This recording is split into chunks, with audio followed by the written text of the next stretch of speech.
Let's go, Cooters. Good morning. Happy Saturday. Welcome in and welcome back to Everyday with Jay. I am your host, Jay. I clown and make you laugh, and we review things that aren't so nice on these streets. So, good morning. Hey, Evelyn. Hey, Tempest. I got to celebrate some milestones before we begin. We've got Jojo P, coming in hot as a new cooter today. Welcome in, Jojo P. We've got Mesera celebrating 11 months, lucky number 11. We've got the potato. She says, happy Saturday, Cooterville. 25 months. 25. And then we've got the ostrich, ready for some laughs and coming in with 4 months of cootership. Thank you so much for continuing your memberships, becoming new members, and everything else. We've got a few new things to talk about before we get into part 2 of the Mormon Stories. The first thing I want to address is that, yes, Loves Pink, Lowen posted that Chad Daybell's cousin has been charged with the murder of his 18-month-old daughter.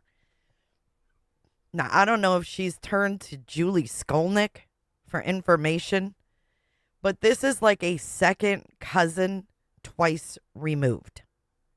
So she's clearly using the Daybell name as clickbait. They don't even know each other.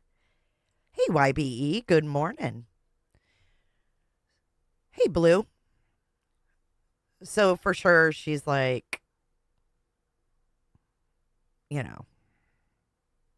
hello, Miss Kells. Have fun at your birthday party. Whoever's birthday it is. If you're having a birthday today, by the way, happy birthday to you. Everybody. Happy birthday, baby. Good morning, Willow. Hi, Sin. You're listening and cooking dinner in France, Paris, France. Is my sound loud enough? Let me know. Okay, so what we've got that's new, we're going to be doing some more tomorrow. There's like the evidence has been released on Reddit, and I want to go over that. Your niece. Oh, well, happy birthday, Kel's niece. Everybody. Happy birthday, baby. Hello, Colleen. Isn't Emma a Murray, too? I think she married a Murray. Yay, your son is 19. Nice. It sounds good. Okay. Thank you. Ark says, I received my cooter shirts and they're so nice. Thank you. That's the second person today that said they got their t-shirt and they love it. They really are nice, soft t-shirts. I'm going to get some more designs. I need to refresh. Ashley Proven. Yes. She's just using the name. Happy Saturday to you, Kelly Barrison. All right, so let me tell you a little bit of what we're going to be listening to here, because this is a little clip of audio only. And this came from Bright Breakfast on Reddit. If you know, you know, but Bright Breakfast has been the one that has been really putting out a lot of the stuff that we've seen that's been put out on Reddit. So shout out to Bright Breakfast. And I'm getting the feeling from what Bright Breakfast has put out, and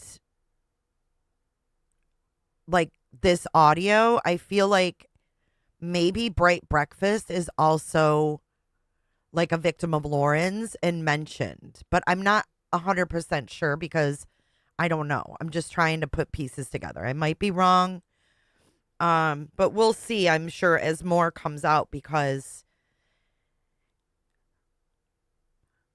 what happened, Cresha? You listened to it on Reddit last night, Ruthann? Good morning, y'all. I think YouTube knows it should keep your streams away from me. Why? Because for the life of me, knowing you have an upcoming live, it refuses to make it easy for me to find the damn thing. I'm sorry you couldn't find us. Good morning, Miss Crash. I've been researching Awen and her story doesn't add up. Please check her out. Yeah, I think a lot of people have warned Crusha about that, y'all. But anyways, I think Bright Breakfast might have some skin in the game, but I'm not sure because I don't know who they are. You got a feeling last night it was Carl. Oh. Carl from True Crime Underground? But it looks like Bright Breakfast is kind of setting the stage, and we're going to go over all of his posts on Reddit tomorrow. So maybe that will make more sense, but I did want to play this audio just because, I mean, the fact that there's a snippet means there's more, right? So we're hearing a little snippet of this, and then we can assume that this snippet comes from something larger. So let's just go ahead and play Bright Breakfast's audio. And this is going to be Lauren.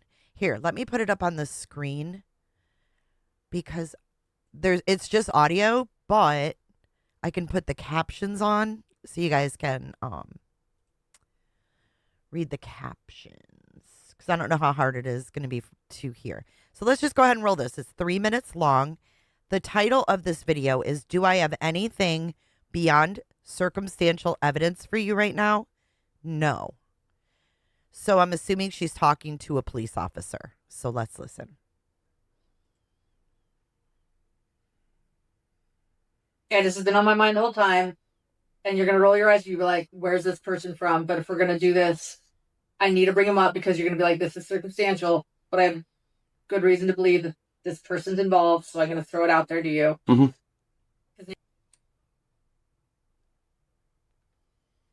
Is a hacker who's actually done this to other podcasters, including someone named Mandy Matney, who it was the Murdoch Murders podcast host, and he did the same thing to her. He became my friend. He's sort of like a cyber. He collects everything. He told me he collects everything. I introduced him to the Dateline producer, and the Dateline producer told me, he's like, he breaks the law, man. Like, I can't use him. And he told me himself says, I save everything. In reading emails, he's now blocked me from all messages and blocked me from everything. And in reading this sort of Proton email about the people he's referring to, I think he considers himself a bit of a cyber Robin Hood. But he lives for this. It's like, this is what he does. Okay. He's friends with blocking and everything. I see that everything from him is officially encrypted. So do I have anything beyond circumstantial evidence for you now? No.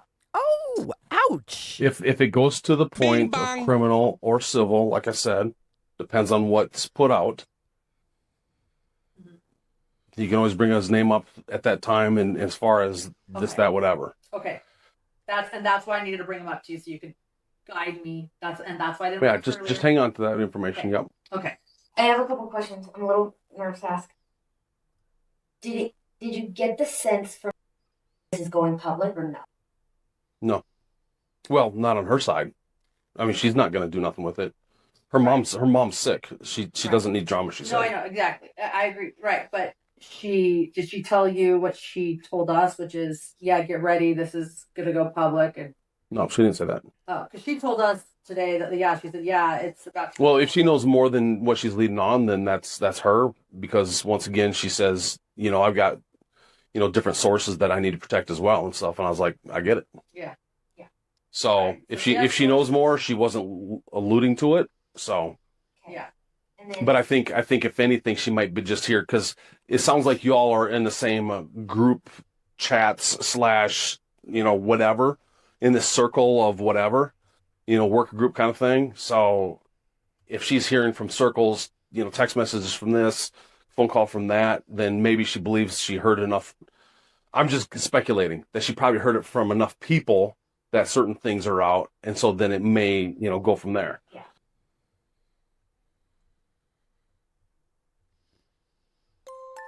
All right. So it sounds to me, if I had to guess, this is audio between Wowen, Gwayson, and the cop.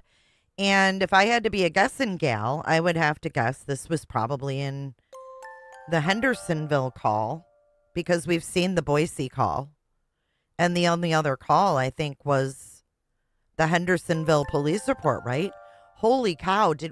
We got 20 cooter ships? Galen. Holy shit. Just help a brother out here. Holy fark. We got 5 more? Thank you so much. That is so generous of you. Wow. 20, guys. Then Mesera came in with 5 more. Let's get the official welcome. Gosh, that's so nice. Thank you. Hey, Cooter Clippers. I'm just like, saying. Everybody close your legs. Everybody coming in, close your legs. Close your legs.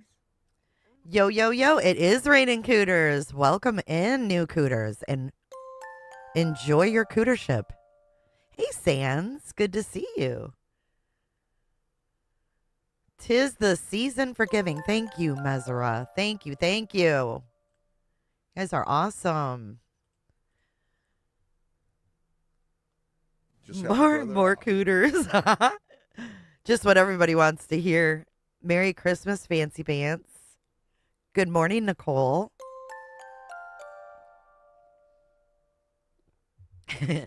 Messica.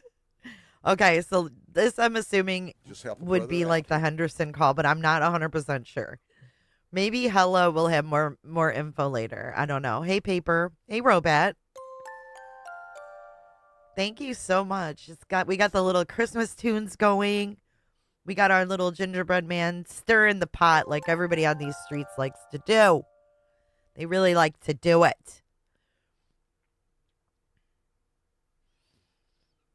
Oh, man, Kresha, that is a really scary thought. Lauren better pray her ass off that any of her orchestrations doesn't fuck with Lori and or Just help a Chad brother out here. out of prison. I don't think they would get out of prison, but what a scary thought to think if they got a new trial or something. Oh, did Romo get one? Welcome in, Romo. Hey, Cooter Clippers. Good morning, Auntie Cheryl. And again, True Crime Kate, thank you for the support and buying some merch. Lauren Matthias, would you like a little Lauren Matthias with your coffee? So she basically says in here, let's break it down what we heard. We heard her say, do I have anything beyond circumstantial evidence for you? And she said, no. Just help a brother out here. Hi, Deep. Hey, Licky Licky. Oh, it's Aries. Hope everyone's doing well as we approach the holiday season. Unfortunately for me, I'll get, oh my gosh, getting a brain MRI next week for possible ENT craniosurgery. Oh, Aries. Prayers going up for you. Oh my goodness. Keep us posted, Aries. We miss you. Cooterville loves Aries. Yeah, that's true. I mean, how close did she get with Bobby Joe in the James Craig case? If she's getting, things in the other cases. Obviously, she was cozy enough to get Bobby Joe to write that letter.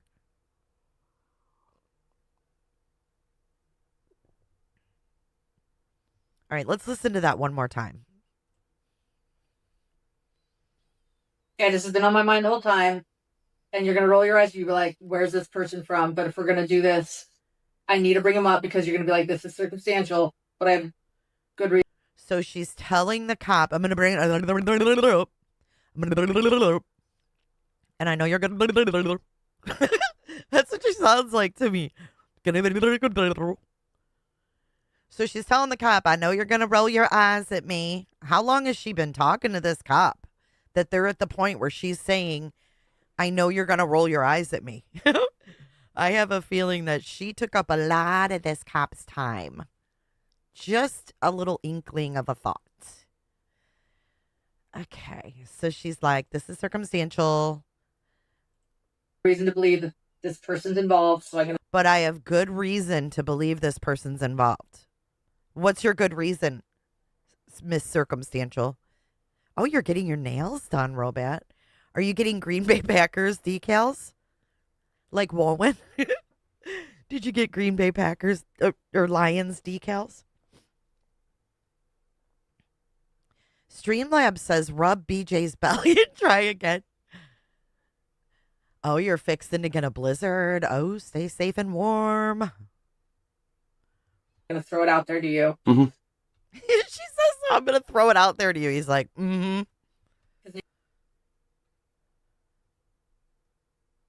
Okay, Is a hacker. Mm-hmm. Okay, so they blocked out the name, and then she says, is a hacker. So she, remember when we read the whole report and it said they called for extortion initially? Then they said then Lauren said she was hacked. Her iCloud or some shit was hacked. And then the cop wrote in the report, like, no, your shit wasn't hacked. There's no evidence of hacking. There's no evidence of extortion. No one's asking for anything. Like, it has to be asking for something. If you're extorting someone, you can't just say they're extorting me because they're saying things I don't like. So she says this person is a hacker, but there was no evidence of hacking, mind you. Who's actually done this to other podcasters, including someone named Mandy Matney. Okay, so he's done this to other podcasts. Did she say he or wait, hold on. Or whose? Hold on. Is a hacker. Mm-hmm. Who's actually done this to other podcasters, including. Okay, who's actually done this to other podcasters? Now, I didn't follow the Murdaugh case, so I don't know who this Mandy is. Some of you may know who Mandy is. I don't. Someone named Mandy Matney, who it was the Murdaugh. Oh, I'm sorry. Yeah, no one recorded it, Galen. I'm sorry. It's a FOIA. It's a FOIA request. So this is a snippet from a FOIA request. That's why I said there's got to be more if they have like this little snippet. So is it just the beginning of a slow leak of more info is my question. Murders podcast host, and he did the same thing to her. He became my friend. He's sort of like a cyber. He collects. Okay, she is saying he now. I thought that she was saying he at some point. She's bringing Mandy into this. She's the author and co-director of the new series on Hulu. Oh, wow. I did not know. I don't know who that is. Big in the Murdaugh case. Wow. Sorry, he told me he collects everything. I introduced him to the Dateline producer, and the Dateline producer told me he's like he breaks the. Wait, what? He told me he collects everything. I introduced him to the Dateline producer. To the Dateline producer, and the Dateline producer told me he's like he breaks the law, man. Like, and the Dateline producer told me he breaks the law, man. So Shane, the Dateline producer, did a background check on this person. I'm not following. How did she introduce this person to the Dateline? Was this person on Dateline? I'm so confused. Like, I can't use him. And he collects everything. He told me he collects everything. I introduced him to the Dateline producer, and the Dateline producer told me he's like he breaks the law, man. Like, I can't use him. Use him for what? What is she talking about?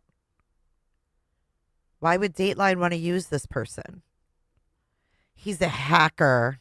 Why would you introduce a hacker to Dateline? What are you doing? What are you talking about? Yeah, she's saying the same person hacked this Mandy. And he told me himself says I save everything. In reading, and he told me himself says I save everything. In reading email. He says I save everything. Okay, that doesn't mean that the person's a hacker if they save everything. He's now blocked me from all messages and blocked me from everything. And in reading this sort of Proton email about the people he's referring to, I think he considers himself a bit of a cyber Robin Hood. But he considers himself kind of a cyber Robin Hood. According to Bright Breakfast, this is all lies. He lives for this. It's like, this is what he does. Okay. He lives for this. This is what he does. Oh, they can't use the person in the episode. Why would they want to, though? Who is it? What'd they do that they would be in Dateline? You know what I mean?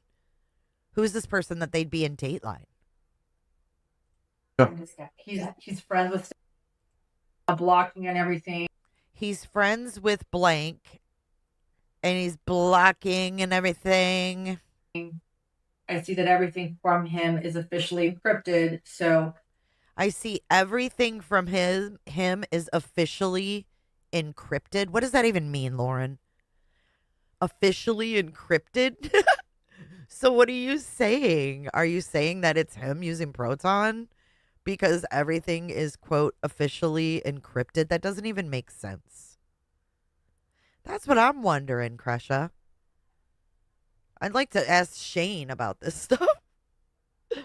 Glass Girl, welcome in. Come on in and close your legs. Hey, Cooter Clippers. Everything from him is officially encrypted. She doesn't even know what encryption means. She's such a nerd. I see that everything from him is officially encrypted, so do I have anything beyond circumstantial evidence for you now? No. There you go. Good morning, Beans. Let's play that again. Do I have anything beyond circumstantial evidence for you now? No. Wow. Wow. If it goes to the point of criminal or civil, like I said, depends on what's put out. You can always bring his name up at that time, and as far as this, that, whatever. Okay. That's why I needed to bring him up to you so you could guide me. That's why I didn't. Yeah, just hang on to that information. Okay. Yep. Okay. I have a couple questions. I'm a little nervous to ask. Okay, that's Grayson. Did you Hold on. get the sense? Okay, so she says, a couple questions and I'm nervous to ask. This is Grayson. I have a couple questions. I'm a little nervous to ask. Did you get the sense from this is going public or no? Did you get the sense from blank that this is going public or no? I wonder who blank is. No. Well, oh, he straight up said no. So remember in the police report, they got names and numbers of people to call regarding this situation. No, this is not from CrimeCon. I think this is from the Hendersonville police report, but I'm not 100%. I'm just guessing because we saw the Boise one. Boise. She and John use the word delve so often that I suspect they're the authors. Oh, they use the word. Stop it, Kresha. In all the reviews that I've watched, they've used the word delve. And I've actually commented on it and said, why do they always use that fucking word? Hi, Mystic. Yeah, because they're delvers. Dude, I didn't know delve was used in the email. Good catch, Kresha. I bet you it is. Ain't nobody that uses that word delve all the time, but them. They even had it in like a title of one of their videos as well. And they say it in every live stream. Delve. Join us as we delve into this horrific case.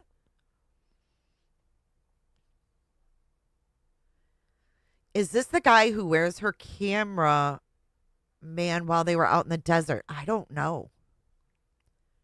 Who was her cameraman? I don't know. I wish I knew more about this person, but I don't. Someone said that in a message. Was it Felicia? She was like, ask her about her cameraman when they went out to Yosemite. Oh. Yeah, isn't that when she was supposed to have been with one of the investigators? She used Delve in the book. She did. She always says Delve. She's never not said Delve. She said it in the book. They say it into the freaking live streams. It's in the Proton email. I think that's a big bing bong. I think that is a lot of leakage. But there was a lot of leakage with Delve. Ruth Ann says, I think blank is Gigi because they talk about sick mom, but she corrects him and says, Grandma, I think they are worried about something becoming public. I want to know what they're so worried about. Oh. That would make sense. Hey, Rael. Okay, let's keep listening. Not on her side. She's not going to do that information. Here's Grayson. Okay. I have a couple questions. I'm a little nervous to ask. Did you get the sense from this is going public or no? No. Well, not on her side. She's not going to do nothing with it. Her mom's sick. She doesn't need drama, she said. No, I know, exactly. I agree. Right. But did she tell you what she... Oh, her mom's sick. But I thought it was Gigi's grandmother that she took care of. Not her mom. Maybe I'm wrong. I'm sure someone can correct me. Lauren has a tramp stamp that says Delve. Yep, all caps. In Upchurch font. You picked that up from Reddit. Okay. Oh. told us, which is, yeah, get ready. This is going to go public. And no, she didn't say that. oh, because she told us today that, yeah, she said, yeah, it's about. Well, if she knows more than what she's leading on, then that's her. Because once again, she says, I've got, different sources that I need to protect as well. Okay, so if they are talking about, if it is Gigi, he's saying no. She's not going to say shit. Like, she knows about all of this, but she's got sources she needs to protect as well. So that does sound like they're talking about a journalist, but I don't know if it's Gigi because isn't it her grandmother that's ill? Oh, she actually passed. Oh. Just help a brother. So sorry, out here. Gigi. Shari, thank you for your super chat. Happy Saturday to all of Jay's cooters. I have many cooters. Thank you so much, and thank you for gifting a cootership to Vintage. Vintage, welcome in. Come on in. She says, welcome to Cooterville. Everybody close your legs. Everybody coming in, close your legs. Close your legs. Okay, so let's listen to more. Get ready. This is going to go public. And no, she didn't say that. oh, because she told us today that, yeah, she said, yeah, it's about. Well, if she knows more than what she's leading on, then that's her. Because once again, she says, I've got, different sources that I need to protect as well and stuff. And I was like, I get it. Yeah. So Right. if she knows more, she wasn't alluding to it. So Yeah. And then, but I think if anything, she might be just here because And then there's Grayson in the background. And then that's what I know. That's what I'm thinking. You guys are saying it sounds like it could be Gigi. But this is a clip from a FOIA request. If you're just joining, Bright Breakfast has posted this. And Lauren admits that she has nothing beyond circumstantial evidence in this recording. So there's no video, it's just audio. This is obviously from body cam because it was a FOIA. So it's just the audio of a clip of body cam is what I'm assuming. And that if there's a clip, there's more. There's going to be more where this came from, in my opinion, because Bright Breakfast is setting the stage on Reddit, which we're going to go over tomorrow. We're going to just dive into Reddit tomorrow and dive into Bright Breakfast. And maybe by then we'll have a little bit more. Because it looks like Bright Breakfast is ready to break the seal. Bright Breakfast always makes me want to have a good breakfast in the morning.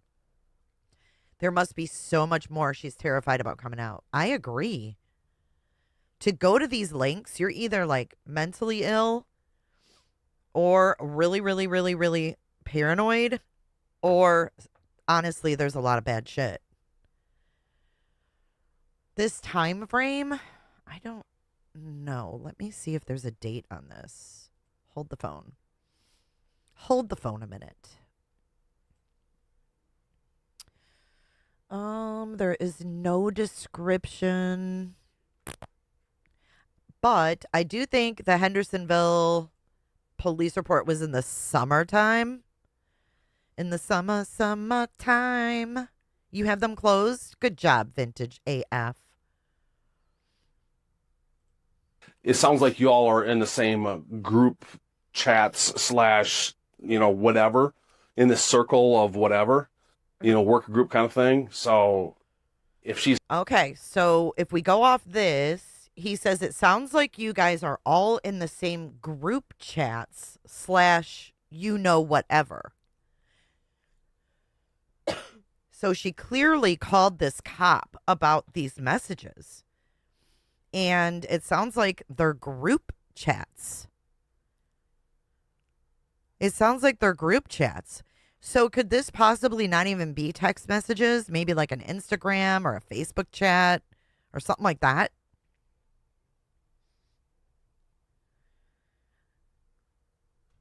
In this circle of whatever, work group kind of thing. So if she's hearing from circles, text messages from this, phone call from that, then maybe she believes she heard enough.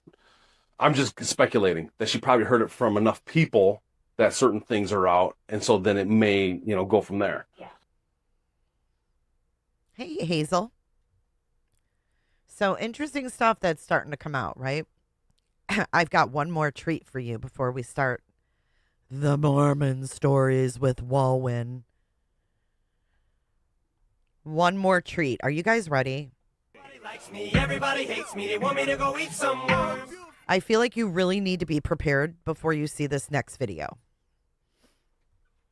Okay?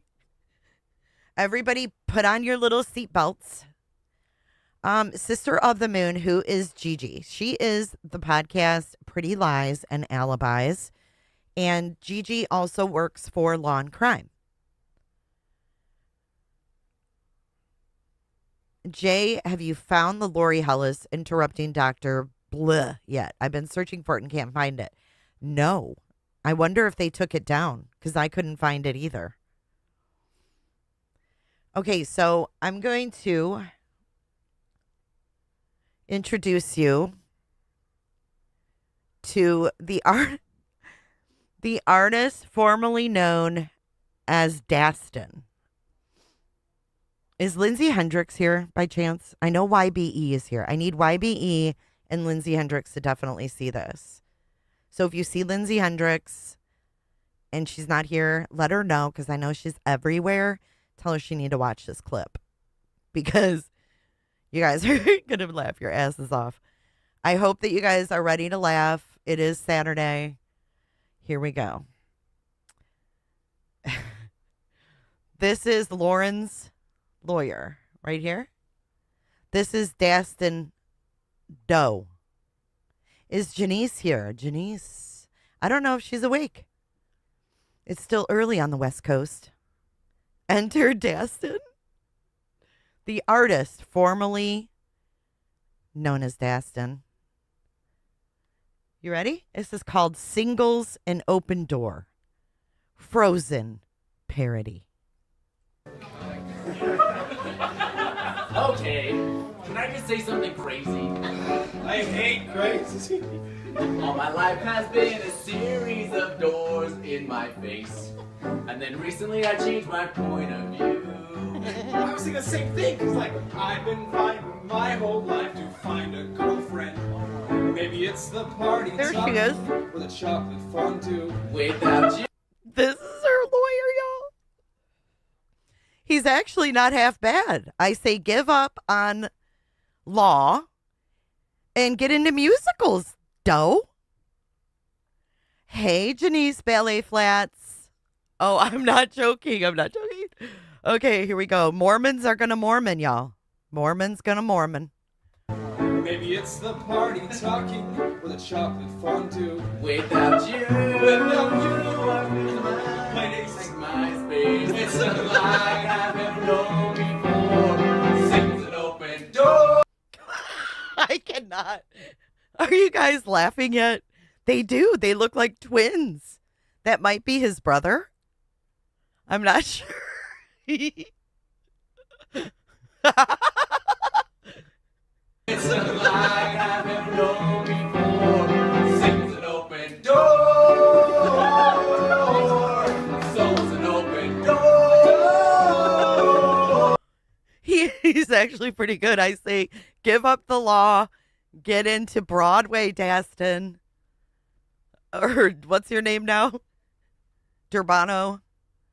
Dallin? Oh, the artist formerly known as Dallin. He went from Dallin to Daston. Life is so much more without you. Bless you. I love you. No, you. I mean, it's crazy. What? Choose missions instead of dating me? That's what I was gonna say. I found someone who thinks so much like me. Jeez! Jeez again!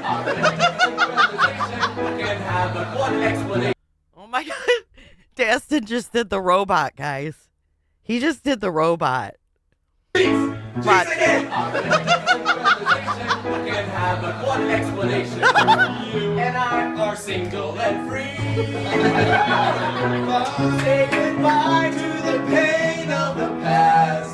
They never have to feel it anymore. Seems an open door. I almost spit out my coffee. I can't. Yeah, I cannot.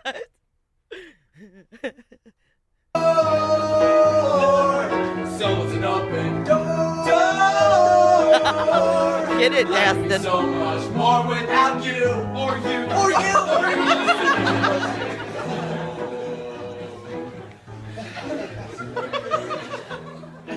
Can I see something crazy? Will you hold me? Crazier? Can I say something crazy? Will you hold me? What are they doing? Something crazy. Will you hold me? Crazier? Yes. Oh my God. Wow. Yeah, no substances, just some dirty soda.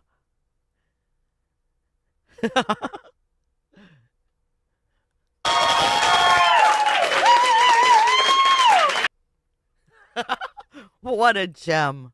What a gem. They do look like they could be brothers, but then again, Daston Doe looks a lot like Lauren's brother. So it's really hard to say. I don't know what to make of this, but this is from his YouTube channel. He has 1 subscriber. That was 10 years ago. Holy shit. What else does he have? What's this? What is this? BYU Vocal Point featuring BYU Men's Chorus. At the moment of death? What is this? Ooh, this is the Mormon choir. I don't want to listen to that. I just want to see the people. Wow, this is weird. They really are about like production and jeez. This looks like Lauren's brother too. A lot of them look alike. They'll strike me. No, I'm not the 1 subscriber. Look. It says subscribe. Or wait, let's go back. To Daston. No, see, I'm not subscribed, but he has 1. But this is his only video. Is this parody? Okay. Unbelievable. I can say something crazy. I hate crazy. So that's my little nuggets I have for you. Are they wearing red shoes? I don't know. I don't think so. I think they're wearing brown loafers. It was the BYU choir, it said, men's choir. At the end of the day. Yeah, BYU is their college there. All righty. So we left off at 3 hours and 19 minutes last time. So I went back. Let's go back just a few seconds. And we are picking up on the Mormon Stories with John Dehlin and Mindy. I can't remember her last name right offhand. Mindy, what's her last name?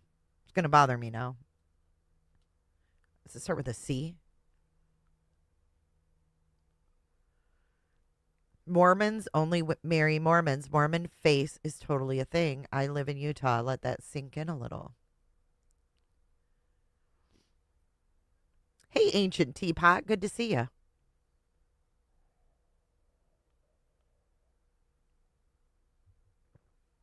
All right, so we're going to pick up where we were, and we are about quitting her job in Pocatello. Caldwell, Mindy Caldwell, thank you. Romantic moment, and he takes a picture of me in front of a lighthouse, and I feel so happy, and we had just been... Okay, we saw the picture in front of the lighthouse where her husband took that picture, her first husband. Oh, I agree, Galen. Those two are right up there on my list. Away from each other for like a couple months. And so I like confide in him. It had been really hard. And that I'm so grateful to see him. And I like rest my hand on his shoulder. And he looks at me and he says, Lauren, you've got to learn how to stop crying.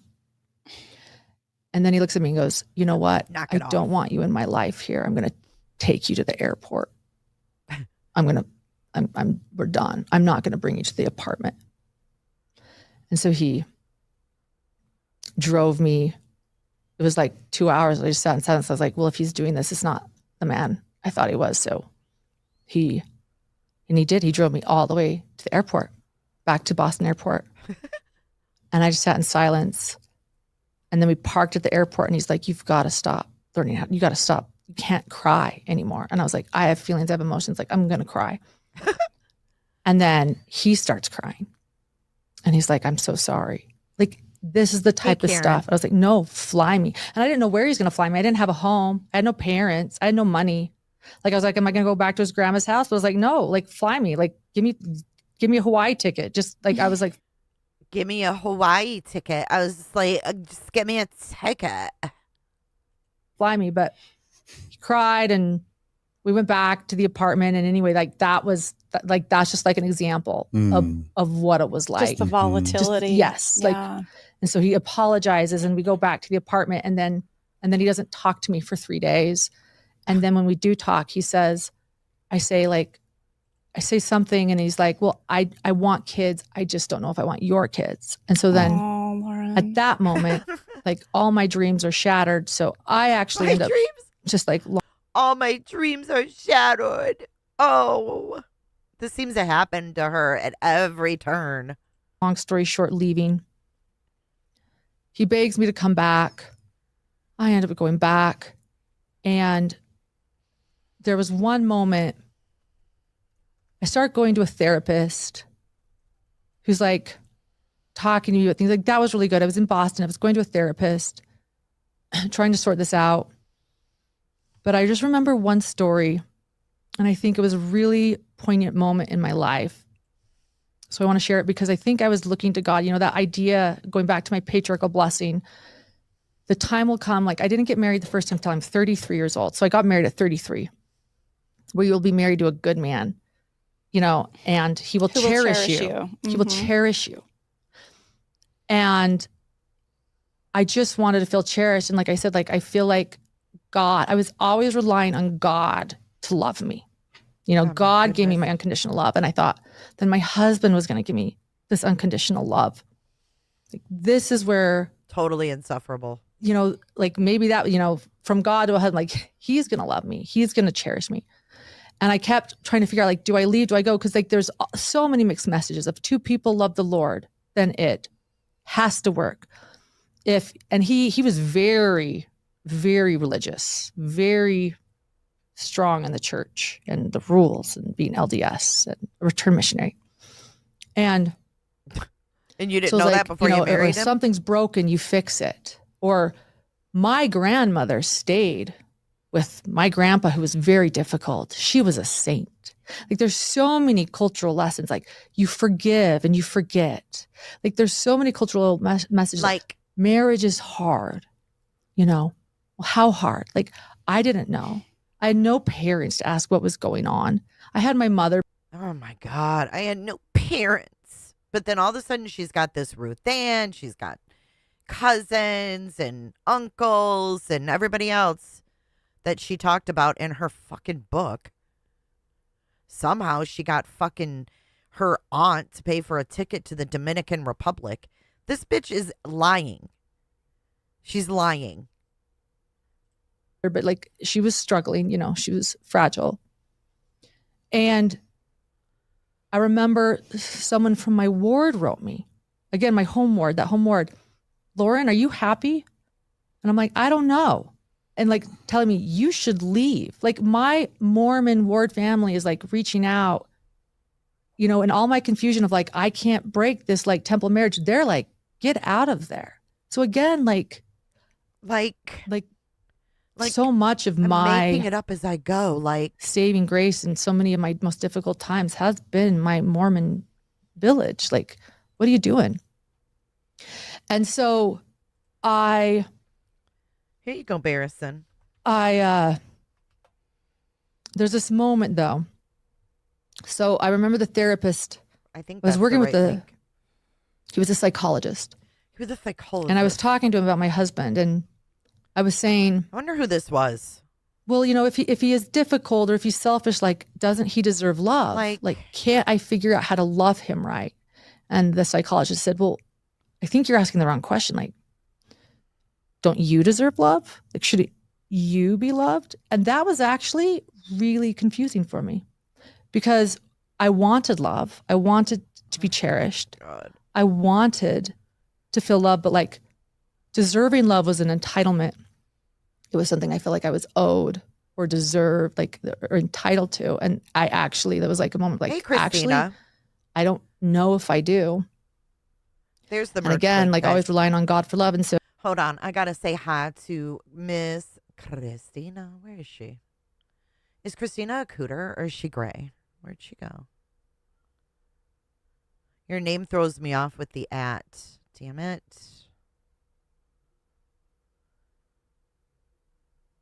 Now I don't see her. But hello, Christina, and good morning. So there's this moment where he was studying at the library and our car was parked further away because we were in some student housing in Boston. God, and no one cares. It was Sunday, and so I needed to pick him up for church. And he never liked being late to church, ever. This was in the book, too. I had forgot we were parked so far away. So by the time I was like, crap, I'm going to be That's not late. what she And as said. I go outside, there's a woman. I remember her. This was our neighbor, Olive. She was older. And I rushed out and she stopped me. And she's like, are you going to church? Oh, she blames it on her neighbor, Olive, remember? Yeah, what church? Oh, the Church of Jesus Christ Latter-day Saints. Like, what do they believe? I was like, shoot. So it was like this moment of like a decision. I don't have time. I know. I'm like to be a missionary right now. I know, exactly. And I chose to be a missionary. And I talked to her for a little bit. Yeah. Whenever I hear missionary, I think a missionary position. Yeah, Christina did comment, but I can't find it now. I was rushing to the car and I heard the phone ringing and I knew he's going to be angry that I was late. And I said, I'm sorry, I'm coming. There was someone I was talking to. I felt I needed to talk to her. And he's like, you can't be late. You can't be late. And he gets in the car and he's like, you cannot be late anymore. And I'm trying to explain myself because this is where I'm probably difficult or assertive. Like, I know I hear you, but hear me out. Like, I just want to explain myself. Like I did this because, like, Olive. And he was like, you cannot be late. And I started crying. Oh my God. And he told you, stop fucking crying. Quit crying about everything. You do, like. Oh, she is green. Okay, I was looking at the gray. Damn it. I was just She's crying because he was cooter. yelling. And he flipped down my passenger mirror in the car and he goes, look at yourself. Like, look at yourself. You are crazy. And I looked at myself and I with said, tears. Oops. Whoops. Take you to the airport. We're done. I'm not going to bring you to the apartment. Wait, hold on. And so he drove me. It was like 2 hours. I just sat inside. Hold on. And it was Sunday. And so I needed to pick him up for church. And he's like, so you're leaving me? I'm like, I'm not leaving. Okay, here we go. And I heard the phone ringing and I knew he's going to be angry that I was late. And I said, I'm sorry, I'm coming. There was someone I was talking to. I felt I needed to talk to her. And he's like, you can't be late. You can't be late. And he gets in the car and he's like, you cannot be late anymore. And I'm trying to explain myself because this is where I'm probably difficult or assertive. Like, I know I hear you, but hear me out. Like, I just want to explain myself. I'm assertive. You're a liar. You're a liar. You're not assertive. Yes, that's the part, Kate, I love. I had tears streaming down my face. He said, look at yourself. And I said, I love you, Warren. I love you, Warren. I love you, Warren. Like, I did this because, like, Olive. And he was like, you cannot be late. And I started crying. I was just crying because he was yelling. And he flipped down my passenger mirror in the car and he goes, look at yourself. Like, look at yourself. You are crazy. And I looked at myself with tears streaming down my cheeks. And I looked in the mirror and I said, I love you, Lauren. He goes, I go, I love you. And he goes, what are you doing? You are crazy. And I go, if someone needs to love me, it's going to be me. Oh, so God. I love me. I love and I you, think that was like Warren. a moment of just like, I have got crime. I love me. Like, I wasn't going to rely on God. I wasn't going to rely on some guy in my patriarchal blessing to cherish me. I wasn't going to rely on some guardian angel to come down and with the Holy Ghost and say, it's okay to leave. I loved myself. And that was like a moment for You don't love yourself. You're still repeating the same shit that you wrote in 2019 where you said, I need to learn to love myself. Blah, blah, blah. Hey, Ishi, good morning, sweetheart. And here she is, 2025. Still in the same spot, but with a fucked up face. She's never learned to love herself. She is not an example for women. She should not be life coaching. Transition for me, like, that I'll never forget. And I wish I could say that it was right then that I decided to leave. It wasn't. But I did get reached out to. I agree. While I was living in Boston the by an old producer friend of mine from Salt Lake City who said, hey, are you looking for a reporting job? And I was like, I don't know. And he was like, well, I'm moving to Boise. He was a producer. He's like, I'm going to start as a reporter. So they're looking for someone. Would you want to come? And the last place I wanted to go back to was Idaho. I was like, really? This is my life? The last place you wanted to go was Idaho? Hey, at the end of the day. Sounds to me like that's exactly where you wanted to be. What are you talking about? I'm now I'm 34 and married and in a bad marriage and, you know, in a beautiful city, and I've got to go escape back to Idaho. And I said, yeah. So I had a Skype interview and they were so kind. They were like, my husband was actually graduating in 2 months and he didn't have a job lined up. So I was like, you know, so there wasn't like I'm leaving him. It was like, well, he doesn't have a job lined up. We're destitute. We're going into debt. I have nothing, you know, so maybe I can do this and like have this like place where we can go. So anyway, I get this job in Boise. I tell him, he's like, so you're leaving me. I'm like, I'm not leaving you. Like, it was just always like, I'm not leaving you. Da da da da. Long story short, Hey, Sydney. I end up in Boise, Idaho. There is no long story short with you. And alone. I ended up in Boise, married and alone. That's what she should have called her book. Married and Alone by Lauren Matthias. Hoping that he comes because he doesn't have a job and he's actually like couch surfing, but he will not move to Idaho. He will, his future, he says, is not in Idaho. So he's instead couch surfing with friends in different states. But, you know, I set up an apartment for us, but he never comes to Idaho. But in Boise, Idaho, I started reporting again. And it was like one of the best 2 years of my life. So it was. Boise was like the best move for my career. Like they valued me and they cherished me. And I actually genuinely cherished myself. Like I knew I was a good reporter at this moment. Really? What are you talking about? You got demoted for Xannies at the news desk. Dude, this chick rewrites history. They valued me. No, they demoted you. You told us in your book. You got demoted because you couldn't hold your shit together. As a reporter, a good reporter can hold their shit together. Like, a good reporter can have their life at home falling the fuck apart, and you'd never know it from their game face at work. That's it. That's all. I mean, I know that even as just being a YouTuber. I don't bring all my business here. Fuck is wrong with you, lady? Get it together. She's got her shit together. I mean, come on.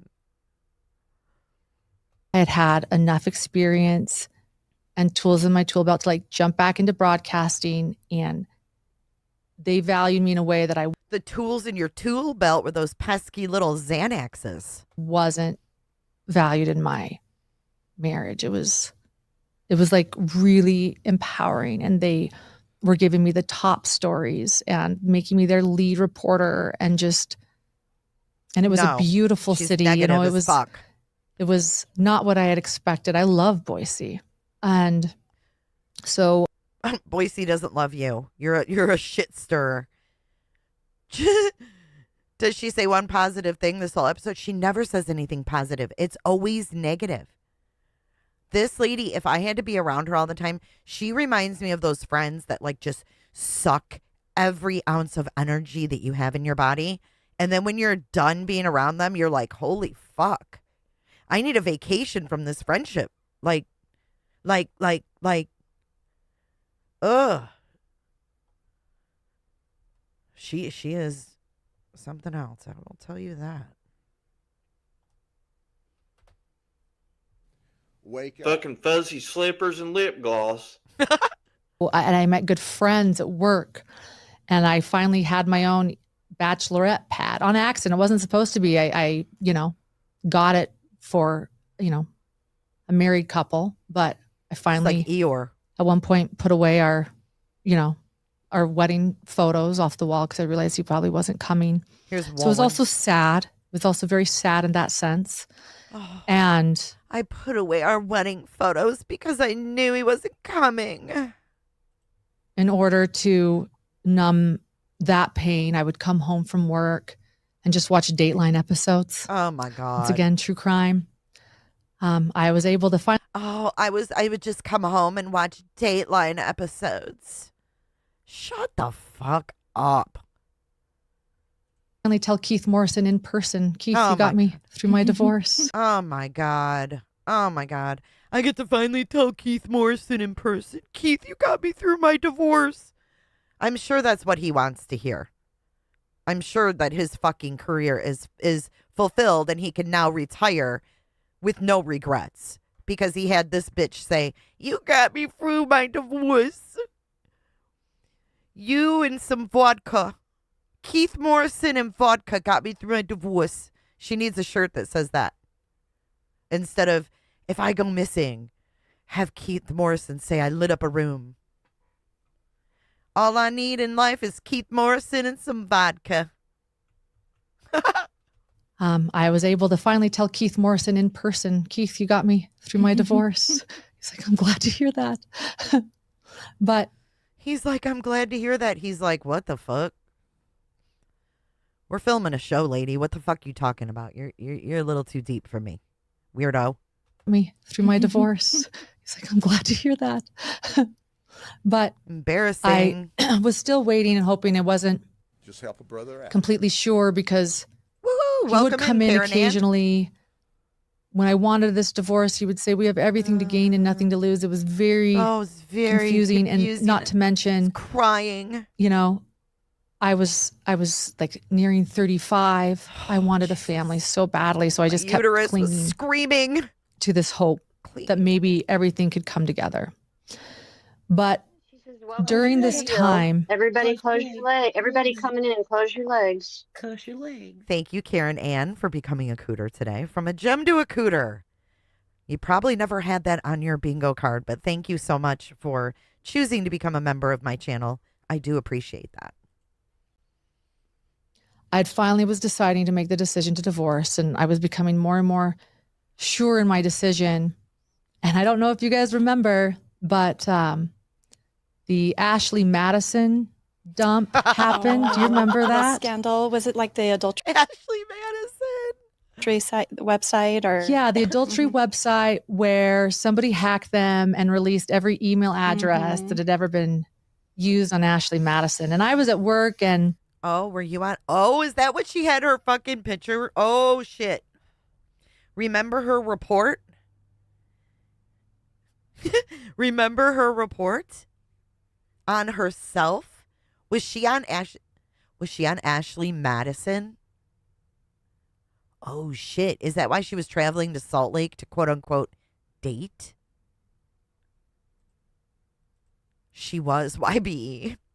I think she was. Hold on. Listen. You know, lucky for me, we my job was to go research it. So I actually remember, oddly, I put in 2 email addresses and found them both. One was my rapist, and the other was wow. You're calling someone a rapist? Did you call the police? Was he charged and convicted with rape? How do you guys feel about that? She calls Christina a stalker, and now she's calling someone a rapist. My rapist was on Ashley Madison. So in other words, Lauren, you're such a stand-up gal that someone raped you and you just let it go on, and then he was on Ashley Madison? Okay. Thanks for protecting the other women out there. Liar. Barry Morphew was on Ashley Madison. He was. She didn't report him, but she's going to call him a rapist. Wow. I think she was a call girl too. So do I, Kresha. I do, 100%. After reading that book and all her little trips to Salt Lake, she was like, I was going to Salt Lake to date every 2 hours. Sounds like it to me. It's not slander. It's definitely not slander if you're saying I think. We don't know. But you don't. Oh, you mean slander? She did not, Monty, she did not turn him in. She did not report it. She did not go to the hospital. She didn't do any of those things. I just don't know if we should be calling this man a rapist. That's all. She did actually mention a rapist in her book. She did. She said this man she dated raped her. So I don't know. I just think it's wild to bring this up. She said that she put her rapist email in Ashley Madison and found him.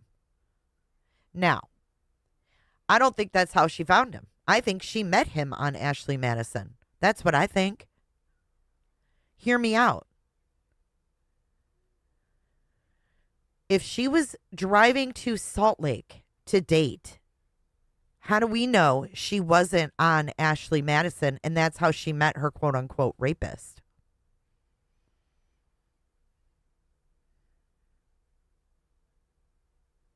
Unless she named him, she's not doing anything wrong. I don't remember if she named him in the book or not.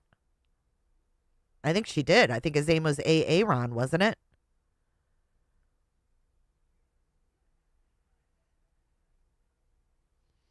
She doesn't have to. A victim cannot always face that. I mean, based on her other lies. If she didn't lie about everything,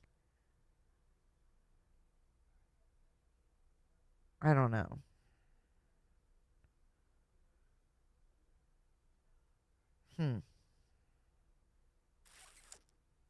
Well, you have to remember that then she reported that someone made a dating site with her. 2 dates per day she was doing. I mean, where was she finding those 2 dates per day?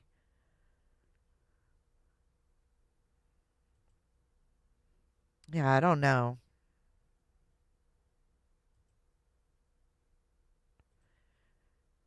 It really is hard to believe anything.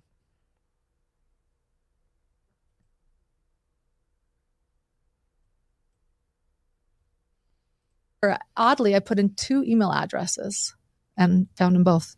One was my rapist, and the other was my. I've just never seen anybody talk about their rapist and like try not to smile that she's putting this out there about him. It's almost like she wants this to get back to him. I don't know. Janice Ballet Flat says, I don't think she was raped. I think she's taking an old friend's experience and making it her own. In my opinion, she is an experienced hijacker.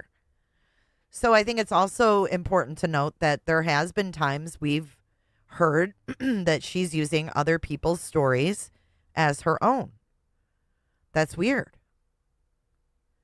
Allie, who has the time or energy for 2 dates a day? Well, she said she did it for the meals, so she didn't have to buy groceries. That doesn't even make sense. I'm just not buying that, you know? Right, Rue. She was looking for a rich guy. She was looking for a doctor. I don't know. I just think there's more to it. My rapist, and the other was my friend's husband, who I just sensed was cheating on her. I didn't tell either of them, but So she found her friend's husband on Ashley Madison and didn't tell her friend. What a great friend you are, Lauren. Why didn't you tell your friend? Because you were on there too, bitch. That's why you didn't tell your fucking friend her husband was on Ashley Madison. Would you tell your friend? I would. I'd be like, girl, we got to talk. But she couldn't admit that she was on Ashley Madison. So she's saying, oh, I had to research it. That's how I found it. What a gem. What a gem. Rapist, stalker, and then her friend's husband. Okay. Okay, girl. What a great girlfriend you are. Were you fucking your friend's husband? Asking for a friend. My rapist, and the other was my friend's husband, who I just sensed was cheating on her. I didn't tell either of them, but I did, oddly, that day. You can see on that day, I like clearly was trying to process something after I found him, like with the first email address, the guy that assaulted me. I reached out to him. Oddly, I had that, like, hey, and he wrote back. You reached out to your rapist on Ashley Madison?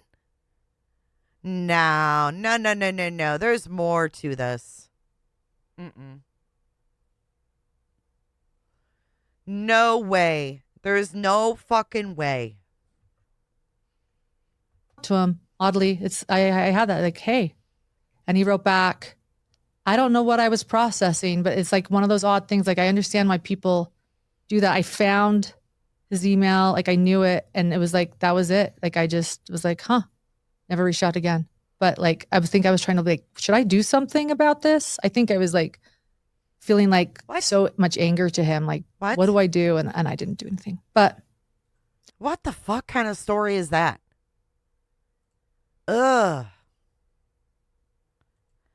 Yeah, I think so too, Kresha. Did he respond? He did. And then I didn't respond again. It was weird. I don't know why I did that. But with that scandal came Josh Duggar, because Josh Duggar's name was found on the Ashley Madison dump.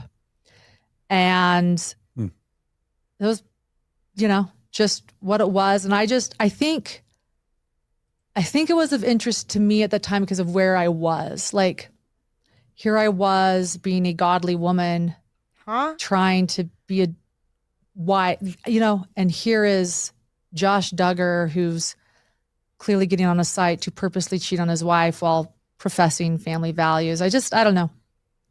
It was just sort of. Okay, you just said your friend's husband was on there. Why didn't you help your friend by letting her know her husband's cheating on her?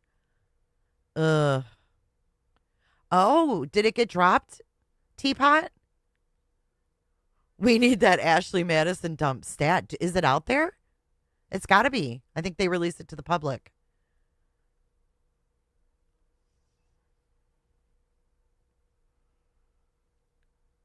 Is it over, Kresha, the copyright? Something for me. I was thinking about it.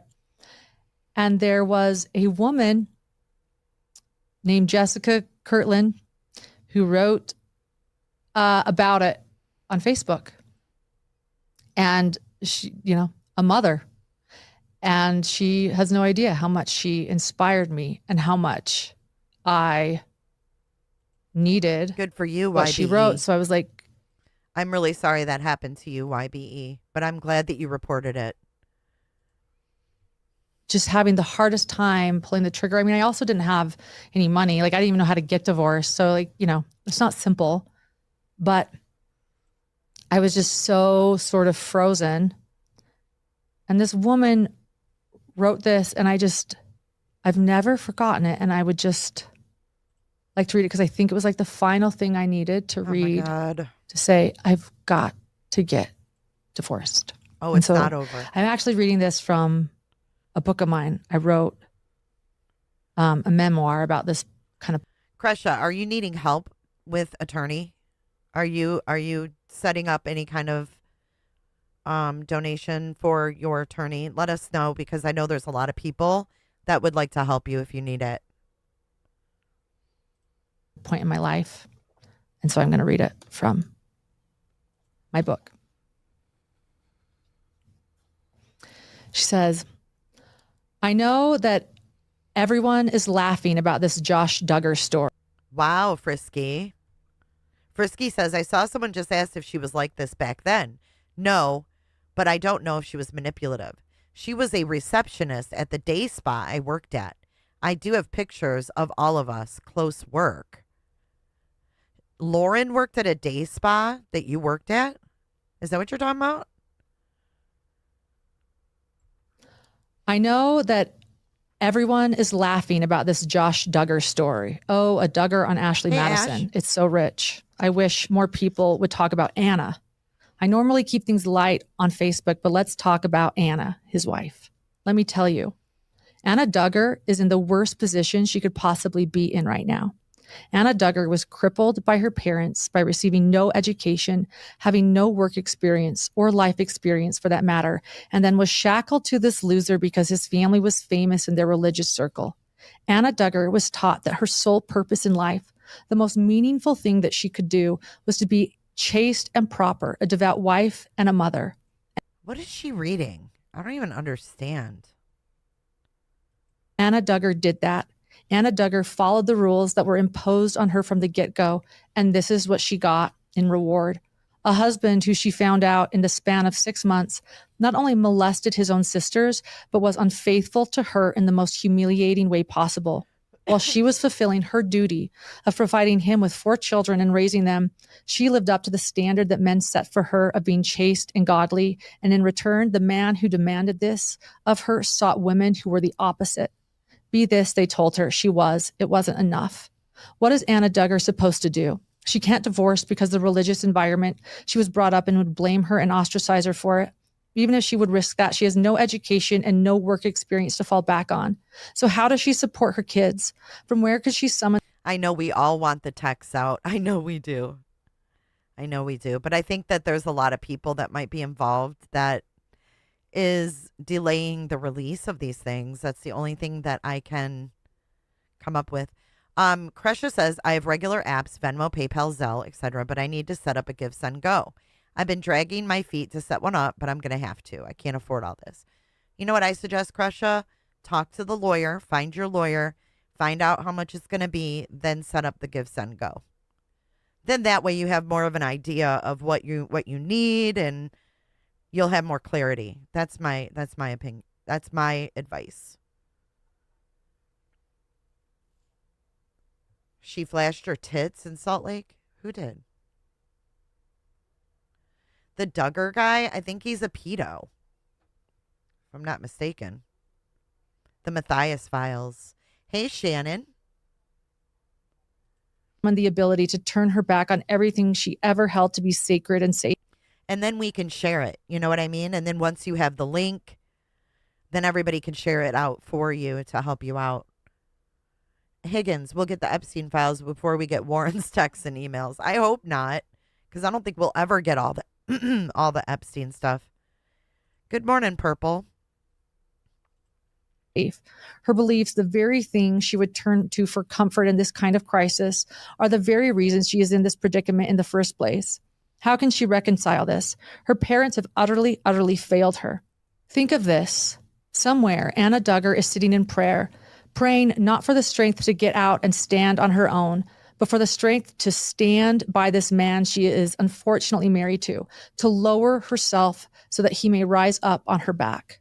As a mother of daughters, this makes me ill. Parents, we must do better by our daughters.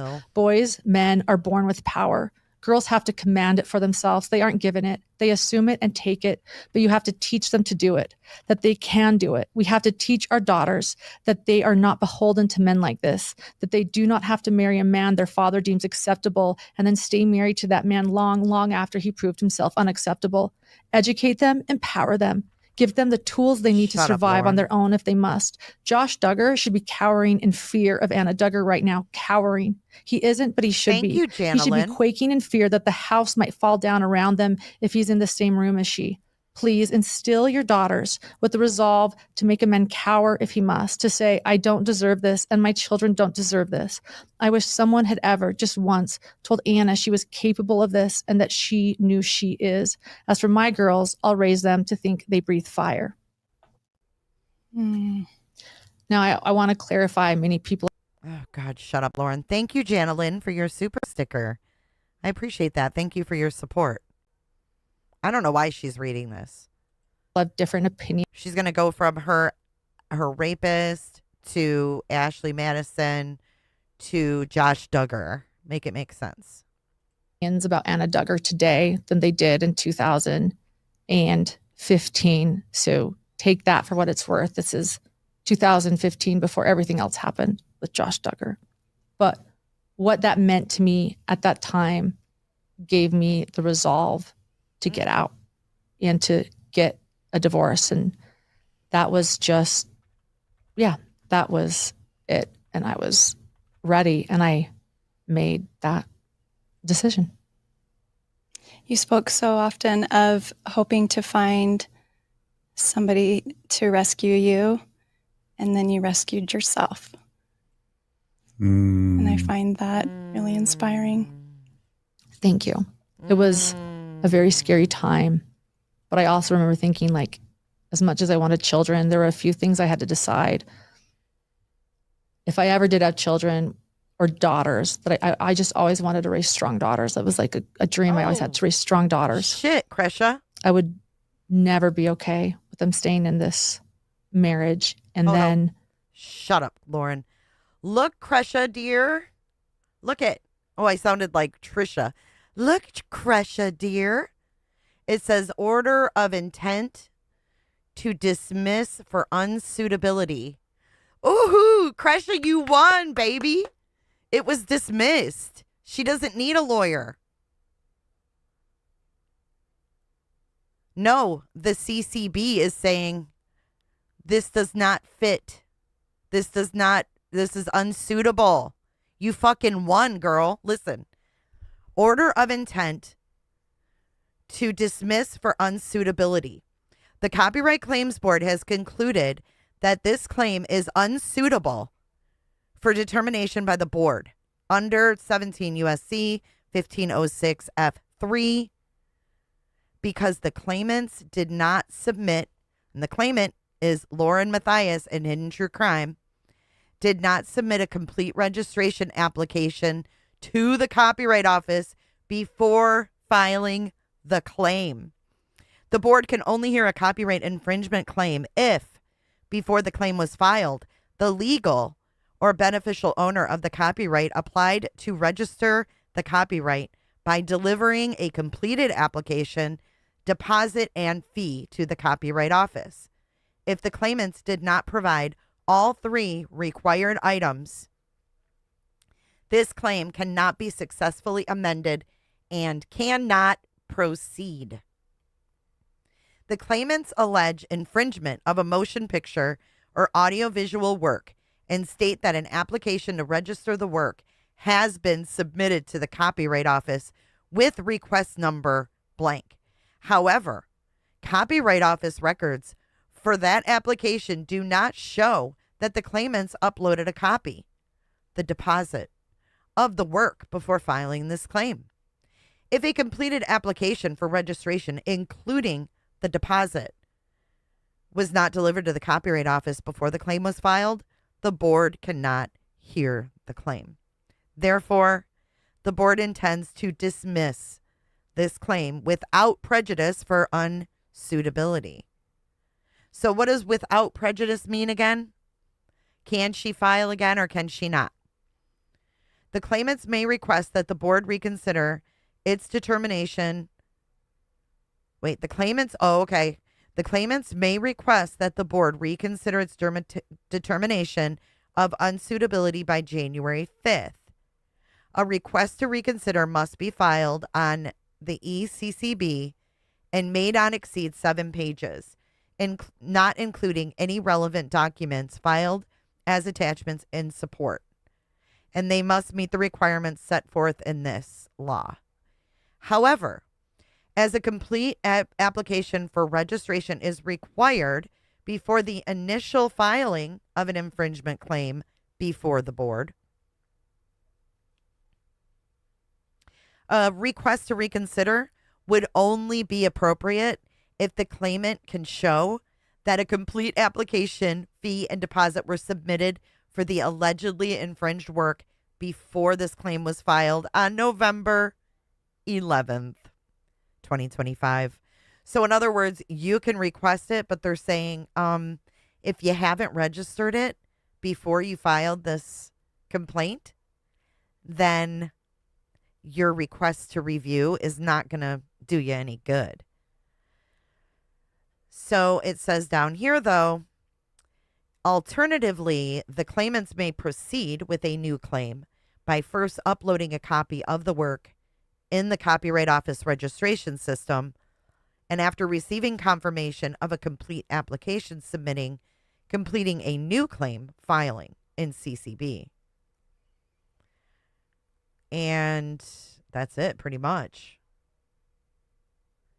So right now, I mean, I guess if she decides to refile it, she would have to pay the fee, register it with the Federal Copyright Board. But as of right now, they have dismissed it. Congratulations, Kresha. We all knew it was bullshit.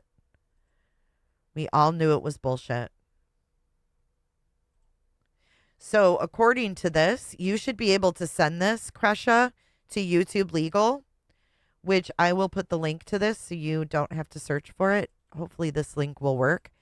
What I suggest you do is email YouTube Legal, show them that document, tell them that this was dismissed by the board, and your video should go back up. But congratulations. Maybe this will make it too. On Prime Crime. Absolutely take it as a win. No, she didn't have to file a lawsuit in federal court. This is like the small claims for federal copyright court, Shannon. So how this works is that you have to file your work with the federal copyright. You have to register your work. So someone can't copyright something that's not copyright, filed. And you have to pay to file your work. So what Lauren would have had to do was file that video with the copyright claim with the federal copyright board as copyrighted work. But you know why she probably won't? Because I think unless there was a signed agreement between the Vallows and her for the use of those photos and that video, I don't know if they signed a release. The fact that she doesn't do NDAs tells me she may not have had them sign a release. But if she files that as copyrighted, they might be able to come after her in civil court for copywriting their stuff. So it could get sticky, I think. What do you think? The date is December the 4th. The date is December the 4th. Here is you can countersue for a false copyright claim. Wait, is that link not working? Oh, there it is. Where it says docket CCB. So that was December the 4th. So that was 2 days ago. Thursday. This was filed on Thursday.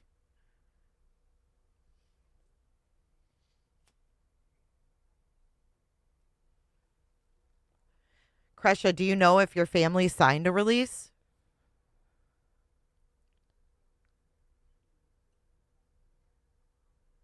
No, she didn't. That's why it got dismissed, YBE. You're spot on. She never registered it.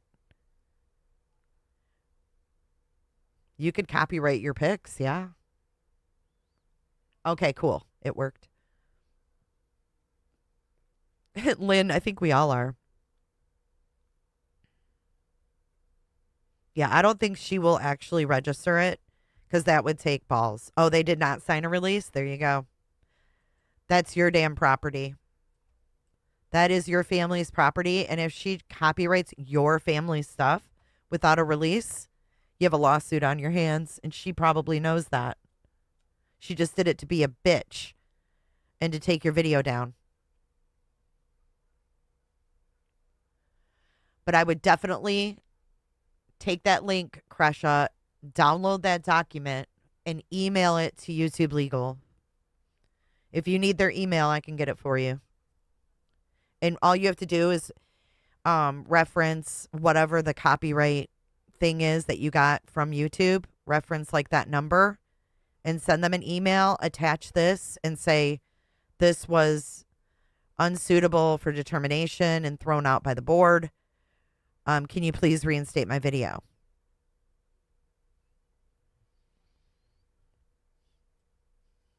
And then then that strike will come off of your account as well. And then your YouTube account will be clean again. Right, and that's what they're saying. She can't retroactively do it. But if it does go anywhere, I agree with Frisky that everybody would be, willing to help you. Let me see if I can get their email for you while you're here.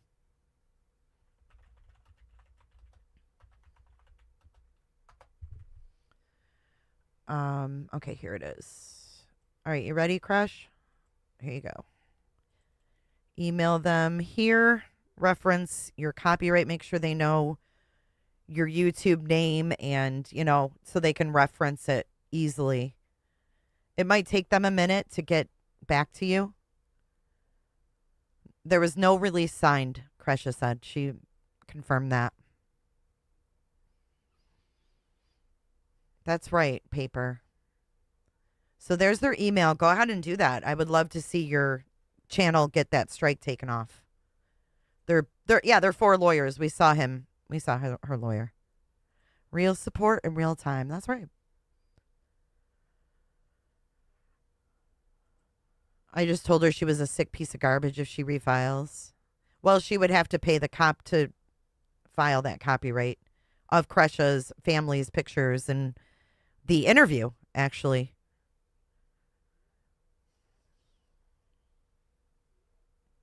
You got to have those releases. You got to have those releases.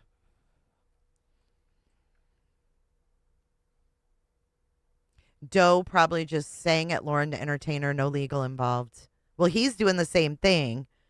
He was trying to get his family and friends not to talk about him and his ex. Okay, Claudia, thank you.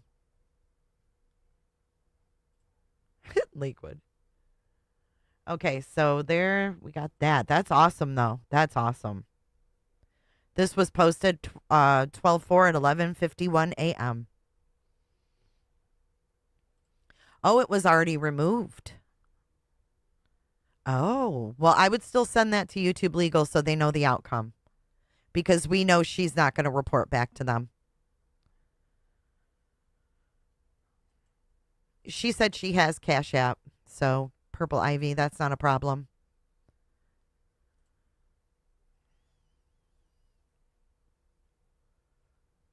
They didn't take it down, YBE? Of course not. The biggest part is getting YouTube to follow through on their own shit. Okay, so this is what I was talking about. I know, Cheryl, she's horrible. Stolen profile information. This was reported November 25th, 2015 by Lauren Johnson. Reporter Lauren Johnson wasn't happy to hear. She wrote this through Idaho News 6. Was this her quote-unquote research on Ashley Madison? Reporter Lauren Johnson wasn't happy to learn her personal photos were being used on a fake dating profile. She learned about it when a stranger sent her link to the fake profile through Facebook. The profile had an unfamiliar phone number attached to it, encouraging strangers to text. Maybe they don't ever intend to actually engage with the person, Neil Custer, blah, blah, blah. Johnson reported the fake profile. Notice how she says she doesn't say what fucking company it is. Oh, she said she reported on Ashley Madison. Why isn't she saying what the fucking company is? Because I think she was on the dating site, got caught because someone sent her a Facebook message and said, "Oh, look, you're on this," and she said, "Oh my God, it was fake." Ah, so she did a whole report on it. Her maiden name is Johnson. That's her, Lauren Johnson.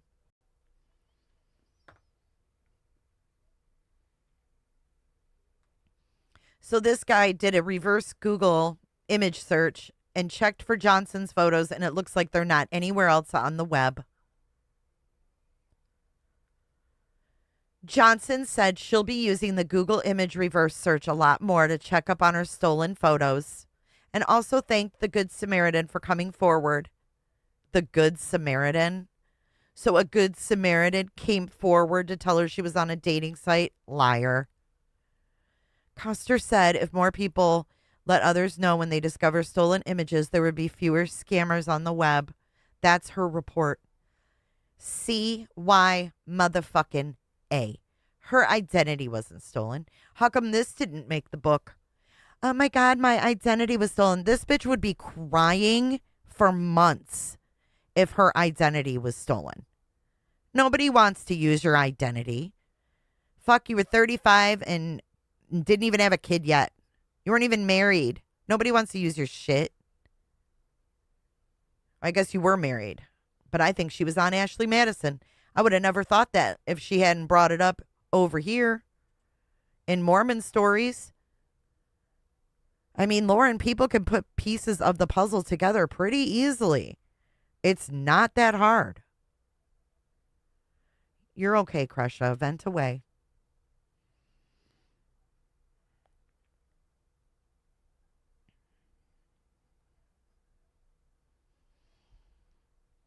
Compulsive ass liar.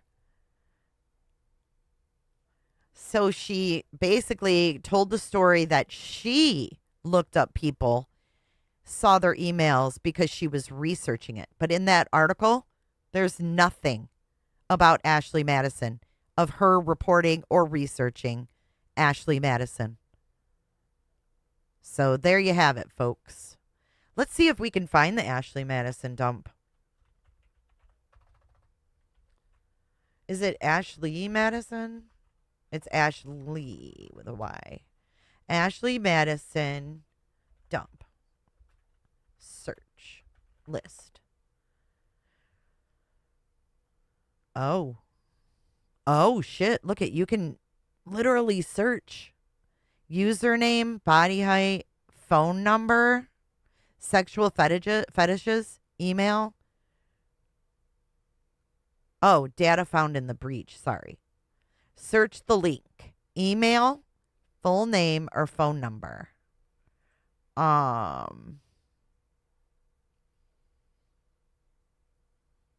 Here, I'll give you guys the link to this if you want to search up anybody.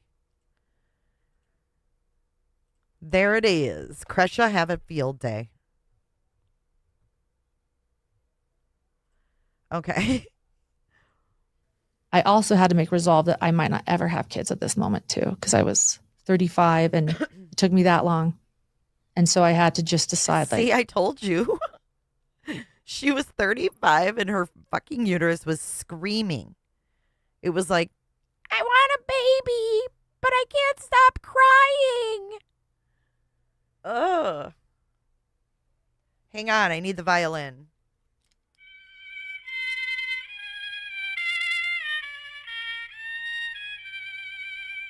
Her married name was Henderson, like the town she lives in. Weird. yeah, I was on my own. I was going to do this. I was never going to give up my career. So that's what that taught me too. Like, I will never give up my career. I will go get a career. I will be okay. Yeah. But it's time. So that's what I did. So beautiful, so Awkward. powerful. I'm so grateful you're willing to share such vulnerable things. My only quick thoughts, just to kind of share perspective, is you were really trailblazing in a way. The penguin. You wrote in your outline that you kind of internally identified as a feminist as a child. Yes. And what that often means is career-minded, at least envisioning yourself being more than a mom and a wife, potentially, right? Correct. But Mormonism, historically, Orthodox Mormonism, just isn't set up. Yes, she was married to White House, and a young woman to naturally slot into a career. Correct. So you're fighting against so much current. Okay, we're going to go to the second part because, wait, hold on. Let's see. Yeah, they kind of wrap it up. Let's go to part 2. I'll just say this. It's worth noting. Okay, this one's not as long as the first one, but we're starting now part 2. Hello, everyone, and welcome back to another episode of Mormon Stories podcast. I'm your host, John DeLynn. It is July 2nd, 2020. And that's what year? 2015. Okay. I do it. That's the magic year, too. 2015 is when she reported that her fucking dating profile was fake. Fake. 2015. That's the magical year.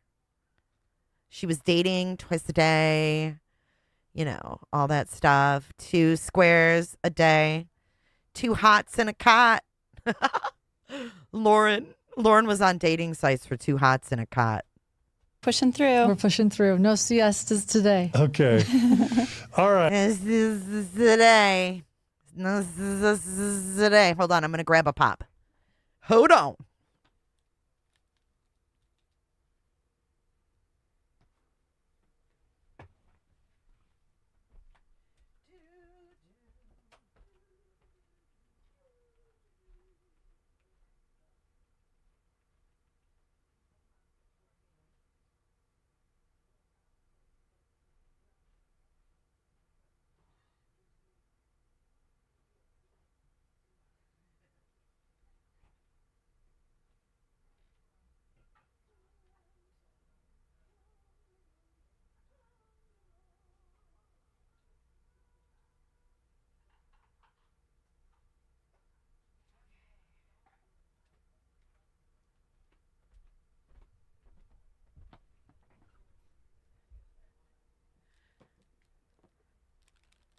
Okay, sorry about that.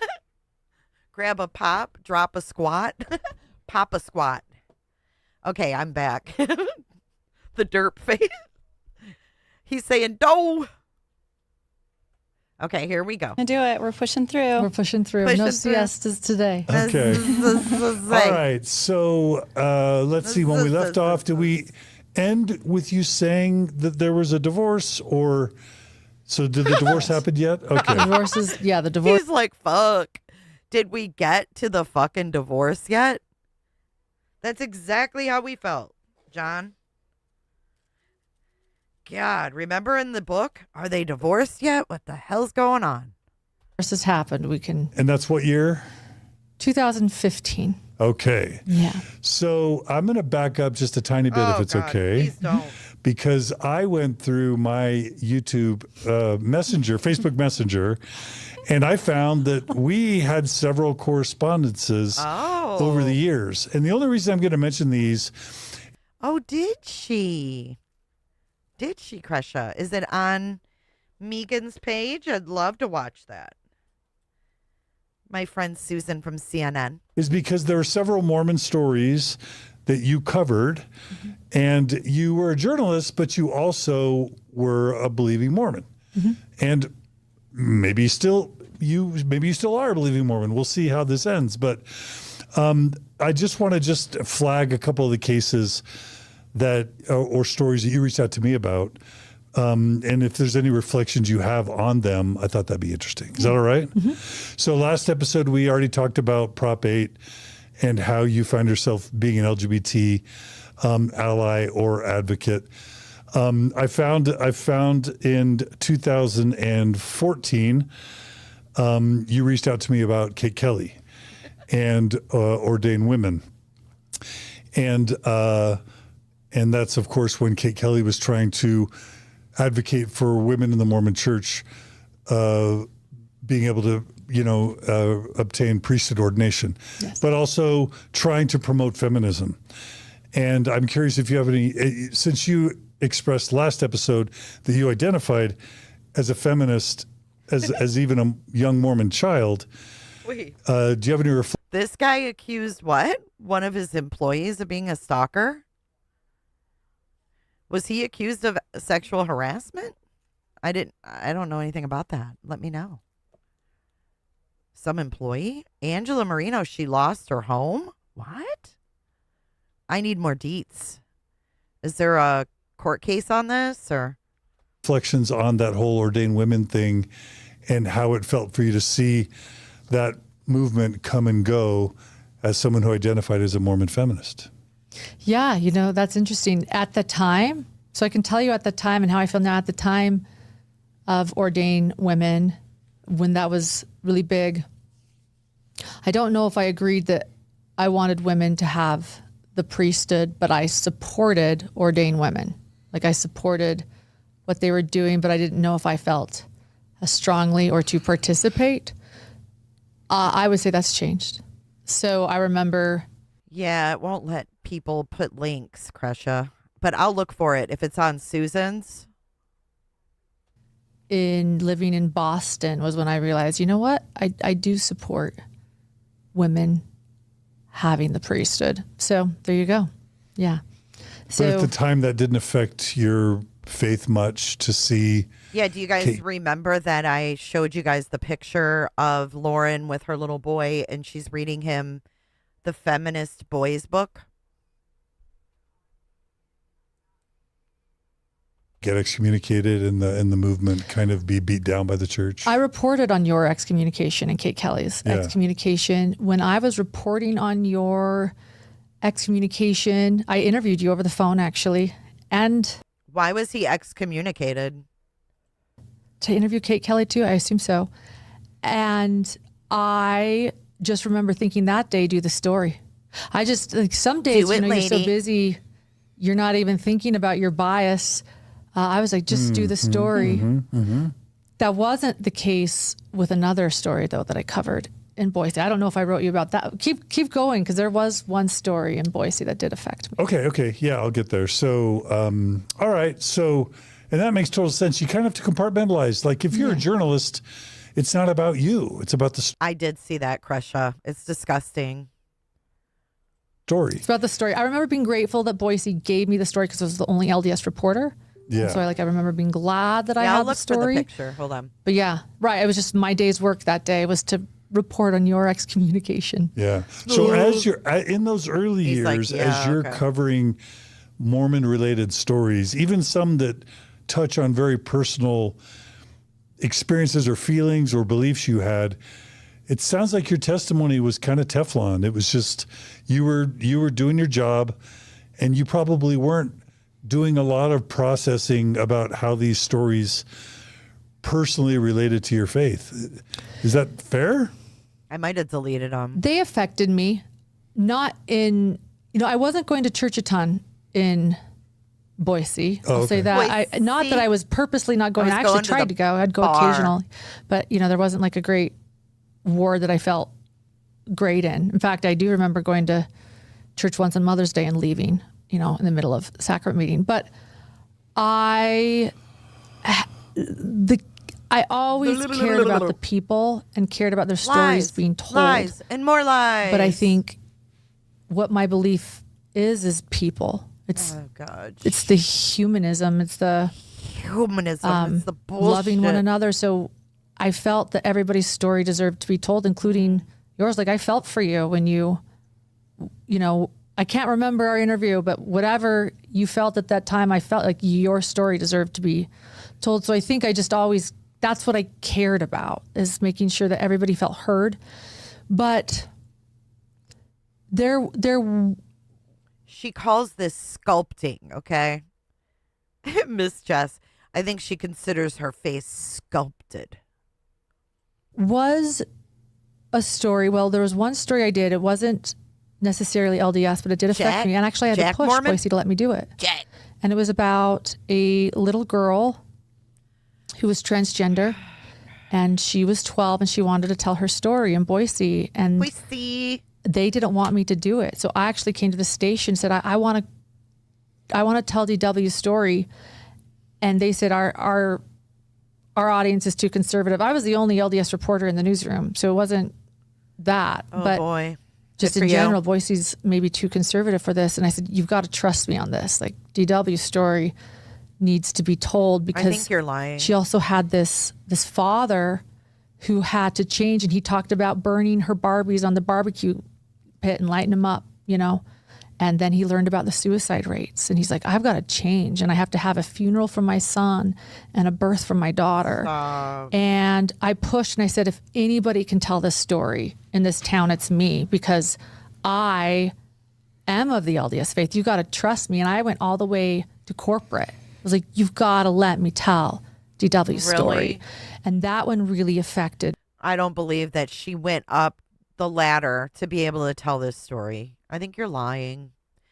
Jen Camp, John DeLynn. Okay, I will. Me, because I so believe still to this day in DW's story and her dad's story too. And I did win first place at the Idaho Press Clubs for that story. Oh. And so that was a story that really affected me again.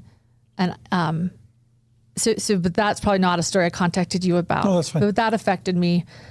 And keep. Okay, yeah. I don't know what's. Keep going. A couple others. There is another one that really affected me in Boise, but keep going. So another one that happened in mid 2015 that I'd forgotten about was the Boise rescue. So, for those who have no idea what that means, Denver Snuffer is and was sort of what I would call a neo-fundamentalist, kind of a precursor to the Chad Daybell and Lori Vallow. He's an attorney, lived in Sandy, Utah. Okay, what does this mean? And he started writing books about receiving what's called the second comforter, which is basically...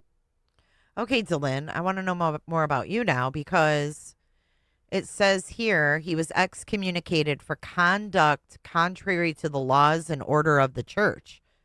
But what did he do? I'm pretty sure she did, because they had been wanting her to come on, Gron. And she took the opportunity during her stalking situation to get, this was her PR. This was part of her PR plan. God, there's a lot of videos about this. Jen Camp. John DeLynn. Jen Camp files lawsuit against John DeLynn.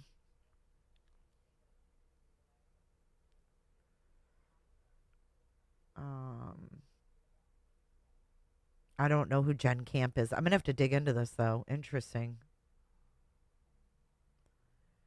I want to know why he was excommunicated, though.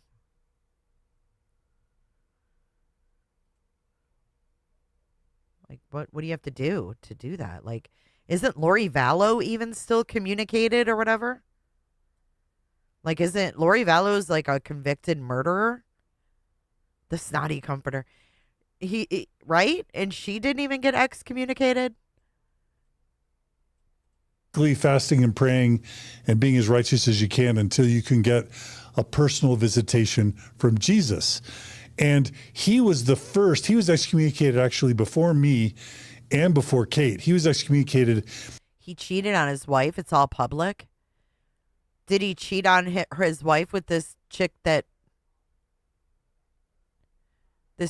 sued him? In 2013. But in my mind, he was the kickoff of this sort of 10-year span of Mormon church excommunications. But by mid 2015, and by the way, he had tens of thousands of followers who viewed him as a prophet.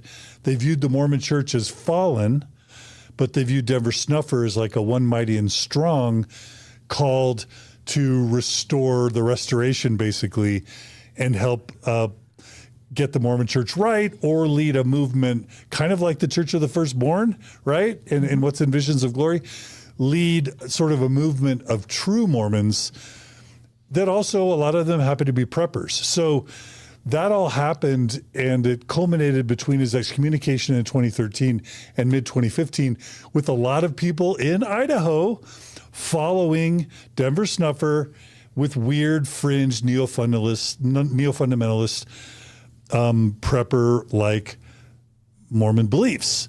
So you covered the Boise rescue, which was Mormon church leaders descending on Boise to try and stave off all. So he got excommunicated for porn? Snufferites. And I don't even know if you remember how much about that or how it influenced you, but that was something we corresponded about. Interesting. Yeah, I think I do remember interviewing a gentleman who was a Snufferite about that. Yeah. And that is interesting because foreshadowing, Lori Vallow loved Denver Snuffer's book, Second Comforter. Yeah. Lori Vallow loved, and now declares that she had her own vision of Christ. I don't know. Okay, he spoke against the church for their stance on LGBTQ issues, but he had a gay cousin, and the gay cousin lived with Lauren's family. Okay, that's weird. Public advocacy for same-sex marriage. Okay. John and Mindy are not married, though, just so you know. For being openly critical of the church. Okay. But did you guys catch that from the first part? That John's cousin was gay and he is now deceased. And his gay cousin, when he passed away, lived with Lauren and her family. I'd love to know more about that. She said he was good friends with her brother. Like, how good of friends? And if they were that good of friends and they stand up for LGBTQ, why don't they just say they were... You know what I mean? See, this is the hypocrisy. Oh, so this guy's standing up for LGBTQ, but we're not going to be honest about who's LGBTQ. Make it make sense. John's gay cousin that lived with Lauren's family was friends with Lauren's brother. Yeah. Oh, I've never watched his show other than this.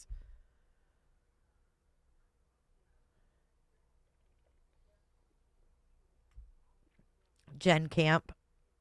I saw a lot of things she was trying to dig, and it sounds like she's a shit stir.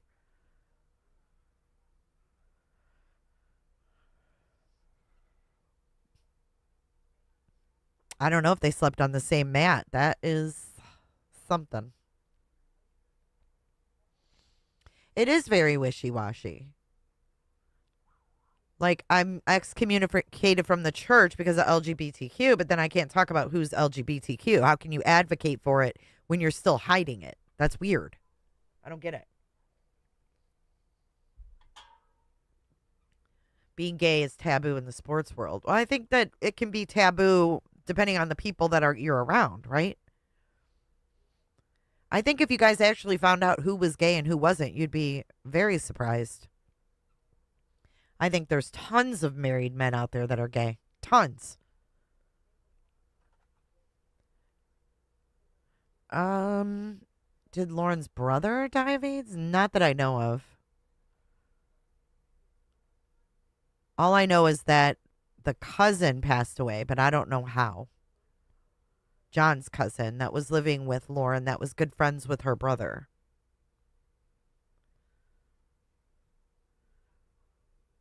It wasn't positioning the church in a positive light.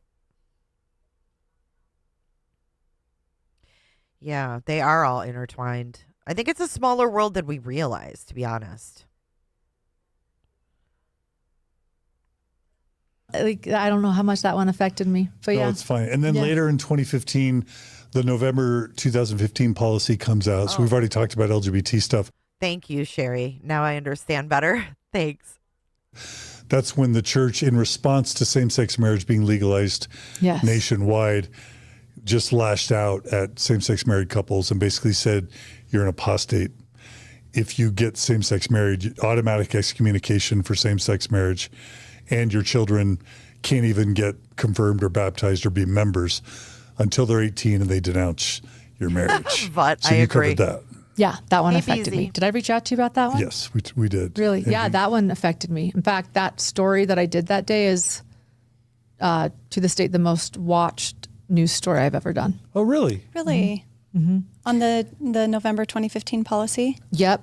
And I received love and hate mail. All I did is tell somebody's story, and people calling, saying this is not, someone needs to fix this. And I would get on the phone and say, I'm actually LDS. They'd say, this is not done right. I'm LDS. They need to talk to somebody who's LDS. Yeah, I'm like, I'm the reporter. I'm LDS.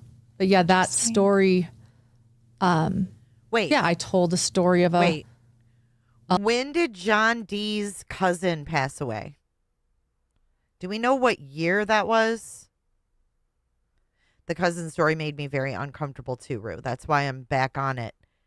This interview was 4 months ago. So this guy died when she was still living at home. And then her brother was in an accident in 2023.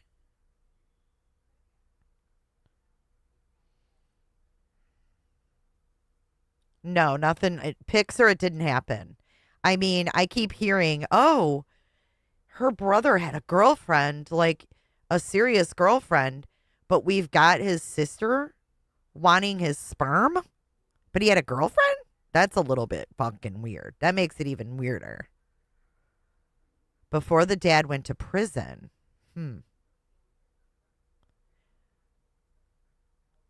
She had it on her channel. I understand. I don't believe her though. Right. I mean, you can put anything in an obit. They also put something creepy in his obit about his uncle. Gave me the willies. Did you guys see that?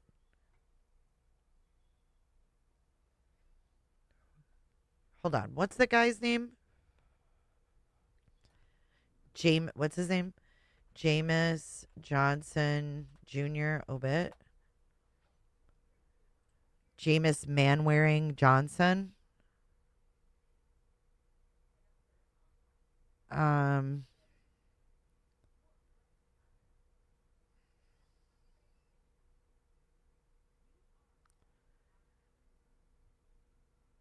Hold on.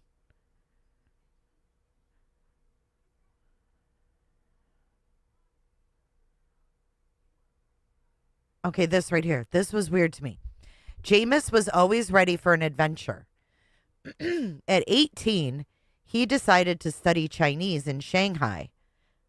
And afterwards he traveled for several months.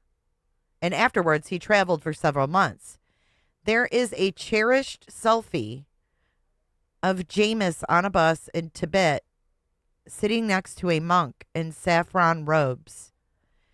Jameis had given the monk his earphones to introduce him to Pink Floyd, and the monk had fallen asleep on Jameis's shoulder while listening.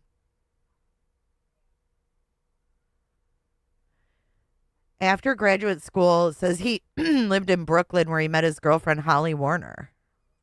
And they have a toy poodle, Cosmo. So maybe that's not the brother that was friends with the cousin of John. You know what I mean? Maybe it was a different brother.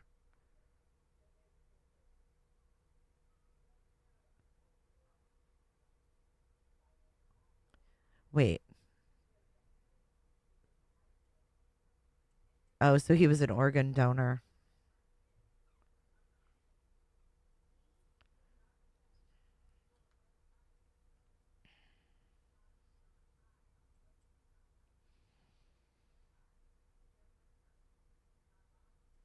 Of a boy. What was the middle name again? I don't even remember. What was it, Ashley? Okay, we're going back to the Mormon stories. It had to be a different brother. And a mother and a son, and the son was prepping to go on a mission, and he was no longer now going because his father was gay.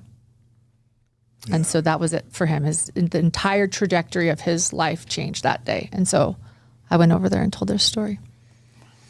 And then interestingly, we don't have another correspondence, at least in Facebook Messenger, until 2021, where we talk about the Daybell case. Interesting. So maybe now's a good time to talk about meeting. Fuck. Hold on. No, he wasn't a sperm donor. I think they just talked about getting his sperm. That doesn't usually, that's not an organ that usually, okay, let's see. Man warring. Okay, so it seems like it's a last name. Kind of like Pace. I wonder if that's one of their. Yep, Man warring. That's the last name, kind of like Pace. The one guy's first name is Pace Johnson, and that's the last name in their family. Jay, whoever would have raised the brother's kid would have been entitled to his estate. Remember, Lauren said her brother wanted to invest in Hidden True Crime. Yes, they met at his cousin's funeral. That was in part 1. I know. I need a whiteboard or something. Okay. Dr. John. And what happened between 2015 to 2021, where we talk about the Daybell case. Interesting. So maybe now's a good time to talk about meeting Dr. John. Wait, what did he say? We don't have another correspondence, at least in Facebook Messenger, until 2021, where we talk about the Daybell case. Interesting. So maybe now's. Wait, what are you talking about, Thompson Queen? Thompson Queen's in here to set the Mormon rules straight. It's unfortunate that you do not have a working knowledge of this landscape. The mistakes you are putting into the chat are your own self-snitch. Wait, let me reread this. It's unfortunate that you do not have working knowledge of this landscape. The mistakes that you are putting into the chat are your own self-snitching on how much you don't actually know. I don't know who you're talking about, but I don't claim to have working knowledge of this landscape, whatever that means, this arena. And self-snitching, I don't want to know everything about this fucked up religion. If you want to know the truth, derp.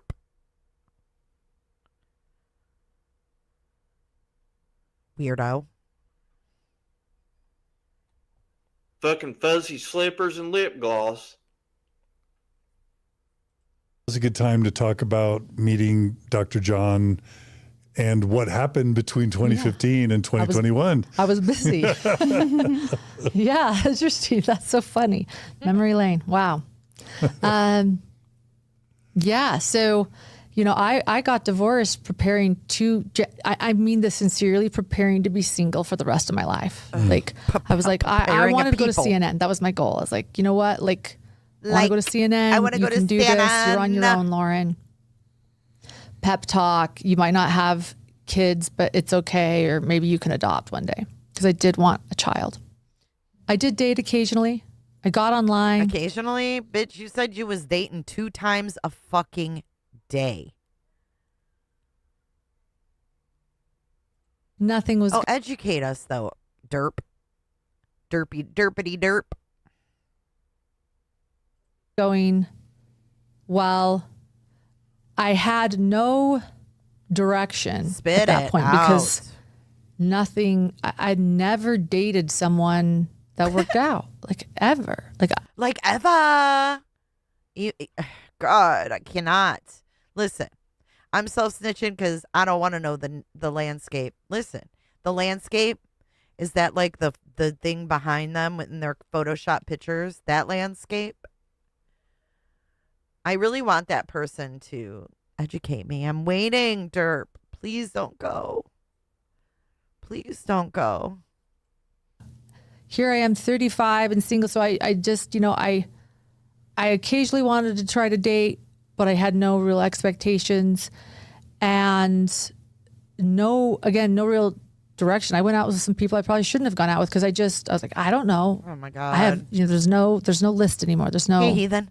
I have no idea. I have no idea. And yeah, Bruce I actually Rivers. was even thinking about. He's a criminal lawyer. What kind of future, it was for me. Oh my God. And you know this is when I wish McSpunky would just pop in. Article came out at this time. If you remember it. Do you remember Time Magazine's article, Jews and Mormon, what those two cultures can tell us about the dating crisis? Do you remember that? I do, I remember that. That came out in 2015. Oh my God. Right after I'd gotten divorced. You are kidding, Lauren. Wow. So that article was about me. So what was the gist? I sat down and read that article. The gist was that essentially, as you get older, to get funky. Mormon women and Jewish women are absolutely outnumbered to Mormon men and Jewish men. These two conservative groups, men fall away from the church more than women do. So they're more, as you get older, more active participants in the religions that are female. So a lot of them are not going to meet somebody, essentially, or get married. Or if they do meet. So all right, VTW. Listen, there would be no talk of anybody's sexuality if they weren't talking about LGBTQ. There'd be no talk of HIV status if they didn't talk about his gay cousin dying at Lauren's house. And there would be no talk of questioning cause of death if Lauren didn't fucking lie about everything in her life. So, to be fair, we're being fair. I wouldn't know anything about any of this shit if Lauren didn't open her lips. On Prime Crime. You saw videos about him? Yeah. I don't know. I know nothing about her family. All I know is that the other brothers are involved in some kind of RICO. Her dad is terrible. It's terrible.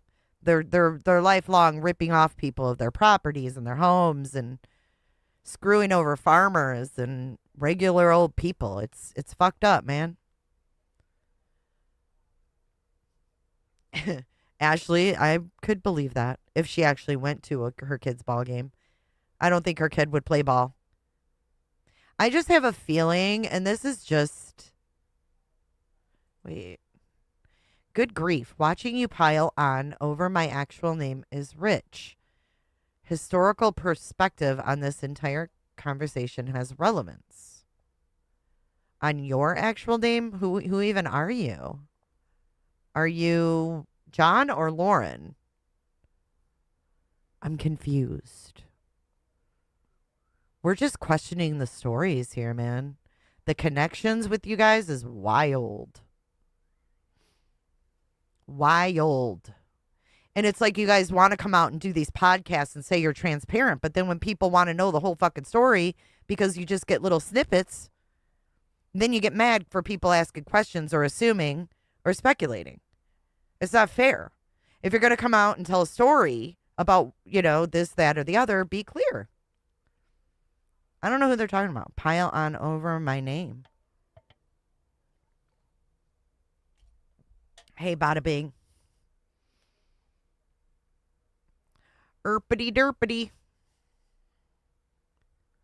Right. It's like, I don't understand.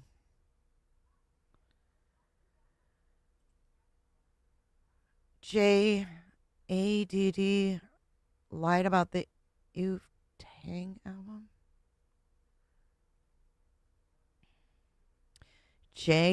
Someone lied about the Wu-Tang album. The company bought it, not her brother. Oh, because we're saying derp? Jesus. Is that really like that offensive that you're that mad? Is your skin that thin? Someone they're going to settle, and they're going to greater means like breast augmentations and cheek implants and chin implants and inflated lips and eyebrow raises and nose jobs and hair extensions and neck skin tightening and jawline definement. What else? And fake lashes.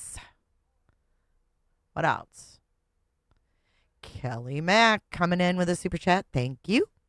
It's like throwing rocks and hiding hands. Also, her credibility is nil. So, I agree. The law and crime. I feel like Derp's going to sue me. Derp, are you going to sue me? I feel like you're that sensitive. I know. I feel threatened. I feel harassed. Hey, Rich. I feel backed into a corner right now. Is her chin implant trying to leave her body? It might be. Sometimes your body rejects those things. I feel really, really backed into a corner right now, Derp. I need to know if you're going to sue me. Derp's laughing. Is that a no? As long as you're not going to sue me. I mean, I'm entitled to my opinion, right? Derp, do you believe in the First Amendment? Potato feels uncomfortable. Okay, let's get back to breast augmentations. Why is she talking about that? I feel threatened. And they're going to greater means like breast augmentations and wait, hold on. And I got to get myself together. I love you, Jay. I love you, Jay. I love you, Jay. Uh-oh, Allie says Derp doesn't feel safe and feels threatened. Just tell yourself you love yourself. Desperate to try to land a man and essentially settling. And I read that and I thought, yeah, what is this?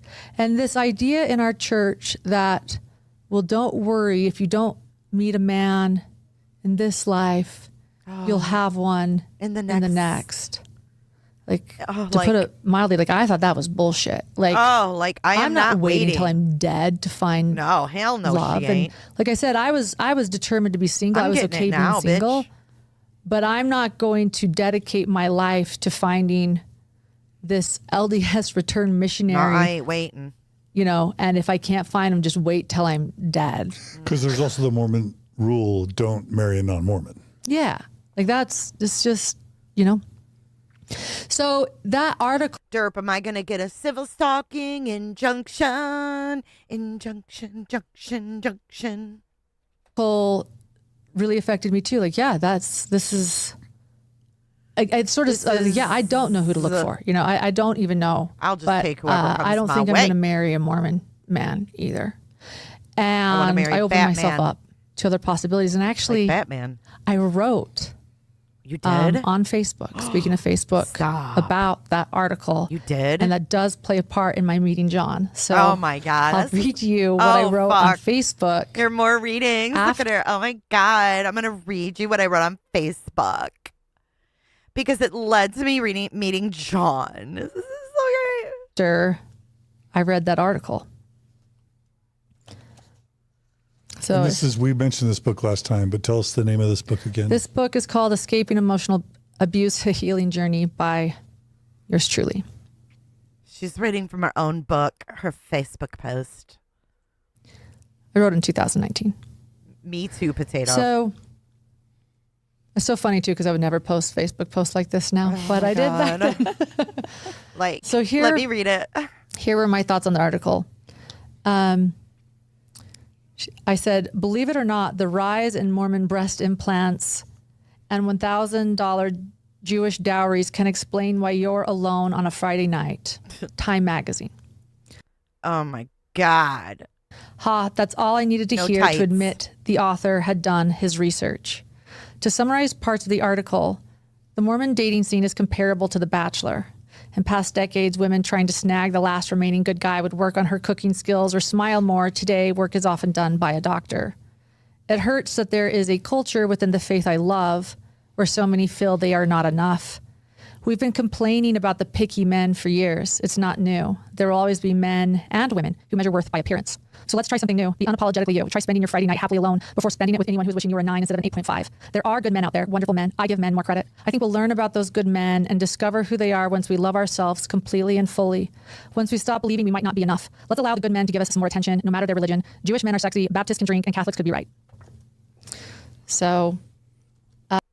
Oh, that was profound. You're alone on a Friday night because you won't stop crying.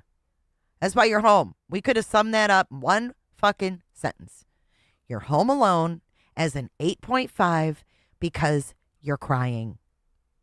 You'd be a 9 if you stopped crying and your eyes weren't so puffy. But you an 8.5 because you cry and you're home. The lawn crime. I actually was embarrassed about the post after, and I deleted it. Hey, Peril Woman. A week later, but not before. Oh my God. My cousin saw it. Cousin. And my cousin's boss was John Matthias.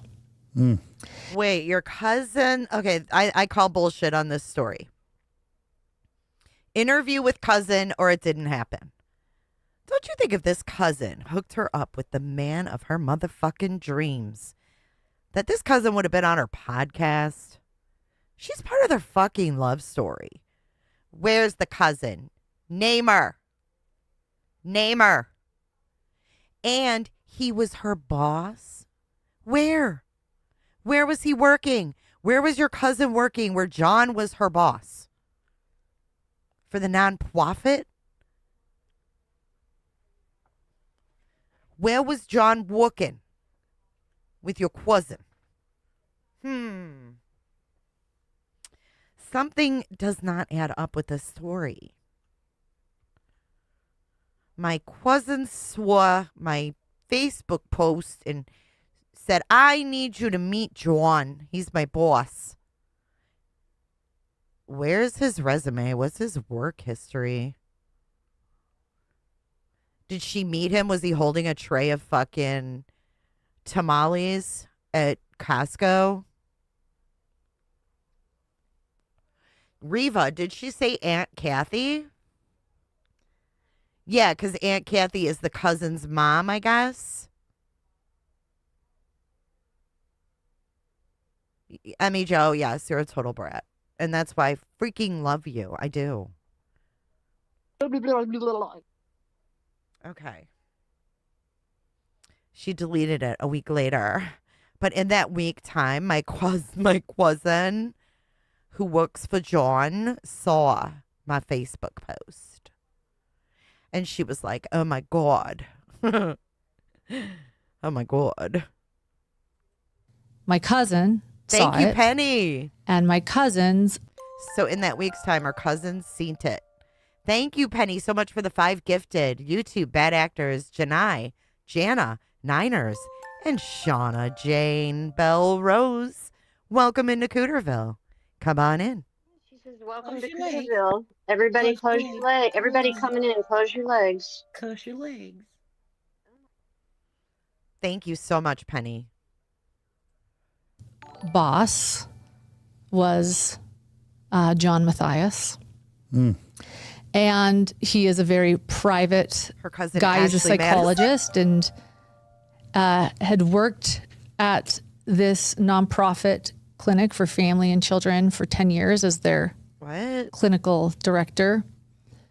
And wait, so John was the clinical director at a nonprofit for family and children? What kind of nonprofit for family and children? A, I want to know what kind of nonprofit for families and children. B, I want to know how he's a medical director if he's not a, like, MD. I don't know what the qualifications are for nonprofit medical directors, but usually medical directors are actually medical doctors.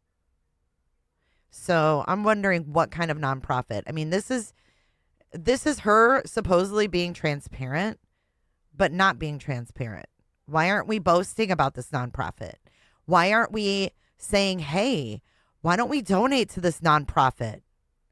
You know, why aren't we boasting if this nonprofit is so great? I don't like it. I don't believe it.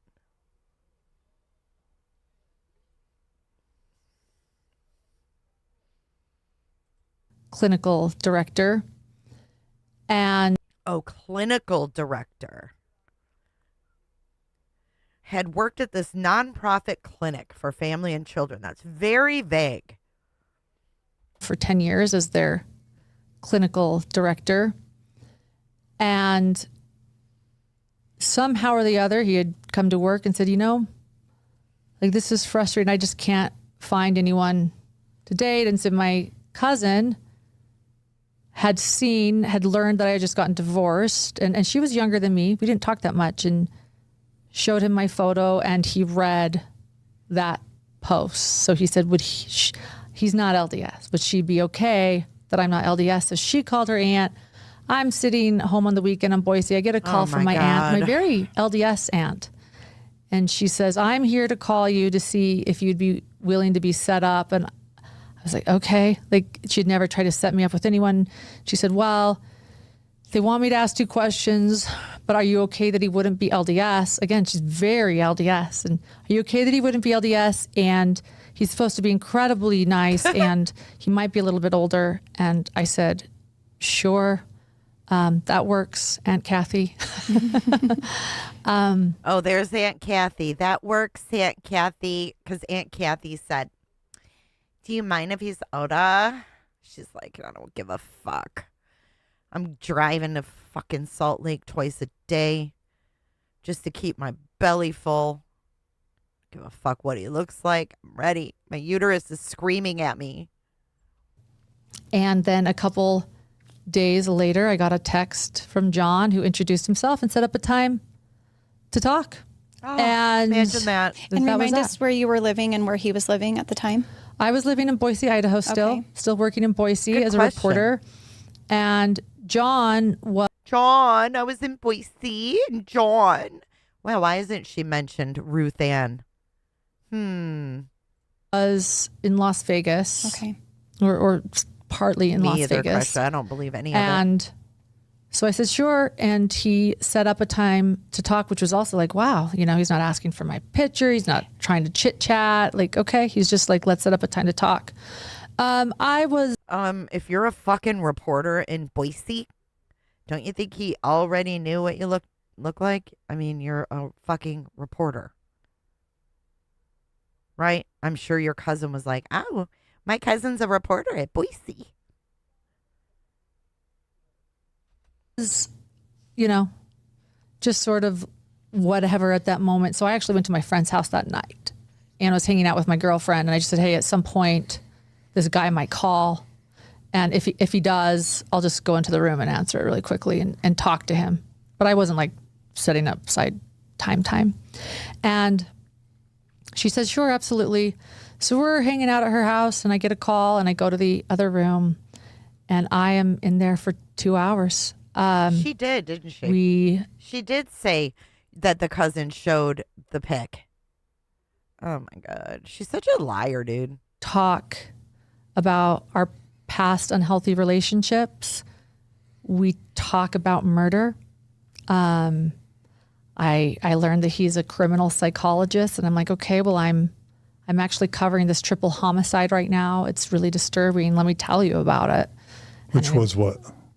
Adam Dees was his name in Boise, Idaho. It was very, very tragic. The sheriff had actually said, and he was retiring, and he said, in my entire career, I've never seen something so brutal. But a young 22-year-old Christian man committed his first crime by going into a house. No criminal history. I remember that story. No criminal history. He picked a house. A young Christian man. Why does it even matter? Guy murdered. On Google Maps. So it's like, this is like your worst nightmare. Picked a house on Google Maps. This is like your worst nightmare. I got to speed her up. She is slurring bad. This afternoon session did not go well. Went, murdered the whole family. And then, yeah. And I was there that night. It happened, you know, we'd heard that there were bodies found and went and stood outside the house. So I was covering this really traumatic murder. So we talked about murder on our first phone call. We talked about unhealthy relationships on our first phone call. He listened. I had never had a phone call like this in my life. And I hung up but that was that. I didn't expect anything because I just thought, you know, too good to be true. But it was really nice. I thanked my cousin and said, I didn't know what happened, but it's great. And he called, like, it's so funny because I was divorced in February and it was September. And I was just, oh my God. We talked every night since, like, he called the next night and the next night and the next night. And we were quickly falling in love. I mean, it was like love is blind before love is blind. I hadn't even seen a picture of him. He had no presence on the web. And he wasn't asking. And no one finds that to be weird. He had no presence on the web. You mean the cousin couldn't have snapped a fucking picture of her boss? There's no way she met this guy blind. No fucking way. I think she decided to do it. She forced herself to fall in love. She knew there was no one else. Love is blind before love is blind. I hadn't even seen a picture of him. He had no presence on the web. And he wasn't asking for a picture of me, which I loved. So I wasn't asking for a picture of him. And so I was just. Yeah, he wasn't asking because you're a reporter and you're on TV, idiot. Talking to this guy every night. He was incredible. But at the same time, Milwaukee had called. The Milwaukee news station, who was part of our company, had called Boise asking to speak to me. And they were wanting to offer me a job interview because they had been watching my stuff and said, we'd like to fly you to Milwaukee. It's a bigger market than Boise. Much bigger market than Boise. and a way to Chicago, right? And if I have this dream and I've already like set the stage, I'm like, I will not give up my career ever again for a man. Like, I have done this over and right. Like, what's the nonprofit? You would think they had a website with their clinical director of the person. And this is all, there's no way to fucking verify this. And then she paints Christina as a stalker for trying to figure out if his UNLV is even legit by making a simple phone call. That doesn't make her a stalker.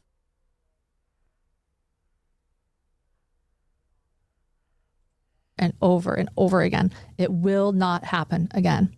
So as John and I are talking every night, Milwaukee's calling. Oh God. And they fly me out. And so I'm telling them, by the way, I'm flying to Milwaukee for a job interview. Oh my God. And I'm texting my cousin. I'm like, look, maybe you should get this guy to come up and meet me. Like he just. Oh, so she told her cousin, maybe you need to get this guy to come and meet me. Huh. So You didn't really want to go to Milwaukee. I'm texting my cousin, even though I've made up my mind that I'm going to Milwaukee. So I'm telling him, by the way, I'm flying to Milwaukee for a job interview. And I'm texting my cousin. I'm like, look, maybe you should get this guy to come up and meet me. Like he just kept calling me every night. And so anyway, we talked while I was in Milwaukee every night. He said, how did it go? I was like, it was incredible. They offered me twice as much as I was making in Boise. They loved me. I come back. And so he's like, he came back the week after I came back from Milwaukee. He finally drove up. And I remember when he drove up, it was actually another murder that I was covering when he arrived. I mean, Boise doesn't have murders every day. So he came up, we went to, I was so lucky. We don't have murders every day. I was always covering a murder. I was very nervous. I was very anxious when I met him. And it was fun to meet him. He was wonderful. And then he left though, like the next day, and Milwaukee then called and offered me the job. And so I had to call him the next day and say, look, it's nice to meet you, but I just got this job in Milwaukee and I'm going to have to accept it. And I hope that we can continue getting to know each other, but I'm going to be in Milwaukee now. And that conversation led to him being, look, I'm falling in love with you. I know this is soon, but we need to talk because I would rather have you not move away. He was older than me. He had never been married. So I guess I'm sharing this because things went very fast. And I wonder why. Because your uterus was screaming. You needed them to go fast. You think Aunt Kathy's imaginary too? You don't believe she got offered the job? No, I don't think we can FOIA her employment history. She was trying to get him to chase her. You need to text in her cousin. You need to have this guy come meet me. Sat with me on the phone that night, not telling me what to do. No one ever not told me what to do, but sharing what he believed our future could hold, and didn't think that my future held everything in Milwaukee. He's like, I explained to him, like, I cannot give up my career for a man. And he's like, I just think you're not looking at what you're capable of. He was telling me, like, I just think that there are some opportunities. I don't think you should give up your career, but I want you to just consider. And I think that things could be incredible with us. So okay. It was going very fast. Wait, what vision did he have for your career that was better than Milwaukee? I'm just dying to know what his pitch was. Is he like, a baby? Like you're going to win a daytime Emmy here in St. George? Like what was the pitch? He actually said to me then, I think we could even start a business. He said, you could be a reporter, but I think that we could do even something bigger. Yeah. He's just like, I think that there could be a business. I think you should just. There could be a business? Don't take that job. I think we could have a business. Stay open. Sounds like he wanted you to stay. Yeah. He was a man in love. Didn't want to lose you. My God, look at her. I love you, Lauren. I love you, Lauren. I love you, Lauren. We're going to have a business together. So this was a marriage of what? Convenience? Huh. Marriage counselor who was never married. Right. Please say my name again. Okay, derp. Why are you screaming for attention? That's so funny. I'm telling the story. But the reason why, so embarrassed. Like, I don't know why I'm telling this. I was going to tell this story.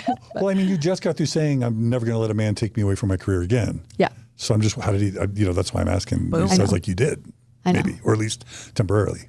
Well, the next day I went into Boise, and I gave my 2 weeks notice and took the job in Milwaukee. Okay. You did. Mm-hmm. And I came home and I told him, I said, I took the job. And he was like, wow. But he didn't say you shouldn't have, or he was like, I'm surprised you decided so quick. I'm like, well, they need an answer. Like, I've got to do this. So I gave my 2 weeks and I hired a moving van and I was going to Milwaukee, and he visited again. And then I actually, after that visit, I was falling in love with him too. And it was It was hard. It was hard. So Yeah, he did. ultimately, I changed my mind. And I called Milwaukee and I said, I can't do it. And it was like out of a movie. They were like, are you kidding? Like, you could go anywhere from here. Like, it was like a hard sell. And they're like, what are you doing? And the irony is I didn't know what the hell I was doing. So I was thinking to myself, what am I doing? And so after I gave up Milwaukee, I then grew really resentful, I think, towards John. And I actually even broke up with him. Oh, so she resented him after. That's probably the truth in this story. That's probably the truth in this story. It felt like a movie. And the first thing they talk about, he says, please don't go. This could be a business. What? Why would you even be talking about a business? That's weird. And they had only known each other a few months. A couple months. With him for a second because I was like so angry that like I did that. You know, it's easier to blame John for my. Yes, I think, okay, that's a really good question, creative minds. Okay, so my thought process on this is how she gets away with all the traveling and leaving John at home with the kid. Because she gave up that fucking job. I bet you it's held over his head when he gets upset about her being gone so much. I have a feeling that she brings this up to him a lot. Put a 1 in chat if you think that she still has resentment over this. That's probably how she brings it up. Like, oh, you know, you want me to come home and trick or treat? I've got to be here, John. I've got to be here. I have to do this. I have to go to these trials. Even if there wasn't a job, it sounds like she told him there was. So it gives her leverage. Mm-hmm. A lot of you are on the same page. All right. I so angry that I did that. You know, it's easier to blame John for what I just did. But we got, you know, I'll just say it all worked out. Oh, she was going to say we got past it, but she couldn't say that because they're not past it. We got it all. It all worked out, she says. But, you know, we got, listen to that again. Angry that I did that. You know, it's easier to blame John for what I just did. But we got, you know, I'll just say it all worked out. But at that moment. Yeah. We got past it. Nope, you didn't. No, you didn't. But it all worked out. It is what it is. It was easier to blame John for what I just did. But we got, you know, I'll just say it all worked out. But at that moment, I had no job because I'd given my 2 weeks. So John came up. John had been moving to St. George from Vegas. He's from Chicago, but he thought the Red Rock was beautiful. He was single, and so he wanted to be near to the Red Rock. So he's like, yeah, I live in this town called St. George. I'm like, I know it well. He's like, oh, I just happen to live in this town called St. George. Now that's weird. He's from Chicago, was in Vegas, and then relocates to St. George and says, oh, I'm in this town called St. George. So you mean to tell me y'all have been talking on the phone every night? You never talked about Mormonism or St. George? Never talked about that, right?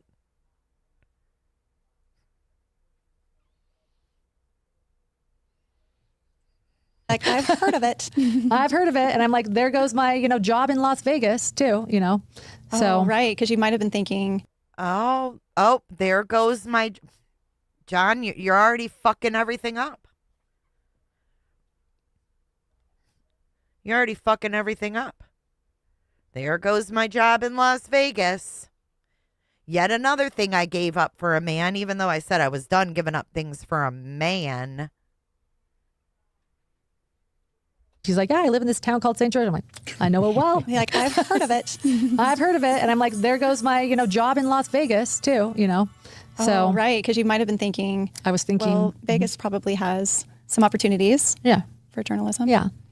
So, needless to say, he came up to Boise and helped me move to St. George, and I moved to St. George, and then, at that moment, I felt sort of frustrated again with myself and with the situation, and he had never been married, and I remember thinking, like, he's not going to marry me. Like, what have I done? Oh my God. So I expressed this to him, and so he said, well, let's just go elope. And we did within 2 days, like a real elopement. Like, it was his birthday coming up. It was his birthday coming up. Like, I couldn't just have him, like, have a day. So, like, I blessed him with the elopement on my birthday, on his birthday. And in 2 days, he said, well, if you can find someone to officiate, I don't want to get married in a, he proposed to me on Valentine's Day, I should mention. So I was divorced Valentine's Day 2015, engaged Valentine's Day 2016. But then I wanted to just get married. And so he said, let's elope. And if you can find an officiator, I don't want to get married in the courthouse, we'll do this. And so I pulled that off. I pulled that off. She found an officiator. How come Lauren didn't know John lived in St. George and not in Vegas? Good question. The courthouse will do this. And so I pulled that off. I found an officiator, and we got married at Zion National Park on his birthday, 2016.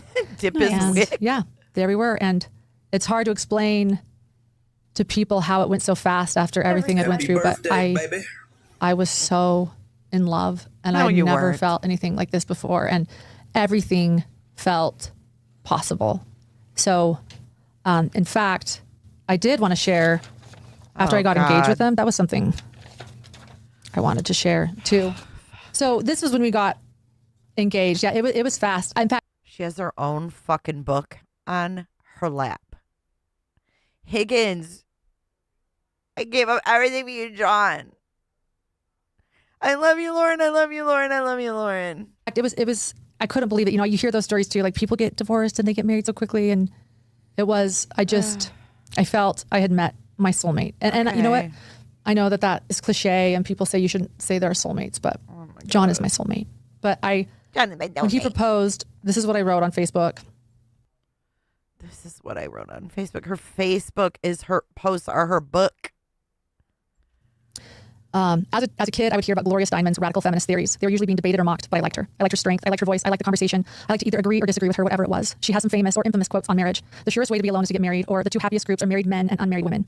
I had disagreed with her take on marriage because one day I wanted to get married and to love. But the past few years in pain, I started to believe she was right and I was naive. But a quote of Gloria's I've always loved, one that I now remember with more potency and hope, is when at 66 years old, she chooses marriage for the first time. And Gloria says something very un-Gloria. Being married is like having somebody permanently in your corner. It feels limitless, not limited. I really think I'm beginning to understand in a new way, and I'm grateful for that understanding. It's been hard to get here, and there's been pain, but it finally feels limitless. I am so excited to marry this man. So, I called him my football playing feminist, and yeah, so. Her football playing feminist? That's what you call your husband? Oh my God, is she just dropped 5 gifted? Thank you so much. Viv, Sarah May, Miss Pixie Coconut, and Miss Glass. Welcome to Cooterville. Thank you so much, Ish. That's so nice of you. Hey, Cooter Clippers. Come on in and close your legs. Her football playing feminist. Hold on. I'm going to give you a photo for a visual. You know how I roll. Gotta have the visuals. Look at Santa. Thank you so much, Ishi. There's her football playing feminist. Put hair extensions on his mom and you have Wowan. Literally. So we got married. Can I ask a quick question about that? Mm-hmm. So, I called him my football playing feminist, and yeah, so we got married. Can I ask a quick question about that? Mm-hmm. So you already mentioned that you kind of let go of the idea that you'd ever find a righteous Mormon man to marry. But there is the Mormon theology that families that get married in a Mormon temple, that get sealed in a Mormon temple are eternal. And the children that are born into families sealed in a Mormon temple will be with their parents forever. Mm-hmm. And the flip side of that, or the manufactured scarcity, as I like to call it, is that if you don't get married in a Mormon temple, your marriage ends when you die and you won't be with your partner in the celestial kingdom. And any kids you have, you won't get to be. Michelle. Michelle, I love your fucking bluntness. You crack me up. With them in heaven, because in the Mormon world, God separates spouses and children if they aren't all faithful Mormons, basically. What did you do with that theology as a believing Mormon? Two things. I really wanted to get sealed and sealed to him. I didn't believe that God would keep us apart. So I did believe that I would be with John forever. But it was a metaphor for me and something that I valued, and it meant a lot to me. And the idea of being sealed together forever with him was something I really wanted and craved. And I would even talk to him about it. And he actually loved the idea that there was a heavenly mother in Mormonism. Like, he loved that. He was like, I love that there's this heavenly mother, and that if you think about this metaphor of a male and a female not being able to make it without one another, to heaven. Like, he thought that was so cool. And I thought it was too. If you just look at it as sort of this idea, And so in my hope that I could be sealed, and maybe I should throw this out too, I'm still sealed to my ex-husband. I was going to ask that. Oh, you mean to this day? No. I'm still sealed to my ex-husband. And he says to this day, and she says no. Then why'd you say you were? Girl, I don't know where this fucking picture's from. This is the football playing feminist. His arm looks extremely long. I'm just going to say that. I don't know about this photo, to be honest. I'm looking at it, and I'm looking through my bifocals here, and it looks like he has a really, really fucking long arm. I mean, like, look from the shoulder to the elbow. Doesn't it look weird? It looks like it's not attached.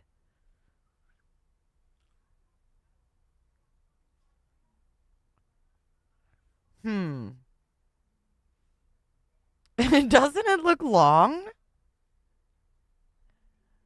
It looks strange. Oh, it's the shoulder pads? Well, this is the only photo I could find in a Google image for him. He's thinking about Brad Pitt. I mean, it definitely looks like his face, and probably could be his hair and stuff. He's over 6 feet. Maybe she's got heels on. I mean, his other arm holding the helmet doesn't appear to be that long, but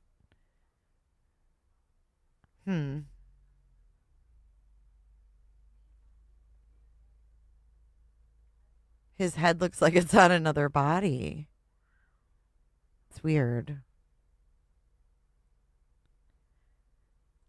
You think he's about 5'7"? Sin. Okay, let's go back to her being sealed. So in my hope that I could be sealed, and maybe I should throw this out too, I'm still sealed to my ex-husband. I was going to ask that. Oh, you mean to this day? No. Oh, okay. At that time, you were still sealed. Okay. Yeah, I just wanted that, as a symbolic, I craved it. And it was also surprisingly kind of overwhelming to marry someone that wasn't LDS. I felt a loss. I knew I was going to be with John. If he's tall, then she must be super tall. On forever. I just didn't imagine a God that would separate two people in love. But I did mourn the idea that he wasn't LDS and that it wasn't going to be what I envisioned. And all of a sudden you're there and you realize he's not going to be coming to church with me, or it's just not going to be what I knew growing up. Like, he's not going to understand this community and this heritage. Like, I understand, right? At sociology, like, that was like sort of playing a part. Like, wow, this is different. Like, he does come from a different world and I come from this different world. And so I did mourn sort of this idea that we wouldn't have this in common. But he was willing to take the missionary discussions, and we did that. He came to church. He was not very religious, but he did go through the missionary discussions very quickly. He wanted to get baptized outside. The mission president said no. He was like, what the hell? Like, why not? Like in a river. Does he have a dip in? Looks like he might be dipping.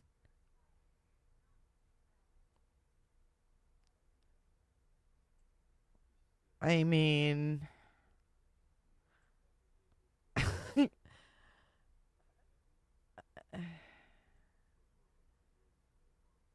it's probably real. I mean, the posture seems spot. You can't make this shit up. Fuck.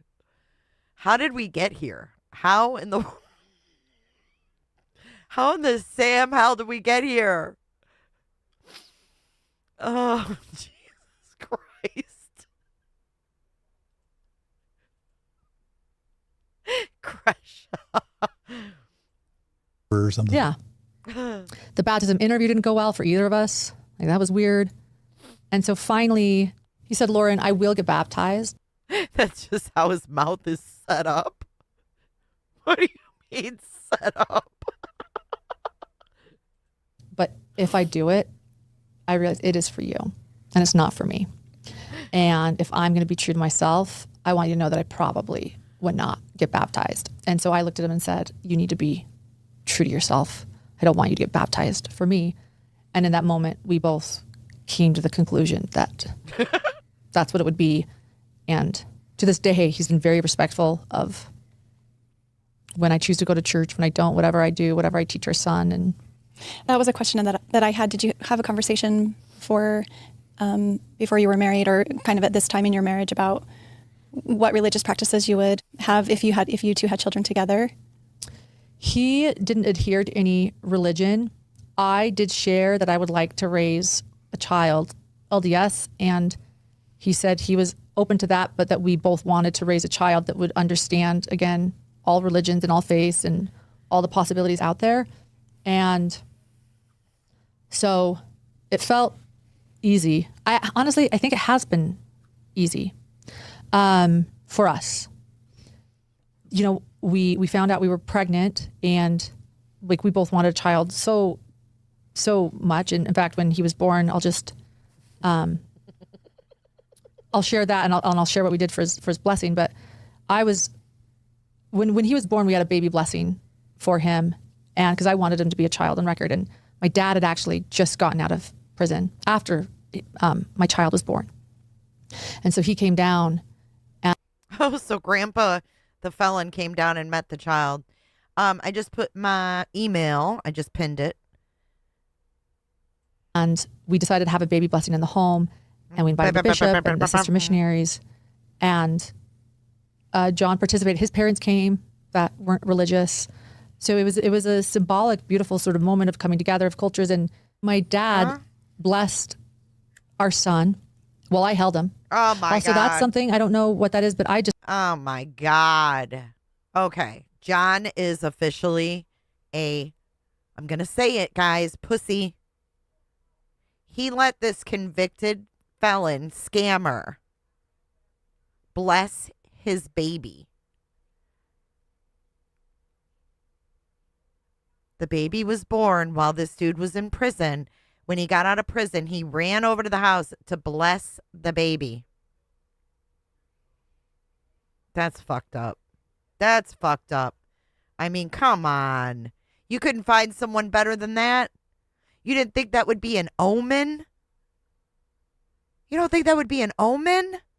That's not good. No. John, do better.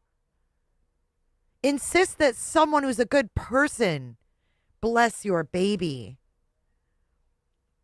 Insist that someone that you want your child to potentially be like bless your baby. God. All John needs is a lobotomy and some tights. Our son, well, I held him. Also, that's something I don't know, blessed. It was a symbolic, beautiful sort of moment of coming together of cultures. And my dad blessed our son while I held him. Also, that's something, I don't know what that is, but I just simply looked at the bishop and said, can I hold him? And he said, sure. I've heard people say they can't do that. I just did. What? But of course, if the bishop said no, I'd have said, well, I'm holding him anyway. So maybe it was just. Wait, what? So she had an LDS bishop there?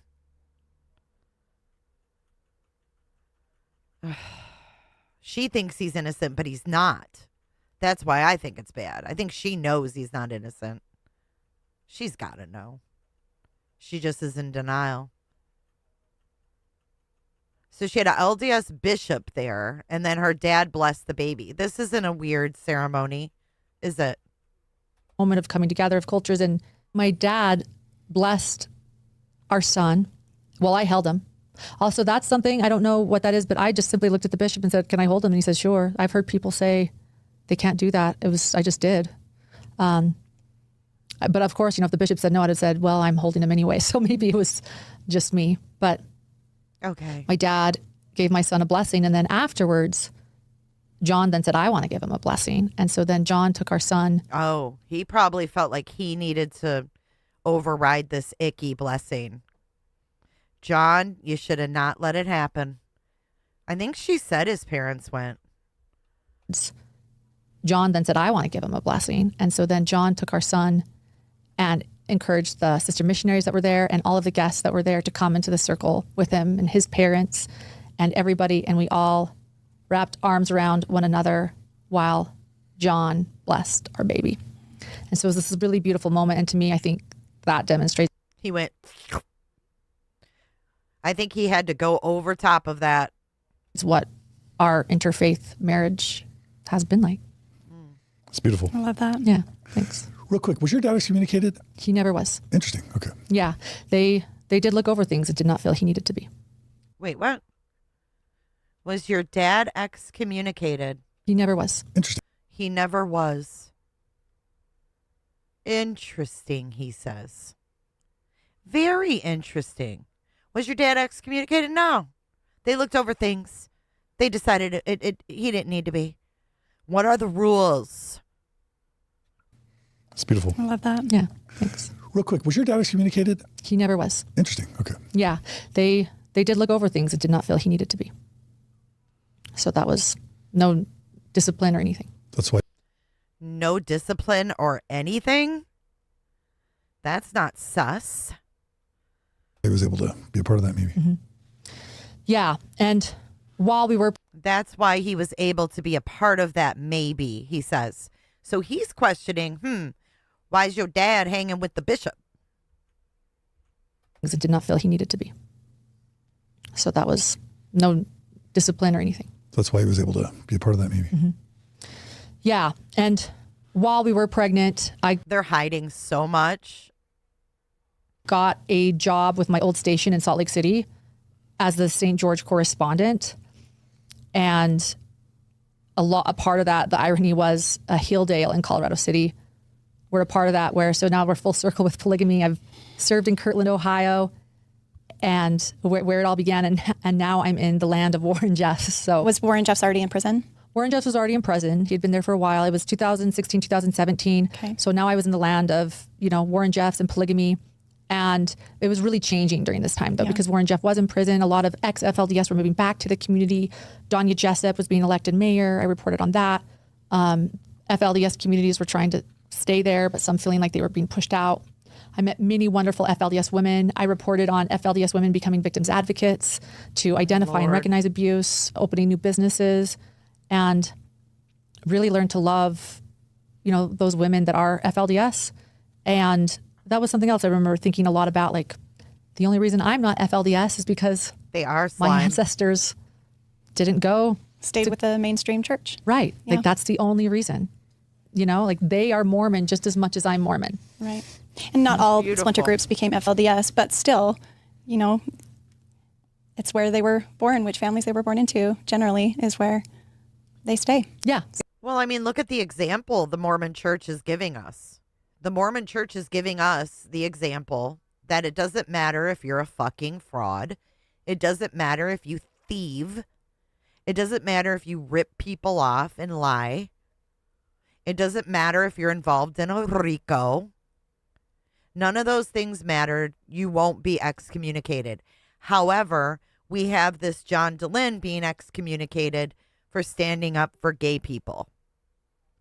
It says a lot about the Mormon church. They don't even have to tell us anything. I'm picking up what they're laying down. I can see through the fucking fog.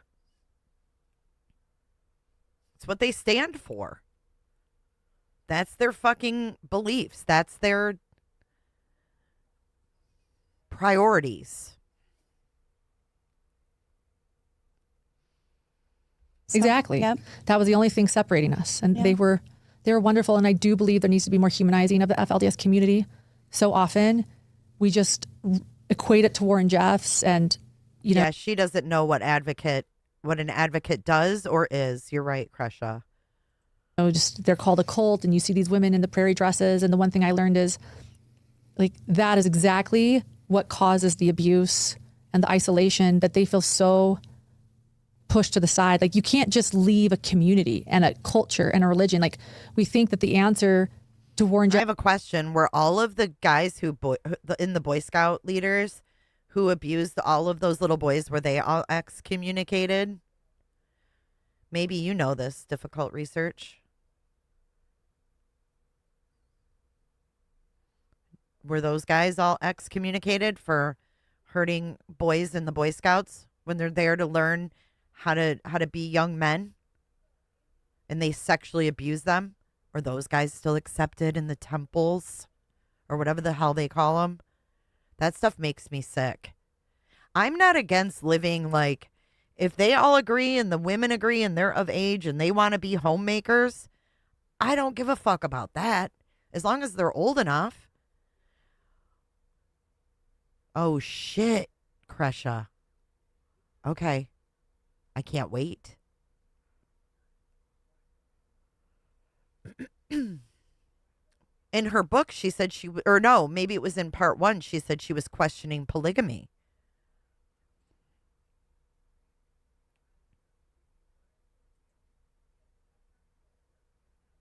Yes, and those are FLDSs. Just get out. How do you leave your family? How do you leave your children? How do you... Mike King is another YouTuber. He has the show called Profiling Evil, and he wrote books on cults, too. Leave your marriage. How do you leave the community you grew up in? Your faith. Your faith. Yeah, I mean, this is a lifetime. Do you notice that she skims over? I just noticed that, moderator. I was just going to say that. It's like you read my mind. She skims over that these men are pedophiles. Wasn't Josh Duggar a pedophile? Wasn't Warren Jeffs a pedophile? Wasn't Joseph Smith a pedophile? And I said that 3 times in a row. I'll probably be demonetized, but I don't give a fuck. It's what they are. I don't like this glossing over, you know? Oh, it's polygamy. No, it's pedophilia, right? I mean, it's gross. But this is why it's normalized, is because of talk like this. I don't like that.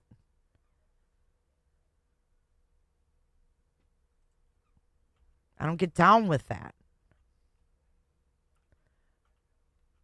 And those are FLDSs. Just get out. How do you leave your family? How do you leave your children? How do you leave your marriage? How do you leave the community you grew up in? Your faith. Your faith. Yeah, I mean, this is a lifestyle of indoctrination of generations. Right. Mm-hmm. This is a lifestyle. This is the place they live. This is everything. And I think so often we simplify that to, well, they just need to leave. And that's one thing I think that I learned through reporting in Hilldale and Colorado City is that's not so simple. And actually, as a society. What's Hilldale in Colorado City? Push me. I'm glad that they were good dudes. It makes me sad about all of those men that hurt those boys, and it was all hidden. All those reports, when they were made public, I just scrolled through report after report after report. Yeah, Megyn Kelly said, 15 is 15. It's not like 5. It's different. Whoa, why does this keep coming up? We need to humanize them and accept them and not create more of an isolation where abuse can happen.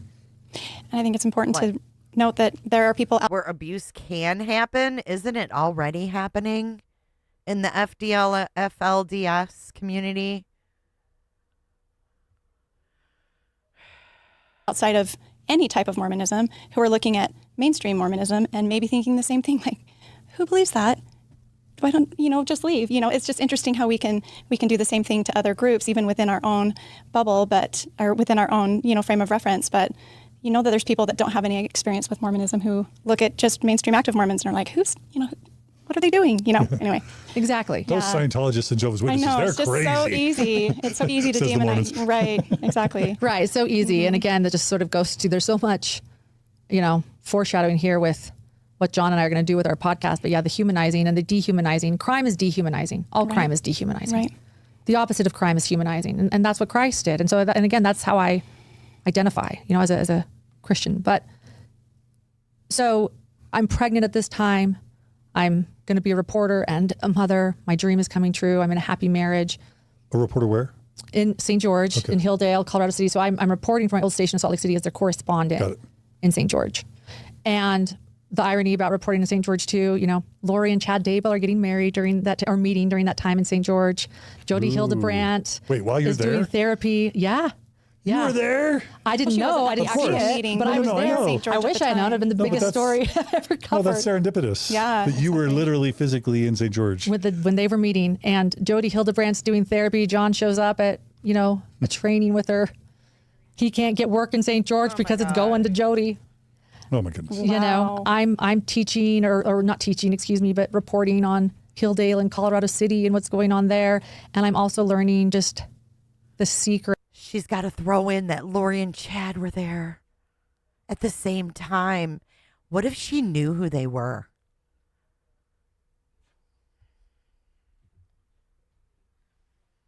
What if she knew who they were? I mean, how big is St. George? I know, Ark. It's really fucking weird. I mean, what are the odds that she knew who Lori and Chad were? That's weird that she actually mentions that. Ugh. Like, it gives me chills. I don't like that. Because she's very, very obsessed with them. She connects everything to them.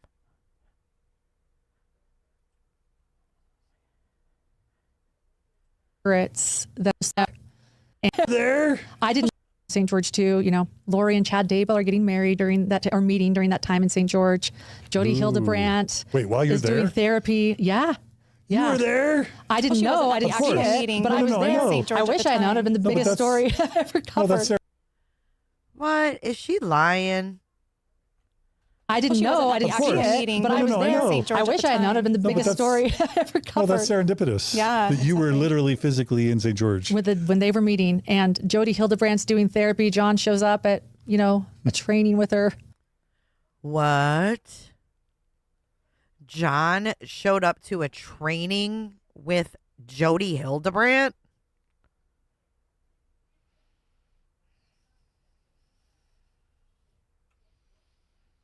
Meeting, and Jody Hildebrandt's doing therapy. John shows up at, a training with her. He can't get work in St. George because it's going to Jody, a training with her. What? And Jody Hildebrandt's doing therapy. John shows up at, a training with her. That look.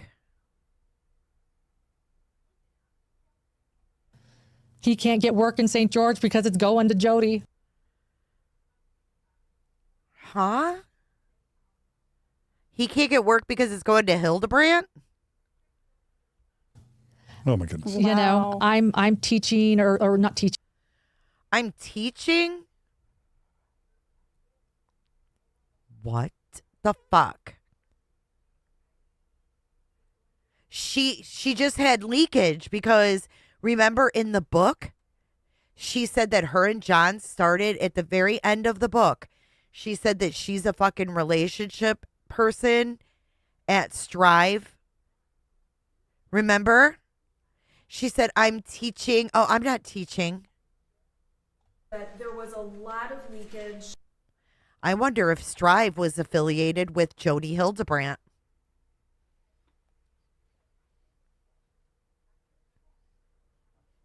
No. This is weird.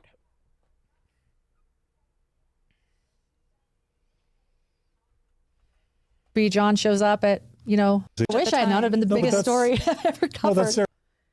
There's a reason his ass moved from Vegas to St. George, and I want to know what it is. I want to know why, when they were dating, he was in fucking Vegas. Then he moves to St. George, and all of a sudden he's going to a training with Jody Hildebrandt.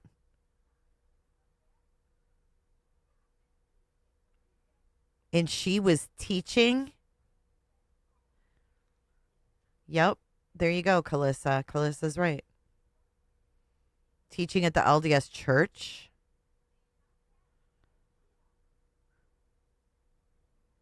No, it's Strive, not Thrive. Thrive is what Shanann Watts sold. Serendipitous. Yeah. That you were literally physically in St. George. When they were meeting, and Jody Hildebrandt's doing therapy. John shows up at, a training with her. He can't get work in St. George because it's going to Jody. Oh my goodness. Wow. I'm teaching or not teaching, excuse me, but reporting on Hilldale and Colorado City and what's going on there. And I'm also learning just the secrets that are in St. George and this sort. Oh, she's learning the secrets. But she's saying she's learning secrets through reporting. I don't think she learned secrets in St. George through being a fucking correspondent at the news. Sounds to me like she was learning secrets by the people she was meeting, a.k.a. Jody Hildebrandt. When did Jody Hildebrandt team up with Ruby Franke? What year was it? The Velvet Fox, how do you know she's lying? There's truth in lies. How do you know that it's all lies?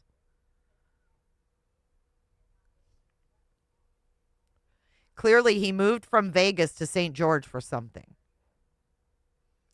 So there's got to be some truth in this. So I don't know. Why are you so sure it's lies? You're the only one in here that's definitively saying these are lies. All of this stuff is up for, question. How are you so sure?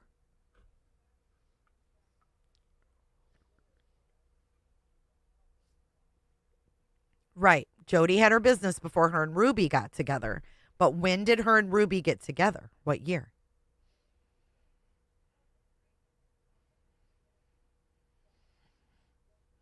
And when did Jody start her business?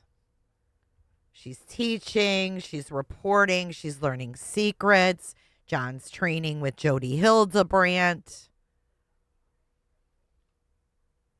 Hildebrandt's doing therapy. John shows up at, a training with her.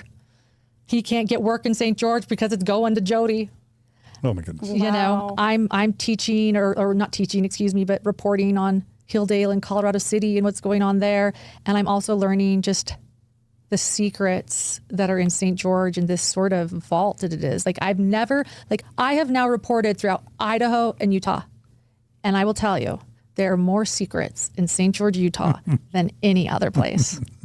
When you talk about the Old Boys Club and you talk about, and I think that goes too, I just want to say, with the origin story of Hilldale and Colorado. You can't get rid of an origin story. We know that. Look at our origin story. You just can't get rid of that. So they got married in 2016? So this would have been 2016. It's also right down the road from the Mountain Meadows Massacre. Mountain Meadows Massacre, yeah, exactly. And everything that happened in St. George, Salt Lake looked away. That's the entire history of St. George, Utah. Go down to St. George. Look, they're practicing polygamy. Yeah. Just let them do what they do. St. George is its own entity. Don't worry about St. George. They'll govern themselves. It's, isolated. And yeah, it was interesting to be a reporter there.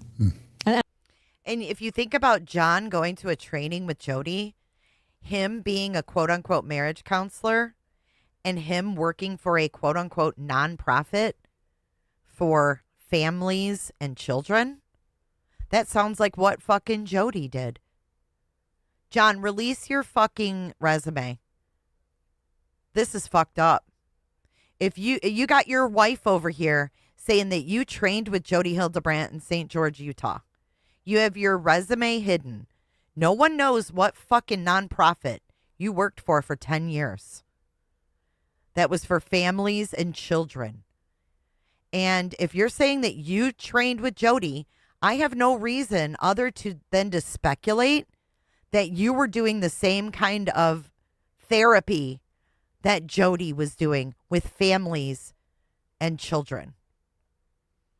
So I'm recommending that you release your resume and tell the truth about your background. That would be step one, because this isn't looking good. We know nothing about your work history, but your wife saying that you trained with Jody Hildebrandt. That's all we know, because everything else about you is scrubbed. Why?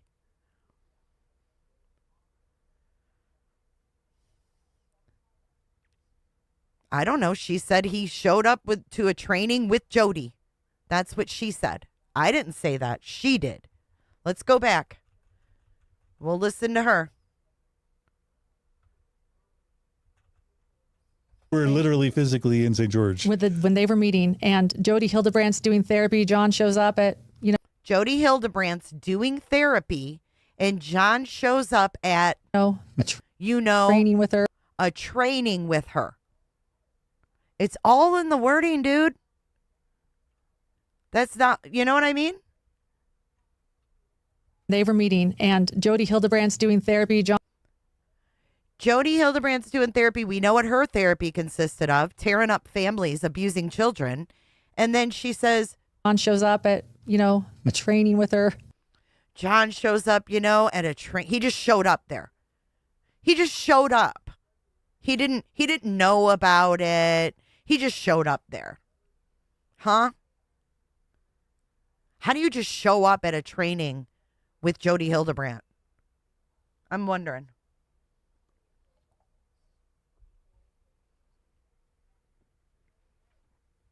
He just showed up. Couldn't get work, but he showed up.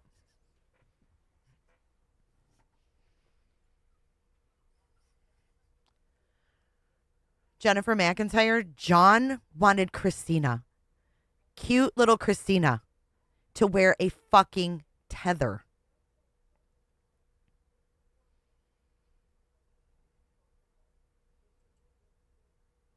Lauren did not say John trained with Jody.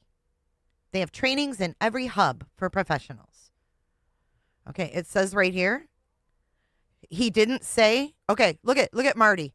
Lauren did not say John trained with Jody. Can you read the captions on the screen, Marty? I'm just curious. John shows up at, a training with her. But she didn't say with her, right? I mean, can you read the captions? You don't even have to listen to me. Read the screen. It's her words. John shows up at, a training with her. I don't know what you're missing, Walwyn. But I can read between the lines. I'm not stupid.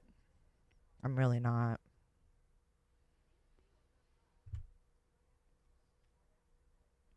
And why was that never mentioned during the entire time they talked about Hildebrandt and Frankie on their coverage of the case? I don't know. You would think that he would say, hey, I showed up at a training. I met Jody at a training. Did he? I don't know. I didn't watch their coverage. I might look at it now, though.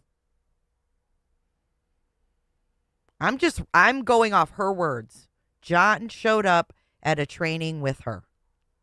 That's all I know, is what she's telling me. I'm not making this up. To say, oh, she meant this, is to speculate. She said he showed up at a training with her. I'm assuming she's leading the training. She's the one getting all the work in Salt Lake or in fucking St. George. So I have questions at the very least. He can't get work in St. George because it's going to Jody. Oh my goodness. You know, I'm teaching or not teaching, excuse me, but reporting on Hilldale and Colorado City and what's going on there. And I'm also learning just the secrets that are in St. George and this sort of vault that it is. Like I have now reported throughout Idaho and Utah. And I will tell you, there are more secrets in St. George, Utah than any other place. Like when you talk about the Old Boys Club and you talk about, and I think that goes to, I just want to say with the origin story of Hilldale, Colorado. Like you can't get rid of an origin story. We know that. Look at our origin story. You just can't get rid of that. It's also right down the road from the Mountain Meadows Massacre. Mountain Meadows Massacre. Yeah, exactly. And everything that happened in St. George, Salt Lake looked away. That's the entire history of St. George, Utah. Go down to St. George. Look, they're practicing polygamy. Yeah. Just let them do what they do. St. George is its own entity. Like, don't worry. I mean, let's face facts. That's what Jody did. She held trainings. So why would it be so crazy that she was running the training? She's the ones, as far as Lauren said, getting all the fucking work. About St. George, they'll govern themselves. It's, isolated. And yeah, it was interesting to be a reporter there. And I was the only reporter there. I did everything. I was my own cameraman, did everything. When it comes to St. George and the origin story, as John and I always say, you're as sane or as sick as the secrets you keep. And I think sometimes the most crime sometimes happens in the places where they are the most secrets. Like I live in Las Vegas now. Like in Las Vegas, your next door neighbor might be a stripper and they're a wonderful person and everybody knows them. There's no secrets. In St. George. What? They are the most secrets. Like I live in Las Vegas now. Like in Las Vegas, your next door neighbor might be a stripper and they're a wonderful person and everybody knows them. There's no secrets. In St. George, it's beautiful. But then when you peel back the layers and the secrets, and I think that's the origin story of St. George, starting with polygamy and Hilldale and looking the other way, don't ask, don't tell, creates a lot of secrets in this isolated town. Mm-hmm. Yeah. So that's what I learned. I also learned too, I think this was a big part of, John had a really hard time getting work there. He's brilliant, a Princeton educated psychologist and people. Forensic, right? Mm-hmm, yeah. Clinical and forensic. Yeah. And he could not get work in St. George. And I was cocky too. I was like, and psychologist and people, Forensic, right? A Princeton educated psychologist. Psychologist. And people. Forensic, right? Mm-hmm. Yeah. Forensic, right? No, he's a marriage counselor. Clinical and forensic. Yeah. Clinical and forensic. And he could not get work in St. George. And I was cocky too. I was like, I got this. I'm a reporter. I'm LDS. Because he was like, I've got this. I'm a reporter. I'm LDS. I've got you.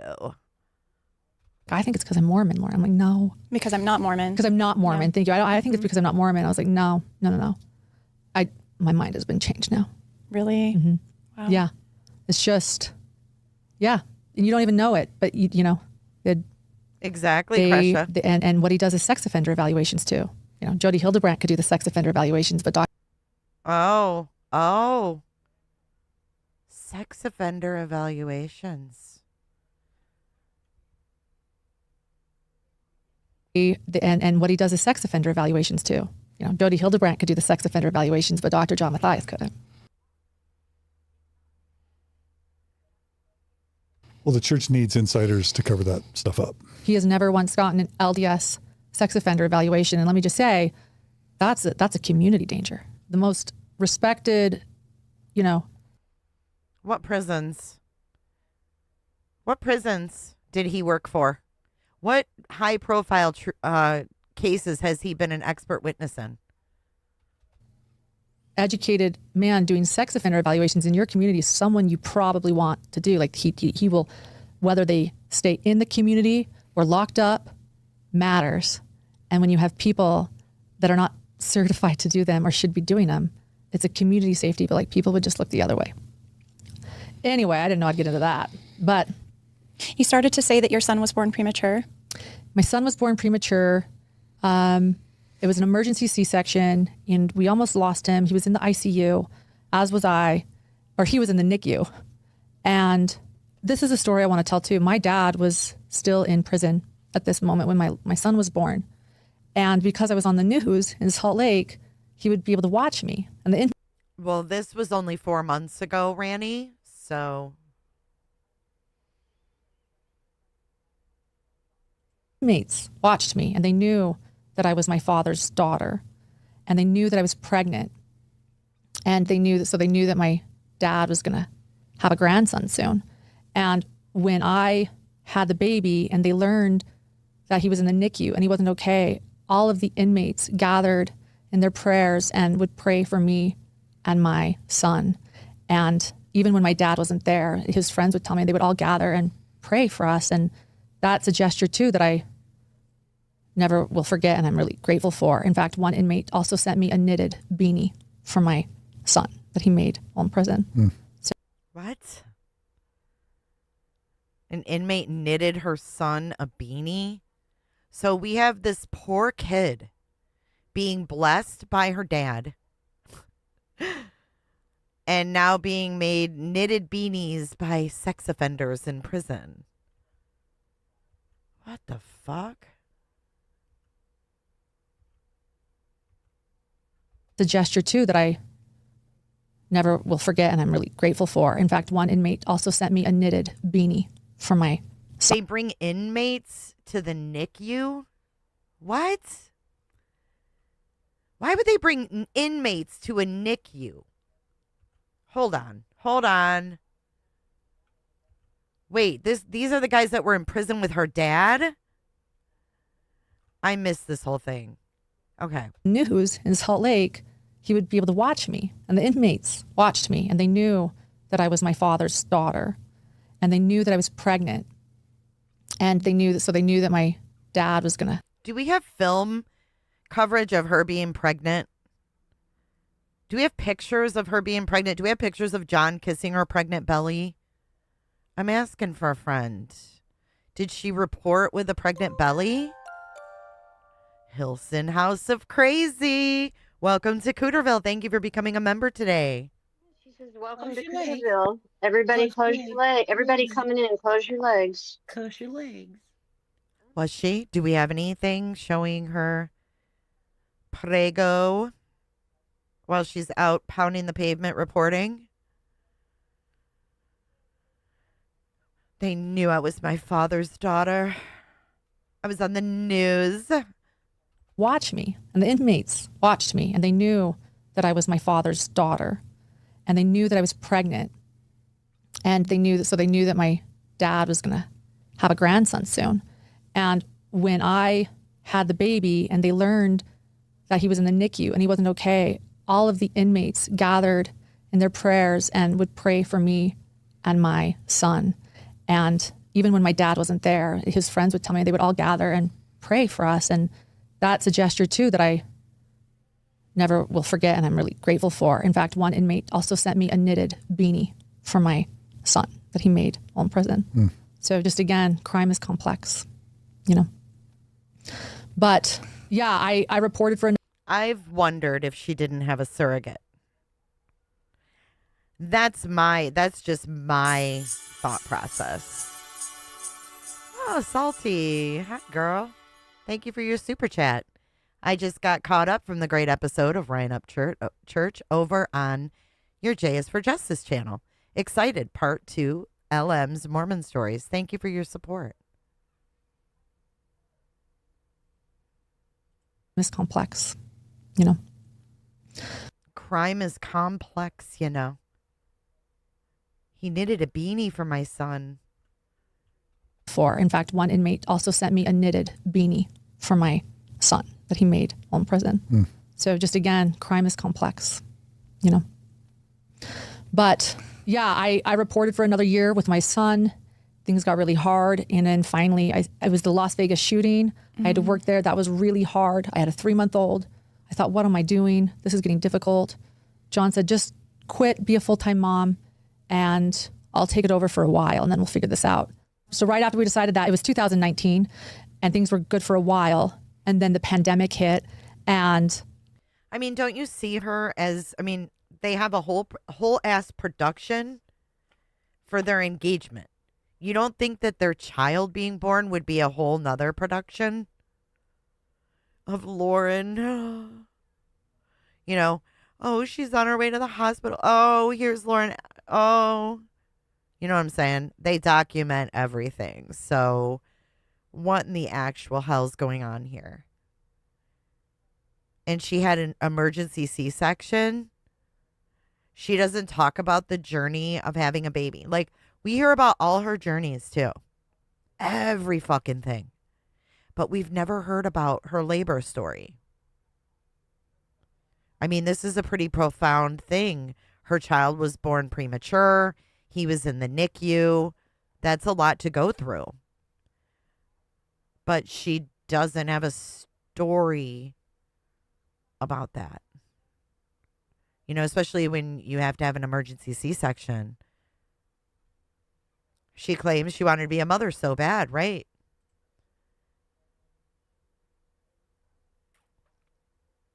I mean, I just think that she would use that. Like, oh my God.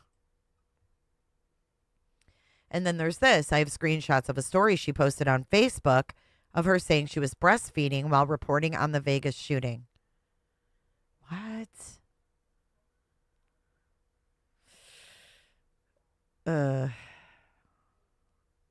I've never seen any reports of her working on the Vegas shooting.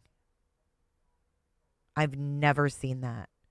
And I think I've watched all of her resume footage.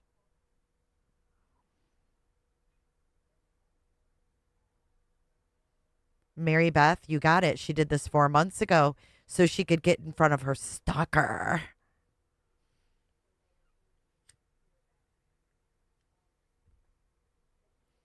Right. The going blind, getting a false diagnosis at Costco. That was a story, but your birth story is not important. And remember, she was playing around in the book. She went to an in vitro clinic. She paid $350 for the visit to find out that it cost 10 grand. Because she was going to be a strong feminist and just have a baby because she wanted one. She wanted one so fucking bad that she went to an IVF clinic by herself and paid $350. But then she has this pregnancy that she's been waiting her whole life for. And she doesn't have a story for this.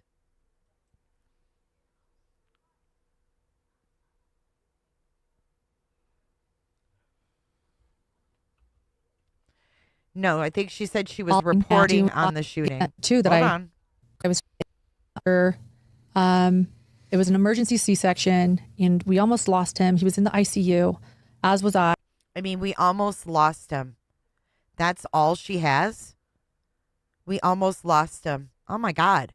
If that was your baby, you'd be like, "Oh my God!" And you would go into more deep. We almost lost him.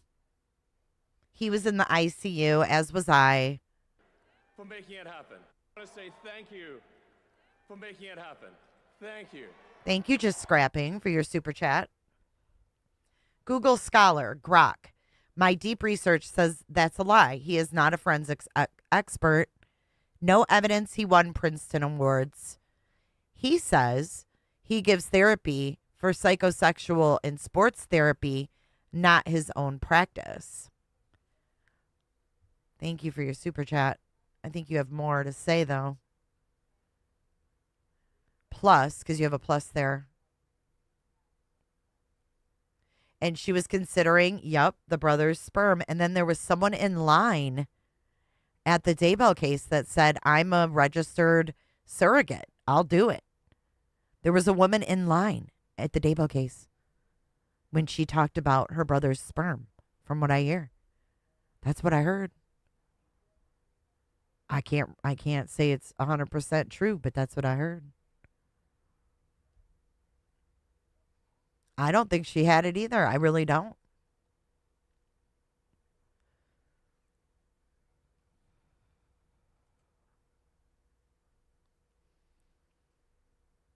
Yeah, it's weird, huh? He was in the NICU. And this is a story I want to tell too. My dad was still in prison at this moment when my son was born. And because I was on the news in Salt Lake, he would be able to watch me. And the inmates watched me, and they knew that I was my father's daughter. And they knew that I was pregnant. And they knew that my dad was going to have a grandson soon. And when I had the baby and they learned that he was in the NICU and he wasn't okay, all of the inmates gathered in their prayers and would pray for me and my son. And even when my dad wasn't there, his friends would tell me they would all gather and pray for us. And that's a gesture too that I never will forget and I'm really grateful for. In fact, one inmate also sent me a knitted beanie.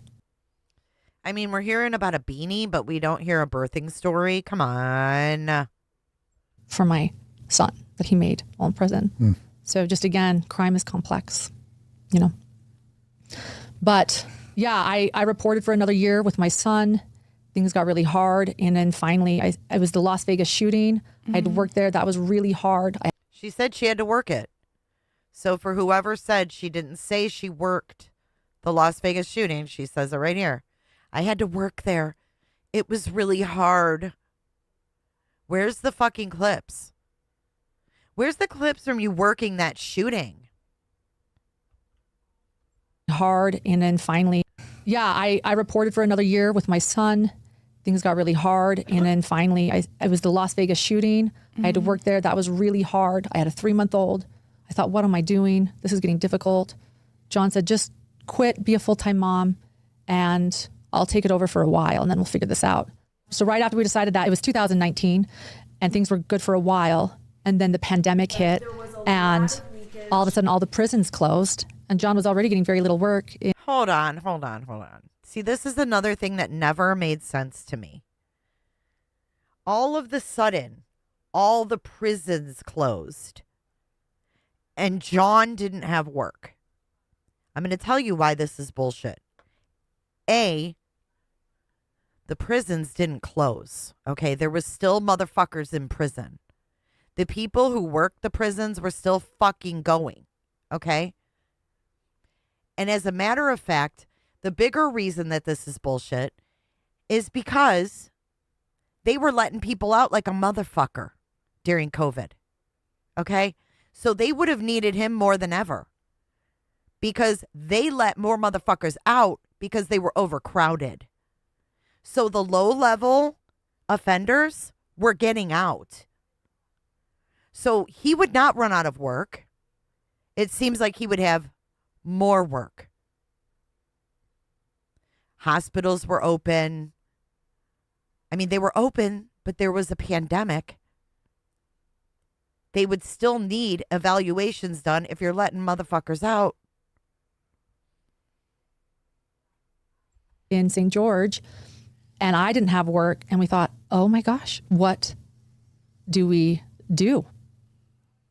And while I had quit, it was the end of 2019, and I'm having a hard time with motherhood. Wait, hold on. Wait, what? She's at 2019. The pandemic didn't hit in 2019. Do we do? Hey, Flobo. And while I had quit, it was the end of 2019. And wait, the pandemic hadn't hit yet. She's all over the place. And I'm having a hard time with motherhood. That's something people didn't tell me either. Like how hard. Oh, there you go. There's the truth. She didn't bond with that kid, dude. Bing bong. And it might be because she didn't have the kid.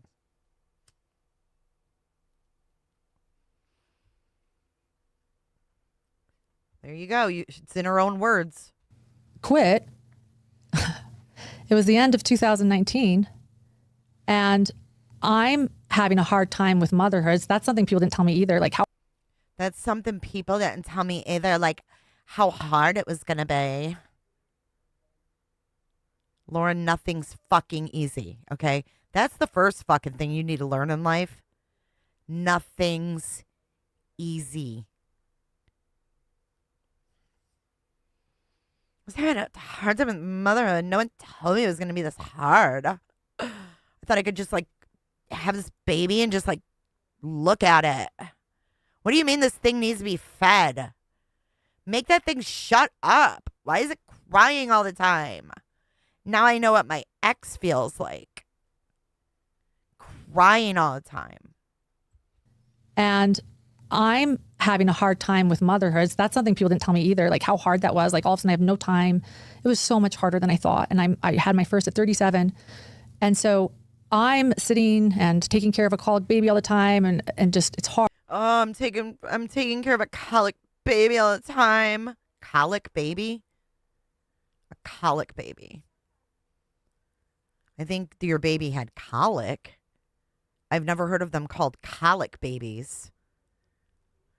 You know what that reminds me of? That reminds me of that vile Melanie Gibb.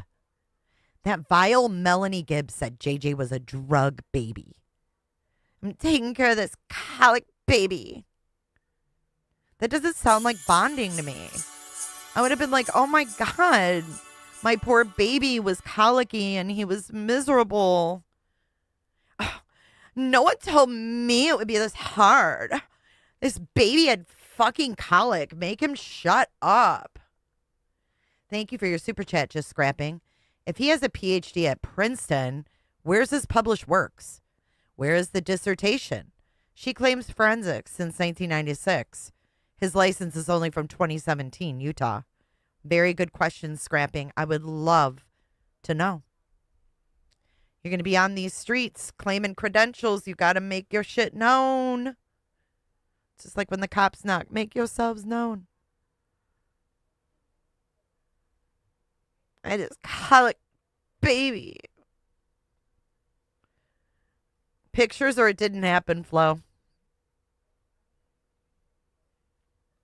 And so I'm sitting and taking care of a colic baby all the time and just, it's hard. And the AP wire comes across and I notice a story that caught my eye. It was the day it came down of a beautiful missing couple, or half of a beautiful missing couple. Lori Vallow was beautiful.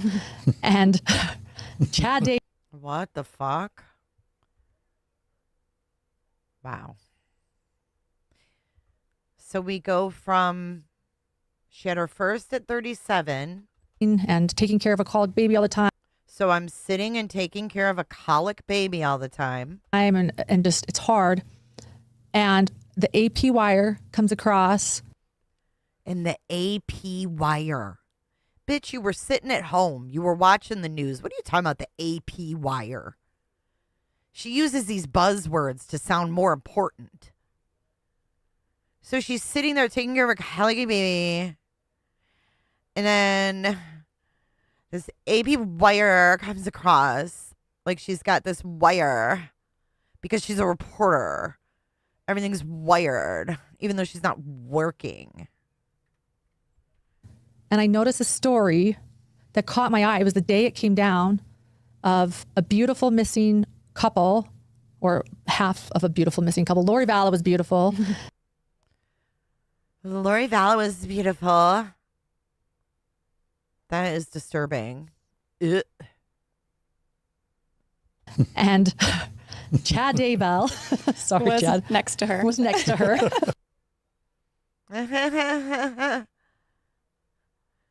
Awen said her friend was listening to the AP wire about 2 missing kids. Oh my gosh. Another story. Hot off the press of someone else.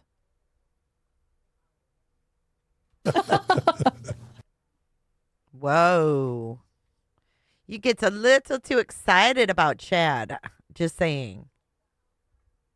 Chad Daybell, sorry, was Chad, next to her. Was next to her. And why is that funny? And I noticed a story that caught my eye. It was the day it came down of a beautiful missing couple, or half of a beautiful missing couple. Lori Vallow was beautiful. And Chad Daybell, sorry, was Chad, next to her. Was next to her. Sorry, Chad. Why would you say sorry, Chad? Are you talking to him? Are you writing him? What? And Chad Daybell, sorry, Chad. Next Weirdo. You are weird. to her. Was next to her.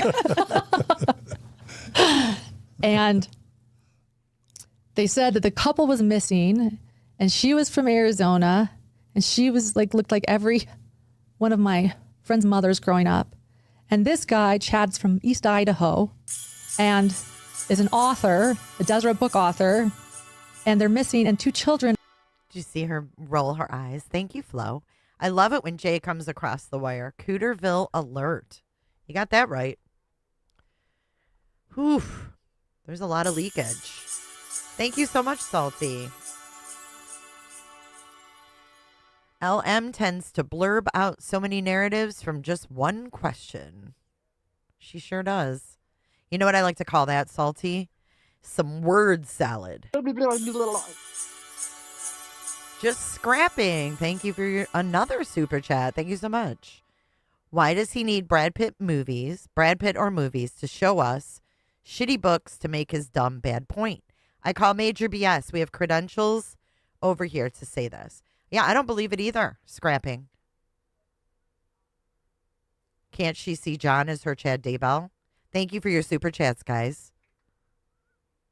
That was a nice little palate cleanser. Thank you. Are missing and they need help finding both the children and the couple. And I'm like, and I knew news enough. I'm like, this is not good. What is this? What is this? And I stared at it. And John and I would talk a lot about crime. And again, I can quit the journalism job, but I can't quit journalism. So at that moment, I went digging. I joined my first true crime Facebook group.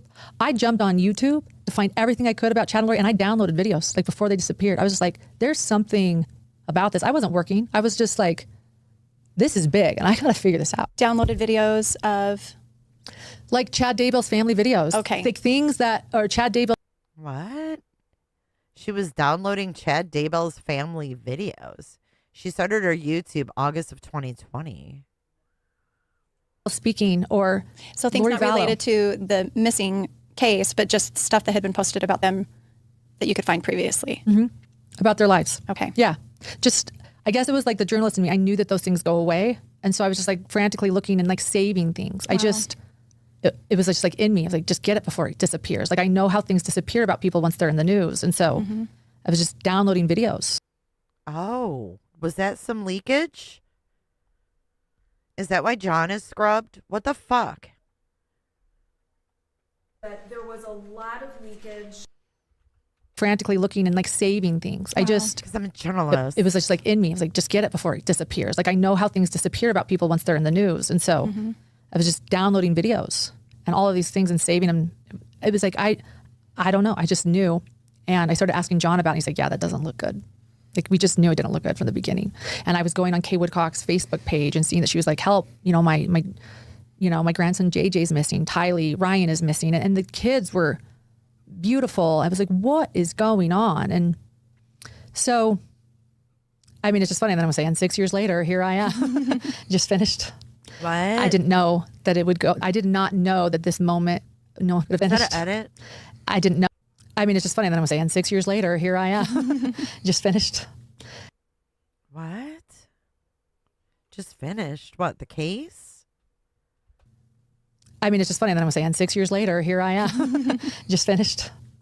I didn't know that it would go. I did not know that this moment, no one could have told me that this moment would go on for 6 years. I just concluded Lori's 3rd trial in Arizona and the 4th trial of this case just weeks ago. 6 years later. But that. Okay. Sometimes cases take a long time, Lauren. What the fuck? I've never been the same since. She's insecure about everything. Right after that, I remember it was Christmas 2019. So I just learned, it was just a week after, I was already in the rabbit hole, which I didn't know was about. Put a 1 if you think John looks like Chad. That it was about to become a crater.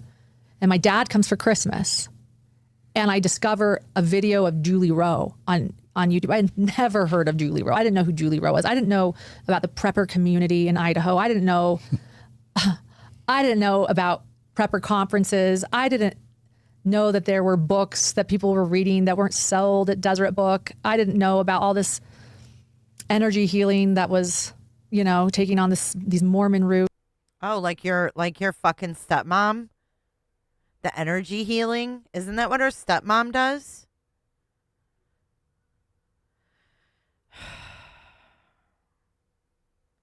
The bended human? Isn't that what her stepmom's fucking business is called? I learned that in the RICO court filing. Someone help me out.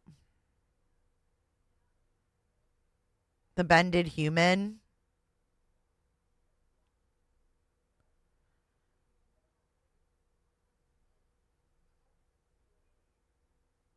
Come on, someone remembers the name. Isn't it the bended human? Now I'm going to Google it. Okay. The bended human, Utah. Is that what it's called? The bent human? It's something like that. Energy healing.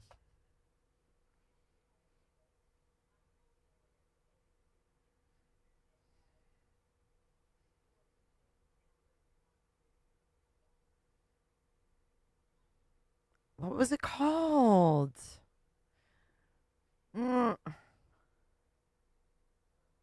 You don't remember, Kylie? It was in the RICO. But it was like the bended human or something like that. The crooked penis? Yes, it was like energy healing, and it was... Oh, yeah, YBE. I talked about that at the beginning. She's hooking Chad's name to a second cousin twice removed. Yes, her stepmom does energy healing. Anyways, the twisted human, no, I don't know. It was in the RICO video I did where I read the RICO. But she's talking about energy healing, and her stepmom does it. This energy healing that was, taking on these Mormon roots. I didn't know. And near-death experiences. And near-death experience books. I didn't know any of this. I didn't know about a vow. But Julie Rowe, like a week after I learned about the kids, speaking on YouTube saying, I talked to angels, and Tammy Dable has visited me, and I knew she was going to die because there was 2 dead spouses as well. I couldn't believe it. I played it for my dad. I was like, listen to this. Oh, and he's like, what in the world is this? And then some people are like, you don't know about Julie Rowe? I was like, no, I don't know about Julie Rowe. Some people? No, I didn't know about any of this. What people? Like, I feel embarrassed to say that. You knew about it. I mean, I did because of my own personal family experience. But yeah, like Julie Rowe had caused a lot of turmoil in my family at that point. We had some real issues in like the 2014-15 era with her prophecies that didn't come true. And yeah, so I was aware of her. I was going to joke, if you hadn't been so busy working in Boise, you would have been watching Mormon Stories, where we covered Julie Rowe in 2015 and Deborah Snuffer in 2013. I know, right? In all of my reporting, I never learned. Wait a minute. So he interviewed or talked about Julie Rowe in 2015 on his show. Don't you think she would have known that? Kind of. Heard about Julie Rowe. I never knew any of this, and I had no idea what I was getting myself into. I don't even know how to process it with us all right now. Like, I don't even. Oh my gosh! Yeah, I had no idea. And John and I had actually already thought about starting a true crime podcast at that point because we were still talking about crime every day. Were y'all into podcasts? We were into crime. No, we weren't into podcasts. We were into crime. But yeah, I was just wondering what gave you the idea for a podcast. Because all we would do is talk about crime, and what do you do with that? You make it a podcast. Like, he was about to go on TV or YouTube. Like, we didn't know about YouTube, YouTube videos. But what do you do if all you do is talk about? What do you mean he was about to go on TV? Who was? What are you talking about? Well, like, what do you do with that? You make Thank it a you. podcast. Like, he was about to go on TV. The unfolding human massage and energy work. Thank you, Kresha. It was driving me crazy. Okay, let's look that up. You guys ready? Thank you, Kresha. Unfolding. What did I say? The bent human. Unfolding human massage and energy work. Here it is. Karen Salas. Yep, she's the one in the Rico.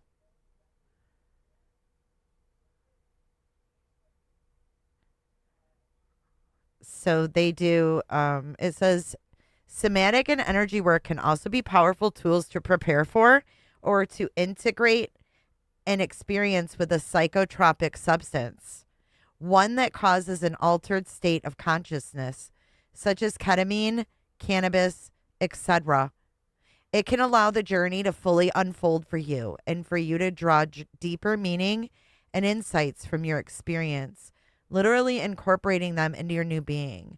How does this lady give ketamine? Who administers the ketamine? From my personal experience with psychedelic medicines, did you know this, Kresha?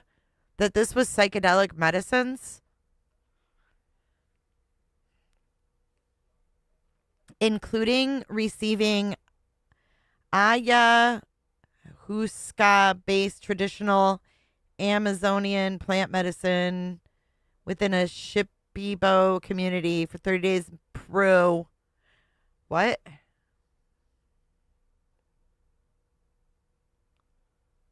I was able to heal from PTSD and find healing for rheumatoid arthritis. While massage therapists are not licensed to treat emotional trauma, no one walks through the door and leaves their history at the doorstep. Many massage therapists and energy workers must educate themselves on how to prepare for a spontaneous release of emotions or trauma. Okay. Her professional training, experiential Nautilus method, ketamine, psychedelic mentorship training, psychedelic harm reduction training, infant massage, sexual trauma training, birth doula certification, pre and perinatal massage, professional massage, and Bachelor of Arts in Spanish from the University of Utah. Midwife, oh my God, she's a midwife. Yeah. She's been a licensed massage therapist since 2003. The Unfolding Human. Flo. Thank you. I told you they use ketamine like a beer. That's the pate of the Amazon drug. Right, like on the Mormon wives thing, they have ketamine parties.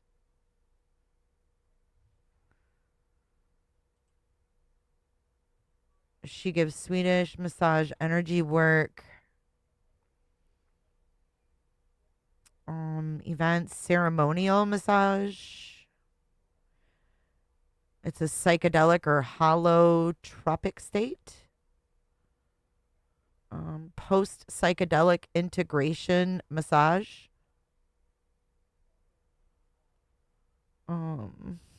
Table time massage, pregnancy massage, infant massage.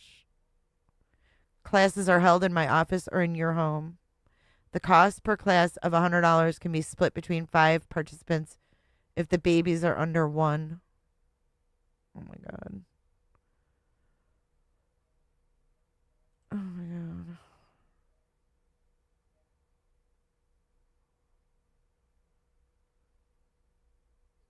Aversion to touch is common. Okay. All right. Back to the Mormon stories. Oh, God. TV or like YouTube. Like we didn't know about YouTube, like YouTube videos. But what do you do if all you do is talk about crime? You record it. Where do you put that? What does that become? A podcast. So, and you know, I had podcasting experience. I guess you could say that. You know that. So. Oh, that's right. Yeah, we would just. We conversed about crime all the time when it came to just like understanding human beings and the world, and I would always ask him my questions, just like I did that first night I met him. Like, what about this? What about that? We actually thought we would start with Adam B's, the story that I asked him about the first night we met, but after the Lori and Chad Daybell case happened, and I started getting so invested. I had so many questions for him that it was June 2020, the week the children's bodies were found, that I sat down. I was like, we've got to do this, John. Like, he bought a couple of microphones off Amazon. The prisons were closed. Like, I wasn't working. I said, let's just record. Let's just record. And I sat. Let's just record. I bought a couple of mics off Amazon. There, and I asked him questions, and I said, I want to understand Lori Vallow. What is this? And he said, it's not time to talk about Lori Vallow. Before you need to understand Lori Vallow, you need to understand Chad Daybell. And for the next 5 episodes, it was all about Chad Daybell. And after that, we recorded that first episode. The children's bodies were found, so we re-recorded a little bit, and we put it out into the universe. We had no idea what we were doing. Like, there was no plan. There was no business plan.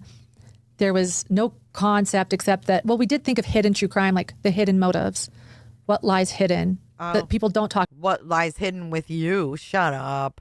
About. There's the Dateline motives, which is like sex, money, drugs. And then there are the Dateline motives. She's obsessed with Dateline and Daybells. And probably Dick. She likes the D's. Dateline, Daybells, and Dicks. The 3 Ds. Hidden motives. Like, what creates the criminal? What are they thinking? How does this happen? How do you get to the point where you dehumanize children to call them dark? How can you go from a family man to having 2 dead children in your yard? How do they believe this? Do they not? How are they interpreting, this belief? There's so many questions. And when it comes to the Daybell case, like that, those are the ultimate hidden motives. And I think for me, it was so personal too, because here's this faith I love that I have remained loyal to and faithful to throughout years and years. Like, it's just my people. Like, at this point, that's how I see, like, this is my people. This is my community. This is my blood. Like, this is my family. People. How does this happen? These are my people. Did you hear? These are my people. Personal too, because here's this faith I love that I have remained loyal to and faithful to throughout. You've been loyal and faithful to your faith? So you weren't fucking anybody? You weren't drinking when you went to the bar? What's faithful to you? Years and years. Like, it's just my people. Like, at this point, that's how I see, like, this is my people. This is my community. This is my blood. Like, this is my family. How does this happen in my faith? This is my blood. How is this happening? How does Julie Rowe happen? What is going on in East Idaho? And I felt some separation. Like, oh, it's just East Idaho. It's just, but the more I dug, the more I realized, sorry. I mean, we get it. It's East Idaho. What do you expect? Right? There's lovely people in East Idaho, but it does seem like it's a little bit more of a hotbed for some extreme beliefs and prepping. Yeah. The more. Sorry, East Idaho. The more I dug into the case, East Idaho. And as we did these podcasts, people reached out to us. That's what happened. So how did you first? You said you put it out there, like on. So you just get an RSS feed and you put it out on Apple and Spotify. Okay. And this is what John DeLynn did too. Do you remember putting your first one into the universe? Absolutely. That's awesome, YBE. I had Zoloft, Buspar, and Percocet for PTSD after I came back from Africa, but I'm off that now. But I was lucky. I had fantastic University of Cali hospital psychiatrists. I'm glad. It sounds like you've been through a lot. 2005, baby. Oh, I wonder if Chad and Lori were using ketamine. And that's why they were all fucking hallucinating and shit. Kevin Frankie. Kevin Frankie, remember he was seeing shit climbing up the walls. And then David Warlock's, Melanie Gibbs' husband or boyfriend or whatever, he was seeing shit and hallucinating at Lori's. Mm-mm-mm.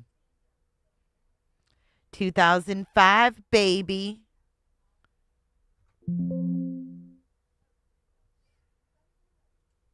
Yeah. And this is what. So you just get an RSS feed and you put it out on Apple and Spotify. And this is what John DeLynn did too. Do you remember putting your first one into the universe? Absolutely. 2005, baby. Yeah. People don't even know what RSS is these days. So so it just post it to the internet. Forgive my ignorance on this, but do you just like share it like on your social media profiles? Like, hey, I just wonder how that gets traction. You know, how do you put it on you said you joined a Facebook group. Yeah, I shared it on the Facebook group. Okay. Hey guys, we just, me again. My husband's a criminal psychologist, and we actually just posted an episode. And so I would share it. And I was in at this point probably like 7 different Facebook groups about the case because I really was just trying to collect evidence anywhere I could. And because there would be people that knew the couples, and they would knew Chad and Lori, and there was a neighbor saying Chad didn't do anything wrong, and there was a neighbor of Lori Vallow, and you've got Arizona and Idaho, and you've got Utah going on. You got Brandon Boudreaux. That was a twist. And, you know, Jesus, so I would put it on all of the this. Facebook groups. I'd be like, for anyone that's interested. And then I think people were just perked up, sharing man. it. Right. And then people were just like, you guys got to hear this. And then people were calling us saying like, look, this is incredible. You're helping us. Like, let me give you a little bit more info. Start getting tips. You start getting insiders tips. and because they're appreciative of what you're doing. And so, you start getting the tips and the info. And then.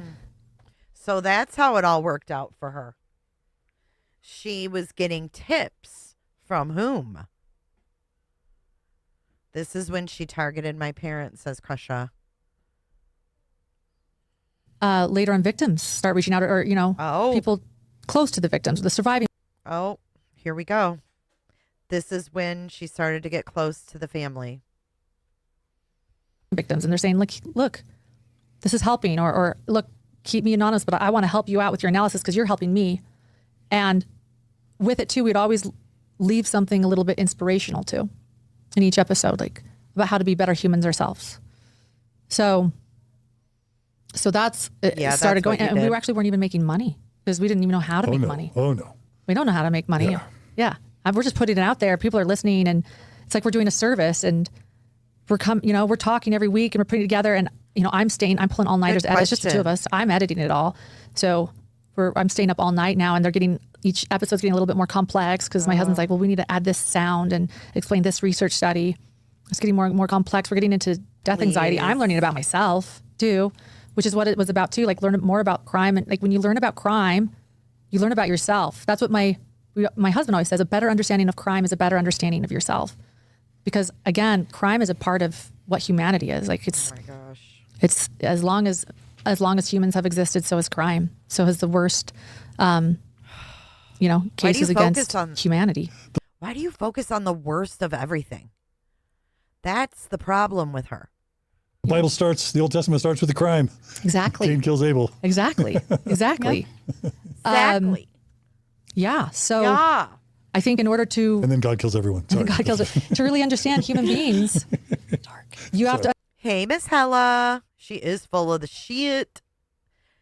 Understand crime. Can't wait for your live tonight.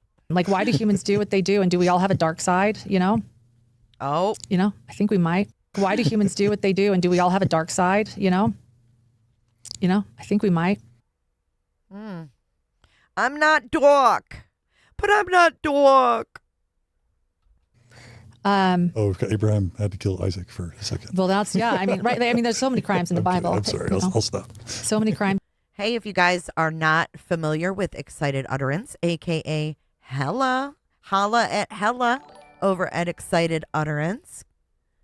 Thank you, Flobo, for gifting 5. Cheyenne, GSD, Pink Pajama, Excited Utterance, and Mel Mack. Welcome to Cooterville. The only thing, you got to close your legs. She says, welcome to Cooterville. Everybody close your legs. Everybody coming in, close your legs. Close your legs.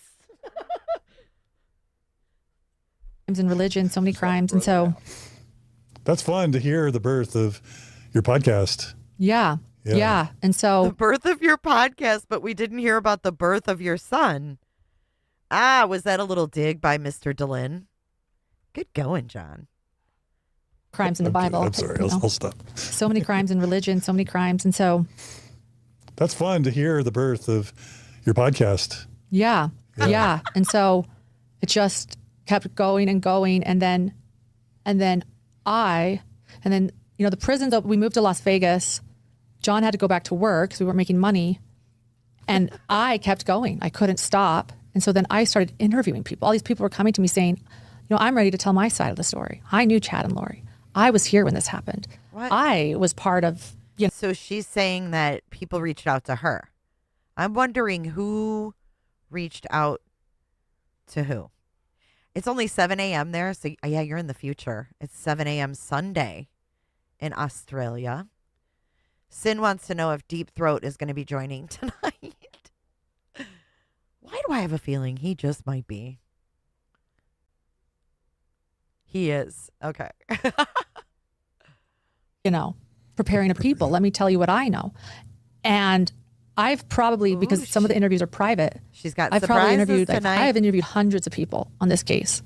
And I've attended conferences. I went and attended a 3-day Firm Expo conference to understand what's being taught. I've read books. I've read Dumper Snuffer. I've read Visions of Glory. Dumper Snuffer? I've read Chad Daybell's many books. It has been not just, like a 6-year research project on a crime I can't get over, but a thesis on faith, on darkness. Like, how do you, on darkness, on honestly, religious extremism and terrorism. I mean, really, this is terrorism, right? When you mix politics with religion, and belief, and also understanding that these people hold my same faith. The only difference is that they interpret it differently than I do. Dumpers. And their interpretation is that children need to be killed. I mean, not just children. Yeah. And their spouses. And you talk in your outline about kind of the juxtaposition of the Elizabeth Smart case and how that was handled, and then when Tylee Ryan went missing. Do you want to talk about that for a little bit? Oh, yeah, that upset me. So that upset me. As I'm delving into this case, and the more I learn about it, the more religious it is becoming. Like, this is a Mormon crime through and through. Oh my God. Every part of this. Every part of the church. Like, this is a belief system. This is religion. This is a cause. This is a movement. Mm-hmm. And it was such a confusing thing when it first began. You have JJ and Tylee that are still missing. JJ is 7. He's not yet baptized. He has 2 grandparents looking for him that aren't LDS. But Tylee Ryan is in Young Women's. She's very LDS. She is, her family is LDS. Oh, shit. Hold on. They're siblings. Hella's got Gray Hughes on the thumbnail tonight. You know that Gray Hughes has hated me since I began on YouTube, Hella. I am actually setting up a redirect. So when we're done with this, I will redirect everybody over to Hella's live. I can't wait to hear this. If it's about Gray Hughes, I can't wait. But I didn't understand why the church wasn't speaking out. Like, if this is my church and we are a flock and she is our sheep, why aren't we finding her together? Like, these are our children. Are they not? Like, what are we doing? And I remember the church was clearly, their PR move was to just not speak and say, we are separate from these people, to distance themselves. And that's maybe easy to do. Yeah, you don't want to be, part of what maybe might be happening here. But Chad Daybell was an LDS author that used to have his book sold in Deseret Book. And Tylee Ryan is a little girl that is missing. And to think about the difference of when Elizabeth Smart went missing, and we came together in a prayer meeting that night, and we were, again, like her flock looking for, she was ours. She was everybody's. And this is weird. The church, our ward became the headquarters for nightly press conferences. Every night she was missing. I got called by my parents when she was found. And here's Tylee Ryan, and it's crickets. Mm-hmm. And the church is being called by the news, and they're like, this has nothing to do with us.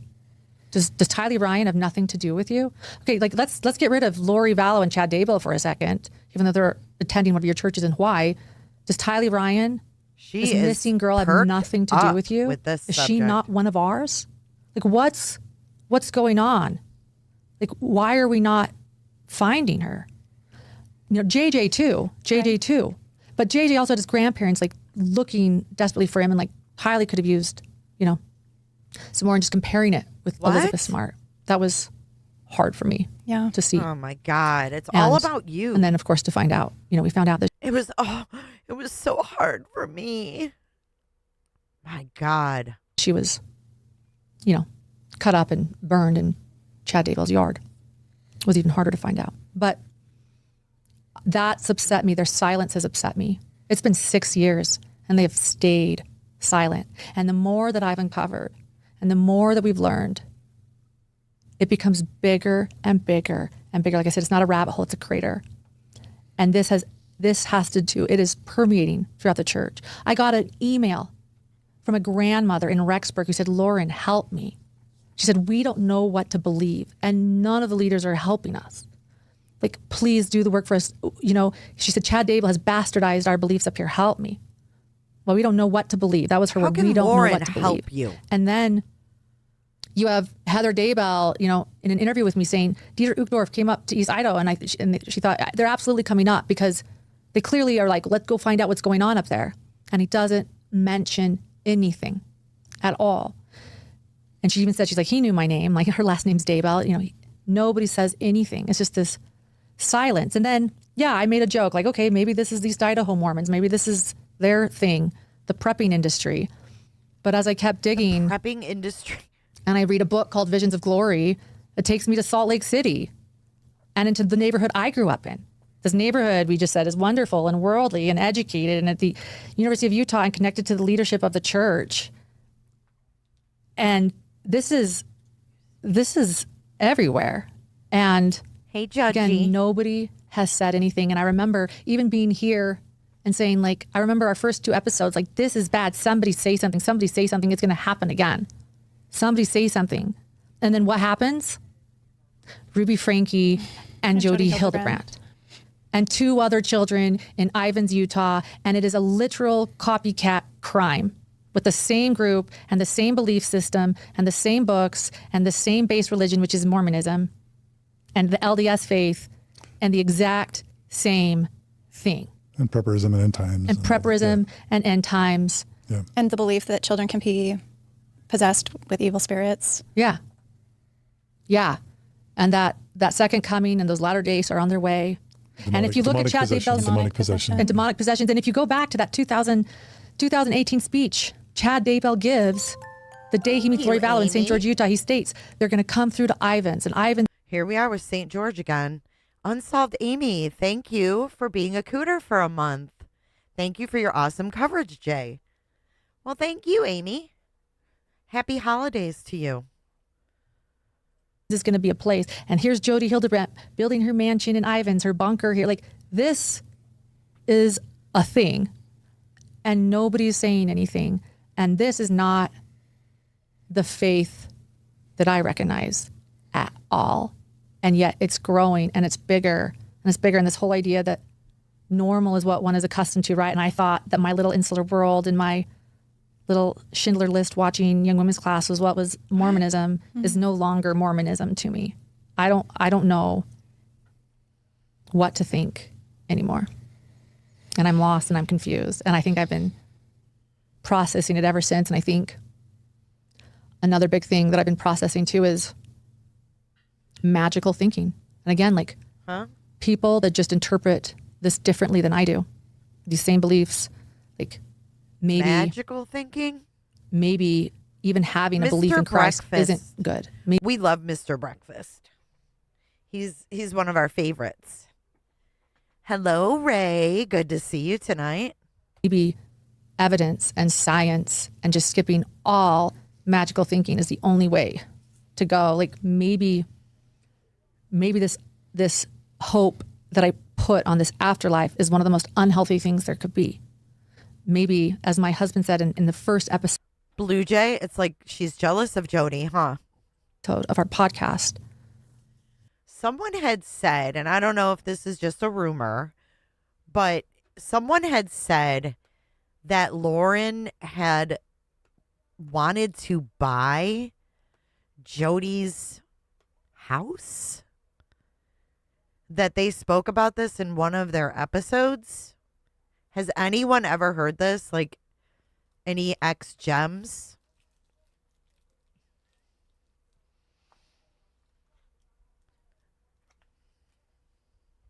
Maybe what everybody's missing is the fact that what matters is right here and now in our Cindy. mortality.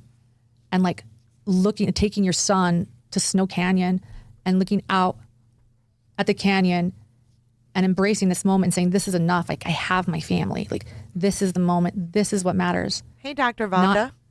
Because as you know, that wasn't enough for Chad Daybell. Chad Daybell had to envision a new Jerusalem. Lori Vallow has to envision the second coming and how she's going to be a goddess. And nobody's focusing on what's right in front of them and this life. And I think that's been my biggest lesson and my biggest transition. Wow. In covering this case is. Thank you, Allie. See what Allie has to say. Hold up. I just had a thought.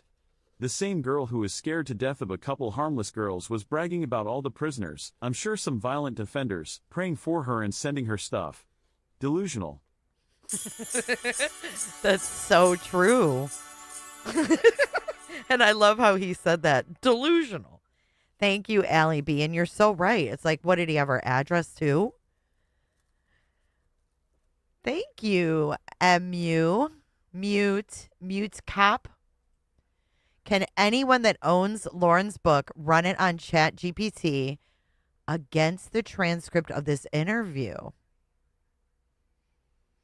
That's an interesting question. I don't know if my free ChatGPT has the capability to do something that long, but maybe somebody with more skills could do that. That would be really interesting to see the differences. God, I could do it in chunks.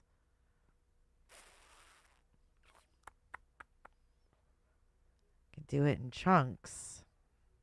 That's a really good idea. Should we even be focusing She's on covering this case? yes. That's been my biggest lesson and my biggest transition in covering this case is should we even be focusing on anything magical if this is what it turns into?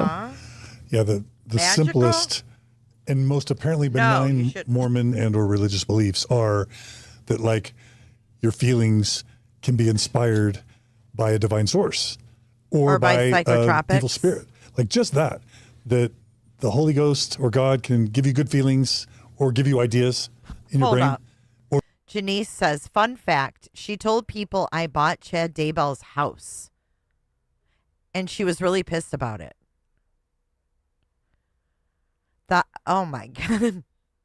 That is what? The freaking the house. Okay, Lauren. Or that evil bad spirits can give you bad feelings and bad ideas. And that Jesus is coming soon. That's what it means, YBE. You know, and the stakes are high. Just that. Mm-hmm.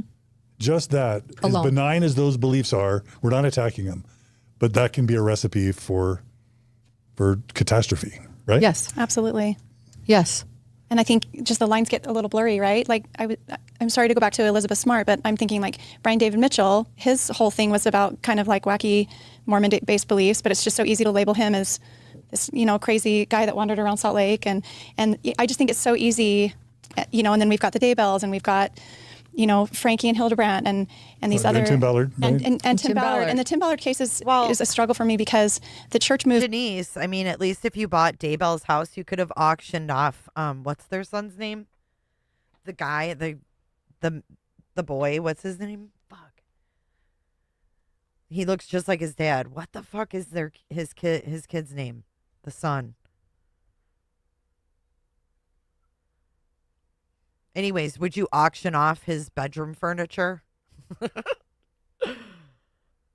Trisha's obsessed. Trisha's obsessed with anything that will give her something to talk about.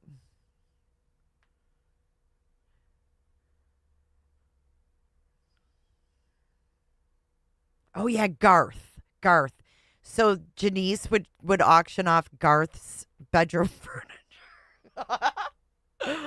Remember Chad talked about the bedroom, and didn't like Nate Eaton go in his bedroom Remember Nate Eaton got a tour of the Daybell house? I bet she was mad that she didn't get it. And then do you guys remember when there was Nate Eaton was live outside the house and they were doing something like tearing it down and someone was like, "There's bones." You did go through the house with the buyer and it was creepy as fuck. Did they buy it with the furniture too?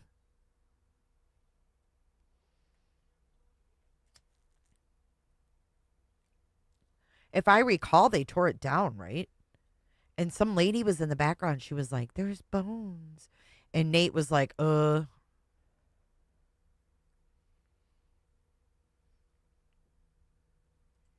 Moved swiftly on that one and very publicly, But only because one of their apostles was implicated in exactly. in really I just bad think behavior. it's sad that seems to be just a complete PR response, in my opinion, where these other cases deserve to get attention or mention or denunciation from the church with no response, you know. And so, well, that's the number one thing I value in our faith. Again, is in my faith is that it's about our brothers and sisters. That's actually another thing I love about the LDS faith is that I was taught that everyone is my brother and sister. Like we are each other's brothers and sisters. We are to watch out for each other and take care of one another. I love that. And so to see us not do that because it doesn't look good. Where is Joe Schmo? That's a really good question. Where is he? Does anybody know? Bolo for Joe Schmo. Bolo for the Schmo. Where you stand now, Schmobo. Good. Because like we don't want to get involved. Like really? I'm being cyber. So we're picking a PR stance over one another? Mm-hmm. Over like solving this and talking about it? Uh-huh. Yeah, not to mention Visions of Glory and all the... I have a soundbite for Trisha. I almost forgot. Are you guys ready? Chin plant. Listen, this is for Trisha. I think you've got a Ouija board down your pants and you're going to pull that out. Bring back the Ouija. Bring back the Ouija. What we've discussed with that. Yeah. Like I said, no Visions of Glory. Dangerous. Yeah. I sent y'all and Megan, the band, I sent y'all a Reddit post from yesterday. So we're talking July 1st, 2025. And it's entitled... He was in the chat of Web Sleuths last night. BYU is raising the next generation of criminals. And this is a BYU student in Provo yesterday, right? That's Nancy Grace, and they by say, the way. Physically and mentally out BYU student here. Just wanted... This one's for Lauren. The devil is dancing tonight. If it looks like a duck, walks like a duck, quacks like a duck, it's a duck. To let everyone know that Visions of Glory is still actively recommended by BYU professors and fellow students. My professor spent a good 10 minutes talking about Visions of Glory and how interesting the book is. And he, afterwards, I had to read someone else's discussion post about how much they love Visions of Glory and how wonderful of a book it is. That's in like the Canvas student assignments where they're all conversing about the lecture, right? And so the students are also chiming in about how much they love Visions of Glory, like their BYU professor. This just goes back to the idea of silence. If the church is silent on Tom Harrison, on Visions of Glory, on prepperism, it's kind of complicit in these crimes. It is. These lives being destroyed over and over, year after year after year. There's going to be new crimes. Maybe, hopefully not. Hopefully I'm wrong. But some people think that there's more crimes to come because the church won't denounce there will be. Or address. There will be. You think there will be? Oh, I'm in Facebook groups. I see the conversations. I see the YouTube videos of people talking. Pink Pajama says, back when I wanted all the Daybell info, I watched Web Sleuths. Trisha always seemed down on her luck and very depressing. I know you don't mean that for that to be funny, but it is. It pitiful, just pitiful. I'm getting a little slap happy here. Okay, I'll do it for you, Velvet. I'm getting a little slap happy. Oh, Bella. The lawn crime. about their children being possessed, little 3-year-olds, because they're sick. And yeah, there will be. There will be. And the church, yeah, it seems more concerned about, progressive Mormons right now than the conservative, extreme. Sorry, I don't mean like the extreme, very extreme, I'll say far right Mormons that are, sharing these really bizarre, unbelievable beliefs to me. But maybe that's something I've had a question too. Well, what makes a belief unbelievable? At what point is my belief unbelievable too to somebody else? Are all beliefs unbelievable if we're not just... What? How much wood would a woodchuck chuck if a woodchuck could chuck wood? What are you talking about? Did you hear that? What makes a belief unbelievable? At what point is my belief unbelievable? To somebody else, are all beliefs just unbelievable?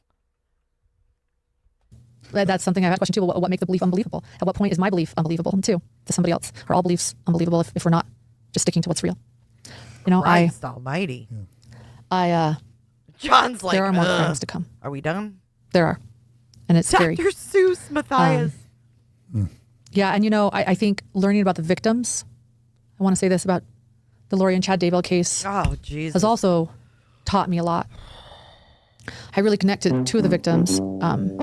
Tammy Daybell, Chad Daybell's wife, who was murdered. Both Lori and Chad have been convicted of murdering her.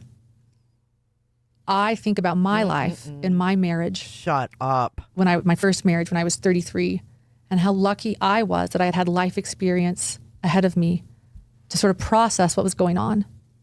And with Tammy Daybell, she got married so young, and Chad was so young, and they were from the same town. They both came from good families. They hit the resume boxes for like a good solid couple in marriage. And I do believe that Tammy Daybell was an emotionally abused woman from the very beginning. And I think that she was so young and she didn't maybe have the tools in the tool belt that I had, but I think that could have been me or anyone. Oh my God. And what tools did you have in your toolbox? You had what? Joe Schmoes? Is that the tool in your toolbox? What tool was in your toolbox? What you are witnessing is real. The participants are not actors. Also thinking about how our culture sort of allows this emotional, spiritual abuse to happen too, and that nobody fully saw it or understood it, breaks my heart, because everything I've learned about Tammy Daybell, she was an incredible woman. And then Tylee, everybody, including her family, talks about, and her own mother, talks about how she was difficult. I've been labeled difficult. Oh my God, she's comparing herself to Tylee here as well. Just like she did in the 9 hour. I'm so sorry to her family. Tylee was labeled difficult. I've been labeled difficult. You are a sick, sick woman. And then Tylee, everybody, including her family, talks about, and her own mother, talks about how she was difficult. I've been labeled difficult. She was considered so difficult, she was finally labeled dark and a zombie. What Tylee did... Oh my God. And then she said in the crying bed video, I'm a dork. Or whenever she said that, I'm not dork. Stop. Was speak her mind. I have been labeled difficult. I speak my mind. I actually am the believer, like if you don't stand for something, you fall for anything. I learned that in Young Women's. Like, thank you, seminary and Young Women's. I believe in that. If you don't stand for something, you fall for anything. I'll teach my son that.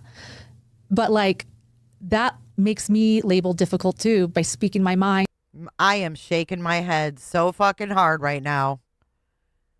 And have even been labeled dark at times, you could say, in this case. And even been labeled dark at times, you could say, in this case. What? You've been labeled dark at times, you could say, in this case. Huh? Bitch, you need a fucking mental break. There is something wrong. I'm not dark. Who's labeling you dark, weirdo? And have even been labeled dark at times, you could say, in this case. And unbelievable.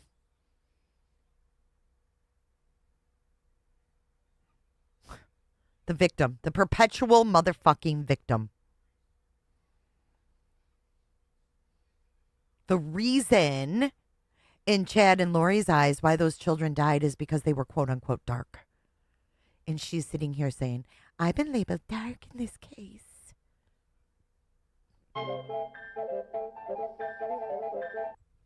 Have even been labeled dark at times, you could say, in this case. And, just being, people that disagree or stand up or are strong. So those kind of things too that I see in the culture and in our faith have also really affected me to the point where we dehumanized them completely to the point where they're murdered. They're so dark. They're better off. We murder them. Huh? Why are you saying we? Why is she talking in this fashion? She went from, whoa. Why is she saying we? Like, why isn't she saying they are going so far, they murder them? Why is it we? Like, she's putting herself in that bucket, right? So those kind of things too that I see in the culture and in our faith have also really affected me to the point where we dehumanized them completely to the point where they're murdered. We. Fuck directly off. Dude, speak for your fucking self. That's weird. I don't like that. Delve, the D's. Distortion, dark, delve, difficult, and dick. We've dehumanized them completely to a point where they're murdered. Speak for yourself, weirdo. Joan Rivers looking bitch. So those kind of things too that I see in the culture and in our faith have also really affected me to the point where we dehumanized them completely. It's really affected me to the point where we dehumanize them completely. What? Faith have also really affected me to the point where it's affected me to the point where we dehumanized them completely to the point where they're murdered. They're so dark. They're better off. We murder them. They're better off. We murder them. Yeah, dude. I would never say we like that. Mm-mm. We.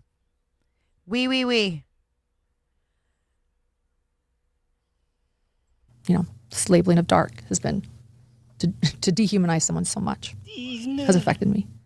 So as I continue so much has affected me. So ooh, that was a big edit right there. Look at that. We're back to the notes. It's been to dehumanize someone so much has affected me. To dehumanize someone so much has affected me. So as I continue to cover this case, my little brother, Jamie, and he was my youngest brother. He's the one, we played Teenage Mutant Ninja Turtles with. He ended up in New York when I did it in Brooklyn. So I always joke that, look, you did what the Teenage Mutant Ninja Turtles did. You made it to New York. I became April O'Neil. We were very close. And he was a big supporter in Hidden True Crime. He was really proud of me. And he was an entrepreneur himself. He started Pleaser Dow. Wait. Pleaser Dough. We were very close, and he was a big supporter. So did the money train end when he died? I'm asking a question, Lauren. Teenage Mutant Ninja Turtles to he was a money supporter. Turtles did. You made it to New York. I became April O'Neil. We were very close, and he was a big supporter in Hidden True Crime. He was really proud of me. And he was an entrepreneur himself. He started Pleaser Dow. It was an NFT collective where they collected digital art. He even bought Wu-Tang Clan's one and only copy of Once Upon a Time in Shillong. He bought Wu-Tang Clan. What the fuck is this all about? And he was just a very creative, special, fun, kind, warm individual. And so he was about to invest in Hidden True Crime. And what does this have to do with it? He was about to invest in Hidden True Crime. What the fuck? God almighty. I was preparing for Lori Vallow's first trial. I was going to go. It was in Boise, Idaho. Yeah, she's going to tell us about how he died. He was going to support and then he died. And it was March 2023. She wanted him to have a little trust fund baby. And I knew he was in the Dominican Republic. He'd been in the New York Times. He'd been in Rolling Stone. And he had just been a part of some other article. And I wrote him and I said, I'm so proud of you. And he just wrote, I love you. What? What is happening right now? And he had just been a part of some other article. And I wrote him and I said, I'm so proud of you. And he just wrote, what is to invest in? I don't know. Subs? I love you. And the next day I had learned that he was in a accident in the Dominican Republic and that it was really bad. And it was a concern and he had a severe traumatic brain injury and that my brothers were flying to be with him. And So the accident happened in the Dominican Republic. Didn't she also go to the Dominican Republic to watch her friend's kids after her divorce? Somehow that fit in there. We were all working together to try to get, surgery on his brain and life flights and jets and, a surgeon to him. And it was a really upsetting time. We didn't know if he was going to make it. Oh. Life flights and jets? You're so dramatic. To him. And it was a really upsetting time. We didn't know if he was going to make it. And just as I was just getting ready to go to this trial, I thought, should I go? Should I not? Who'd she look at there? And I knew that he would want me to go. I knew he'd say, go, Lauren, and my family's taking care. You knew that he'd want you to go to the Daybell trial. You just knew it, huh? Of him. And so I went to Lori Vallow's trial just a week or two after his accident happened, getting updates. It was very difficult. What? While also looking at the worst autopsy photos in trial that I had. Oh my God. Stop it. No one made you be there. You could have walked out of the autopsy photo. You didn't have to watch those. You could have went and been with your brother. Ever seen of two little children, JJ and Tylee, of Tammy Daybell. Oh my God. And in learning about once you're there at the trial, and I know, Mindy, you came to part of it. Mm-hmm. It was all about belief. It was all about these Mormon doctrines. It was to the point where the FBI was tracking when they went to the LDS temple because they would go to the LDS temple right before the next murder. Like,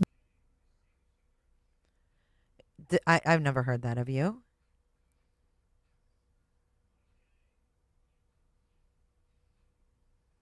This was so, it was.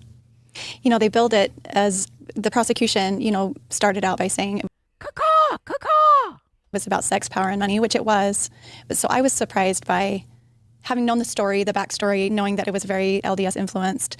I wondered what the trial would look like, and it just ended up being so heavily LDS influenced as it needed to be in order to prove the case. So it was about sex, power, and money, but I was shocked by how much the LDS angle, was presented in trial. Yeah. Including the location of the temple visits and many other, messages with references to like their LDS beliefs. Well, I understand why the prosecution would set the stage with sex, power, and money to sway a jury. Right. I disagree with them. Really? Mm-hmm. I don't think it was about sex, power, and money. I think those are the Dateline motives. But the hidden motives, what was really behind it. Oh, so she's got it all figured out. Did you hear that? She's got the hidden motives figured out because she's hidden. Hidden where? It all was this driving belief in this New Jerusalem. There's about 30 minutes left. In this afterlife, in being gods and goddesses, in immortality and eternal love, and in power. Yeah. That's what this is about. In some form of weird polygamy, right? Yeah, absolutely. Yeah. Absolutely. Yeah, I don't know who the fuck she thinks she is. I don't. I really don't. I'm really sorry, Kresha, that your family was the target of this woman. Hidden Productions Inc. Hidden Productions. Was it LLC? I think it's Hidden Productions LLC. It is 1.25. I finished up that trial, and the moment the trial finished, I flew with my son to Miami, where my brother now was in the ICU still. So the moment it finished, a dear friend came with me too. And Wait, so your husband didn't go? Hold on. I finished up the trial, and the moment the trial finished, I flew with my son, not our son, my son, to Miami, where my brother now was in the ICU still. Finished. A dear friend came with me too. So the moment it finished, a dear friend came with me too. Who went with her? Who went with her? Who's the dear friend? Because I don't know this girl to have any dear friends. So who went to see her brother in the hospital in Miami after the Daybell trial? Who was it? She didn't say John. Where was John?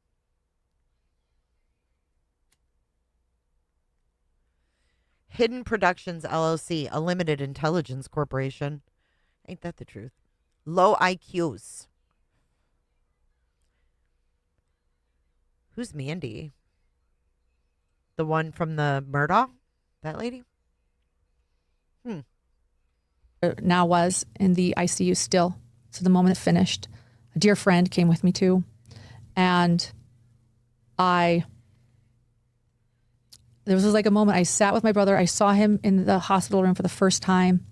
And I just started crying so hard. And initially, my first response would be to pray. I'm like, I need to pray. And I couldn't. Huh? So that was a moment where I realized something had changed in me. I didn't want to pray. Praying reminded me of Chad Daybell and Lori Vallow and Julie Rowe. And I couldn't do it. I couldn't. So that was... You couldn't pray for your brother because of Chad Daybell and Julie Rowe? Am I hearing this correctly?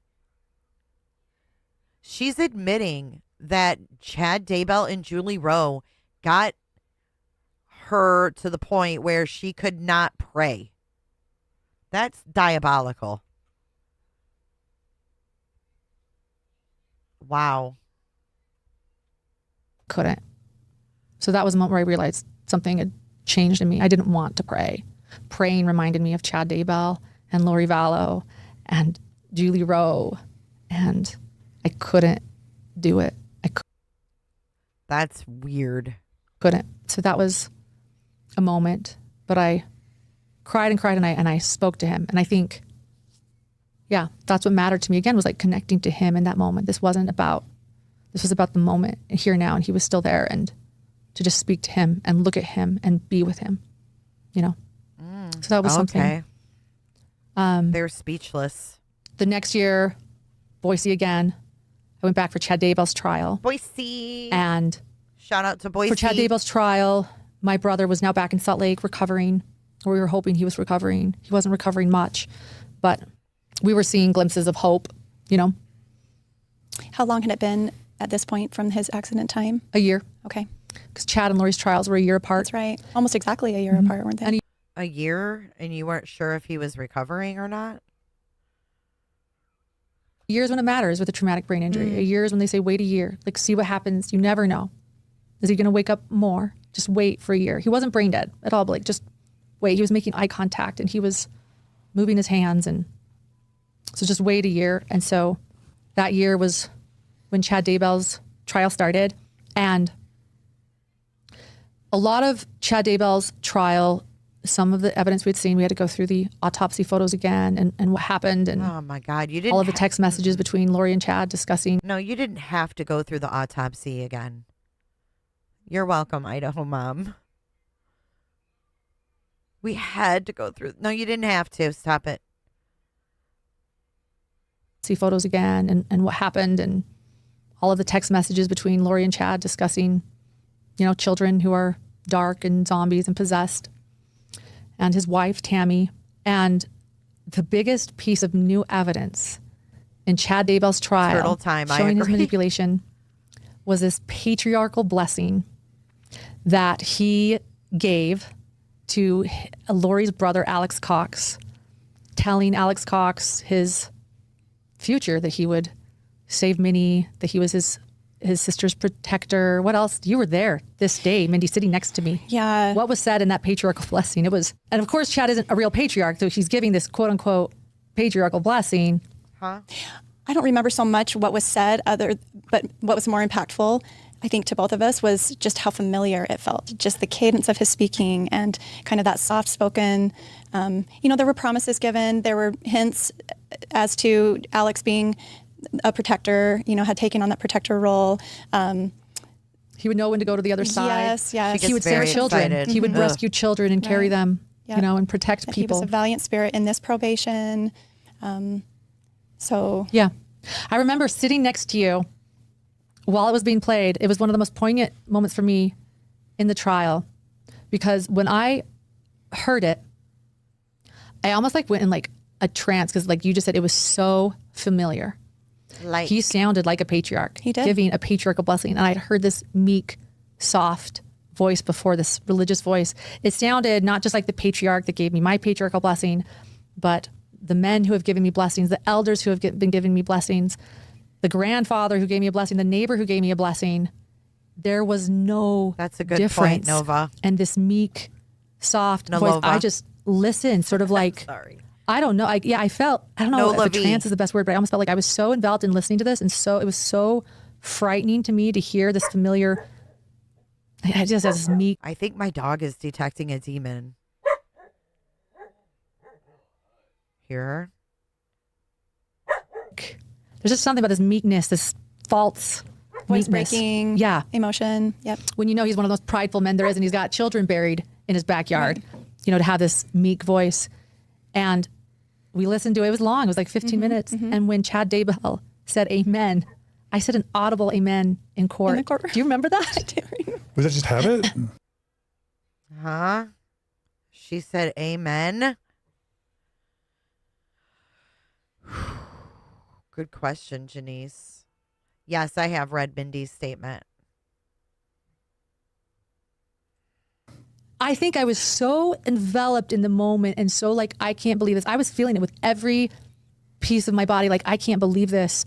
It was habit, but I was just so enveloped in the moment of thinking about it. But I think that also shows just.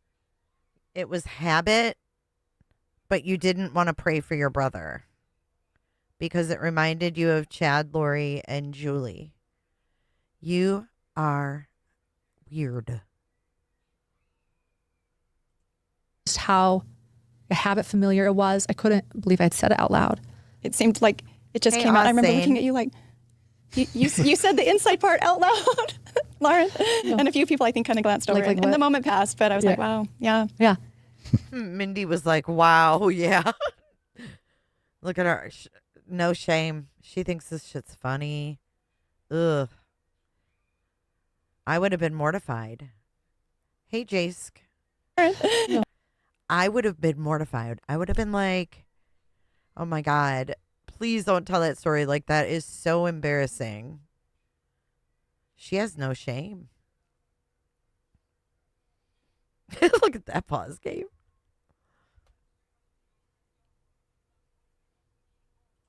And if you looking at you you said the inside part out loud, Lauren. Yeah. And a few people I think kind of glanced over it. And the moment passed, but I was like, wow, yeah. Yeah. And I think that was a moment for me when I realized I will never have a man bless me again. Ever. She'll never have a man bless her again. Not even your daddy.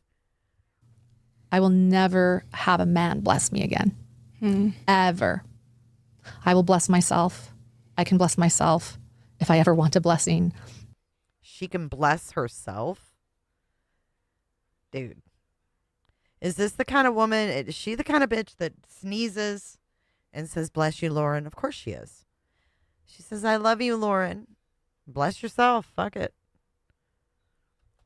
But after that moment, to see or feel the power that this man had over Alex Cox in that moment, and in the courtroom, and me in that moment too, saying, amen, like, I will never let a man lay his hands on me again and give me a blessing and have that sort of power over me ever again.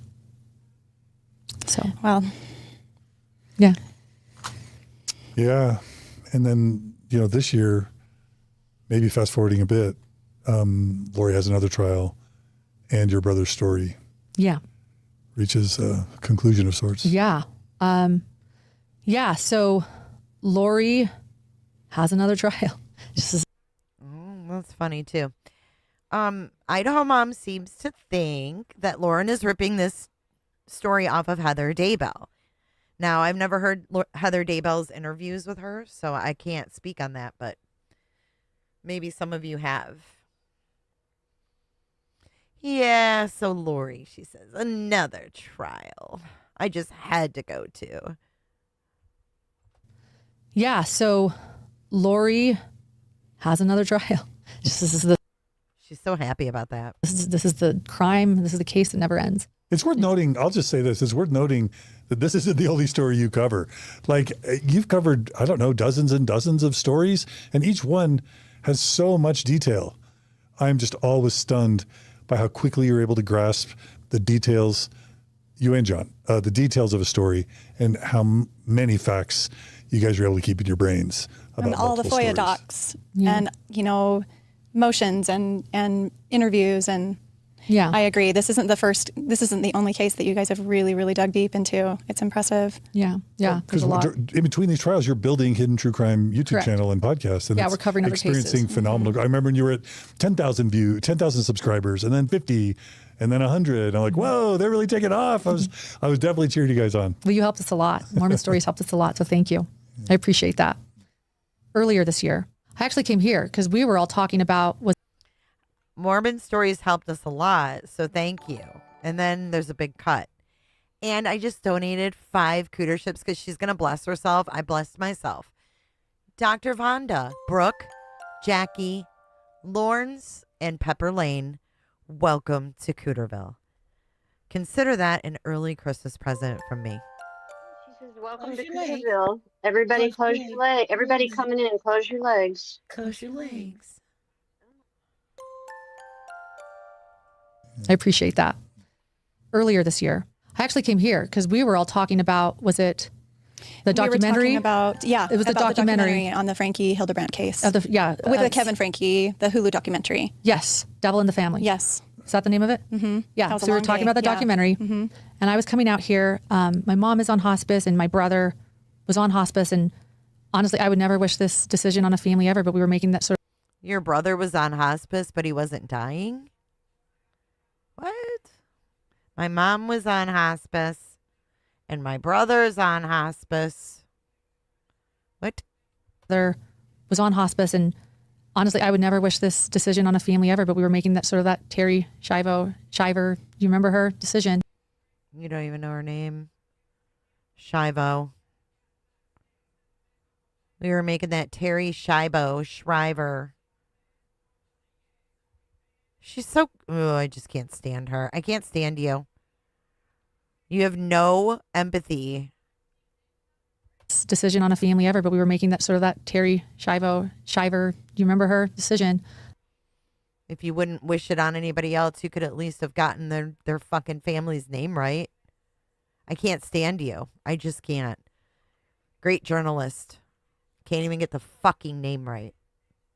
Remember, y'all, she's a journalist. I'm a professional journalist. Oh, shit. Here comes the sperm, little darling. Decision on a family ever, but we were making that sort of that Terry Shiver. You remember her decision? So many decisions to make, to have 7 people on board, to, one moment someone's like, we've got to end this, while someone else is saying, let's try stem cells. He's a donor. So they're going through all the, what do we donate? His heart, his lungs, his kidney, can we not? Are we able to? And so, I don't wish that upon anyone. I admire my siblings and my family that went through this, but Thank you so much, Chin Plant, for a month of cootership. Jay, I'll only let you bless me. Oh, shit. I don't know if I want that responsibility. But thank you for your support. Thank you. He was on hospice at this moment, and I was here. I think this chair. So just it was in March. This is March, and we were talking, and my phone actually started blowing up mid episode, saying that he wasn't doing well. He had pneumonia, and then I saw that they were having a donor team come in to see if he qualified, because that matters too. And he did, and so we finished the episode, and I was supposed to go home that night, but instead I went to St. Joseph where he was, and the donor team was taking him. And wait a second, we finished the episode? You mean your brother's about to be taken so he can get his organs donated, and you had to finish your episode? San, I agree. It's like Daybell. Like, a lot of people die around them. Or Lori is weird. It's really weird. So we finished the episode, and I was supposed to go home that night, but instead I went to St. Joseph where he was, and the donor team was taking him, and they were going to find organs, and it was his time, so I never went home that night. They were going to find organs? What? Hold on. She had to finish that fucking episode. Listen again. And he did, and so we finished the episode, and I was supposed to go home that night, but instead I went to St. Joseph where he was, and the donor team was taking him, and they were going to find organs, and it was his time, so I never went home that night. And 2 days later, we surrounded him in the hospital after they had found donors for after they found recipients. Thank you. After they found recipients for his organs, and they removed his breathing tube, and we held him, and it took him like 45 minutes, and we encouraged him, and we cheered him on and told him he could do it. And, yeah. And then it was beautiful. They do a donor walk, and they walked him out and, honored him, but we were with him when he died. And then we Not that it matters, but I think that was after the second trial. It was after Lori's second trial and before the third. Yeah. Yeah. Thank you. That doesn't super matter, but. Yeah. No, it does matter. And his funeral was March 22nd. We had a funeral for him March 22nd. And so it was right before Lori's third trial. And so I spoke, and I read this quote, and I want to read it because this is a big takeaway. Yeah. From now more of her reading. So it's, Carl Sagan, famous philosopher, famous atheist, his famous atheist. His wife, Andrewen, was also a philosopher and writer and producer. And after Carl died, she said this, and my brother loved the cosmos. So he even had a dog named Cosmo. And he always talked about the cosmos, and I don't know what he believed in the end. He was not LDS, and then he did not identify as LDS. Right, Irene. I agree with you. I'll just read it. So, and Anne asking about how her husband Carl, an atheist. Carl faced his death with unflagging courage and never sought refuge in illusions. The tragedy. Who's Carl? What is she reading? Oh, wait, I break to tell you about this latest skincare. Here at Hidden True Crime, Grayson and I need to use skincare because we're so stressed out and scared all the time. We need this extra moisture on our skin. So we use this every day. Okay, back to the show. The tragedy was that we knew we would never see each other again. I don't ever expect to be reunited with Carl. But the great thing is that when we were together for nearly 20 years, we lived with a vivid appreciation of how brief and precious life is. We never trivialized the meaning of death by pretending it was anything other than a final parting. The way he treated me and the way I treated him, the way we took care of each other and our family while he lived, that is so much more important than the idea that I will see him someday. I don't think that I will ever see Carl again, but I saw him. We saw each other. We found each other in the cosmos, and that was wonderful. Anne. And who are these people? I think that... Who's Carl Sagan? Represents, I think, so much of where I am right now after covering Lori and Chad Daybell and Jody Hildebrandt and Ruby Frankie. I don't know about that. They sought refuge in illusions. I'm going to tell you the truth. I don't even know what the fucking cosmos are. Is that like the planets? I don't know what that is. I'm going to show my stupid side. My low IQ, as Lauren would call it. I don't know what that is. Cosmos? Isn't that the planets?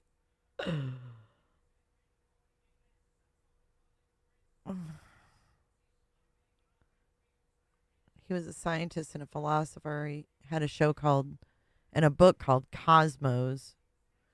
He was a great thinker. Cosmo Kramer. That's the only Cosmo I know. Dr. Von. Put more emphasis. Ruby Frankie. They, Lori and Chad Daybell and Jody Hildebrandt and Ruby Frankie, they sought refuge in illusions. They put more emphasis on the hereafter and the forever than they did in the mortal right now. And that, to me, was their biggest downfall. Like, rather than thinking of this moment, rather than they thought of the New Jerusalem and being a god and goddess and the hereafter, to the point where this moment, their children's lives didn't even matter because they would just go on to the next. Sort of like, oh, don't worry if you don't meet love in this life, Lauren, you can just meet your love in the next. And I'm not okay with that. What matters to me is not this imaginary man I might meet in the next life. It's loving John right here and now. It's loving my son right here and now. It's being. Are you talking yourself into loving them too? In this moment is loving my brother and being with one another. And I think that this fear of death I had when I was a child, like this need for a heaven and this fear, I think I've replaced it now with the idea of how precious it all is right now, that it is fleeting. I think that the other thing I've learned is how fearful human beings are. I've learned of this from crime, like how fearful human beings are of change. We don't like change. We want things to be permanent. Our families need to be together forever. The church can't change or progress. Everything has to be permanent. But the truth is, everything changes. Everything changes and everything is fleeting.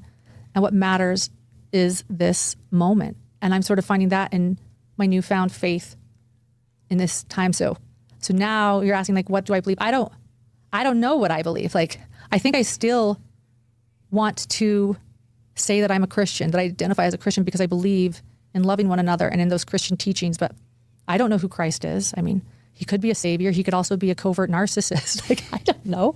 I mean, I am the way, the truth, and the life. It's pretty bold. Like, oh my God. But I believe in the metaphor and what he stands for and what he means, which is loving one another and not judging and being there and being with the sick and the homely and the lowly in heart. But I don't know. Did she just say the sick and the homely? Did she mean homeless? Homely. And being there and being with the not judging. And what he means, which is loving one another and not judging and being there and being with the sick and the homely and the lowly in heart. But I don't know. I don't know. Oh my God. She's the sick and the homely and the lowly in heart. Oh my God. What is wrong with her? Stands for and what he means, which is loving one another and not judging and being there and being with the sick and the homely and the lowly in heart. But I don't know. I don't know. So I don't know if I can be LDS and Christian and an agnostic at the same time, if that's okay. Because I also, I don't think I can ever have the pride to say I know that there is a God. I don't know. I don't know if there's a hereafter. I hope there is.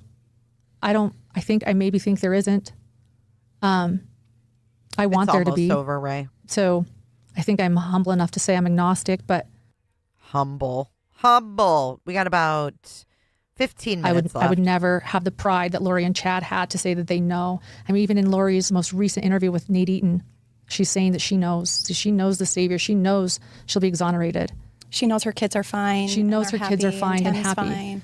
And the Jesus is super happy with her. And can you imagine what she said on the anchor desk on Zanny's back then? when she literally got demoted. Can you imagine how she acted? Yikes. At the end of the day, sorry.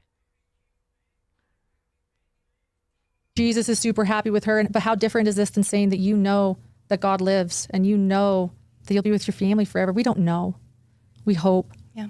But I think, this is actually a quote that I wrote in my book. Oh, my God. Page 218 of my book. Page 218. About change. And I say, change. The more we cling to our idealistic stories, the more likely we are to refuse to give them up because we might have to admit that we were wrong. We might have to admit that maybe our lives did not go according to plan. We might have to admit that maybe the complexity of our lives outstripped the simplicity of our illusions. I began to understand the more deeply I clung to my story, the more I refused to let it go in spite of the reality. So I think that that's where I am, is sometimes we just have to admit that the complexity of our lives outstrip the simplicity of our illusions. And that is what Lori and Chad didn't do. That is what Jody and Ruby didn't do. And that is what many, refuse to do. And I think that that's a good place to be. So What? Oh, Beth, we've gone over that. Go back in my old live streams. We have shown, I think the one is called Then and Now. If you go back in my live streams. I think, I am, where am I? What is my Mormon story? I am Mormon, and I'm actually a proud Mormon. I'm proud to be LDS. This is my heritage. I just can't wake up tomorrow and not be Mormon. It's an identity. It's a culture. It's something that has been really good in my life. So, I don't know what the future looks like. Everything changes. Okay. You can't pray because it reminds you of Chad and Lori. I don't know where my life will lead or what will happen, but yeah, I'm a Christian. I'm LDS. I'm agnostic. I want to be able to realize. Okay, Sybil. That the complexity of life outstrips any illusions I may have had, and be open to change. So that's where I am. Beautiful. You just gave me a thought about Mormonism in the church I've never had before, and that's hard after 20, 30 years of doing this. What if the church were called the Church of Jesus Christ of Present-day Saints? What? I could get behind that. Yeah. Yeah.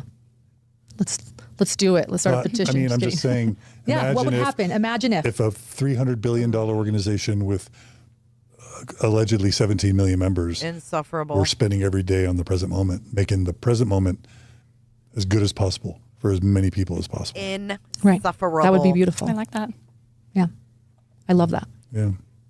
Thank you, Angela Luster. You do mention at the end, and it's worth mentioning that we did our episode about the Mormon influence on Chad and Lori Daybell. I think it was in 2021. Mm-hmm. And then the Ruby Franke and Jody Hildebrandt stuff came out after that, and we covered the Visions of Glory stuff and other things. Visions of Glory. Band, our group with us three and Megan have been some of my favorite episodes. Megan, I think we need to do Mingo. This is Dr. Pepper. We need to do Mingo.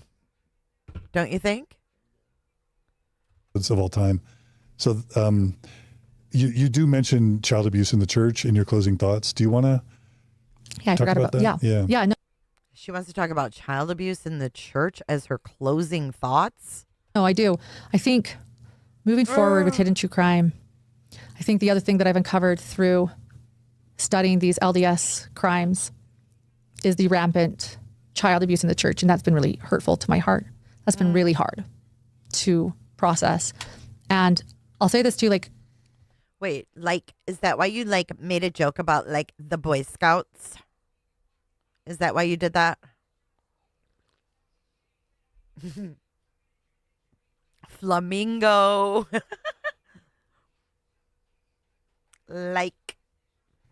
Because I acknowledge that I'm LDS on my channel when talking about this stuff, or that I have an LDS background, there are a lot of opinions on my bias, and some people call me an apologist.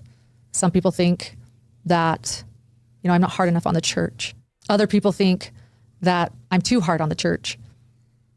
But I think that what I will always do, again, it's a lesson. I brought it up already that I learned in Young Women's. If you don't stand for something, you'll fall for anything. Like I learned that in Young Women's.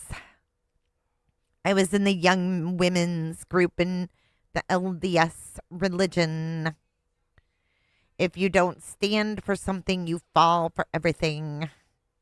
Sounds like you really learned from that in Young Women's.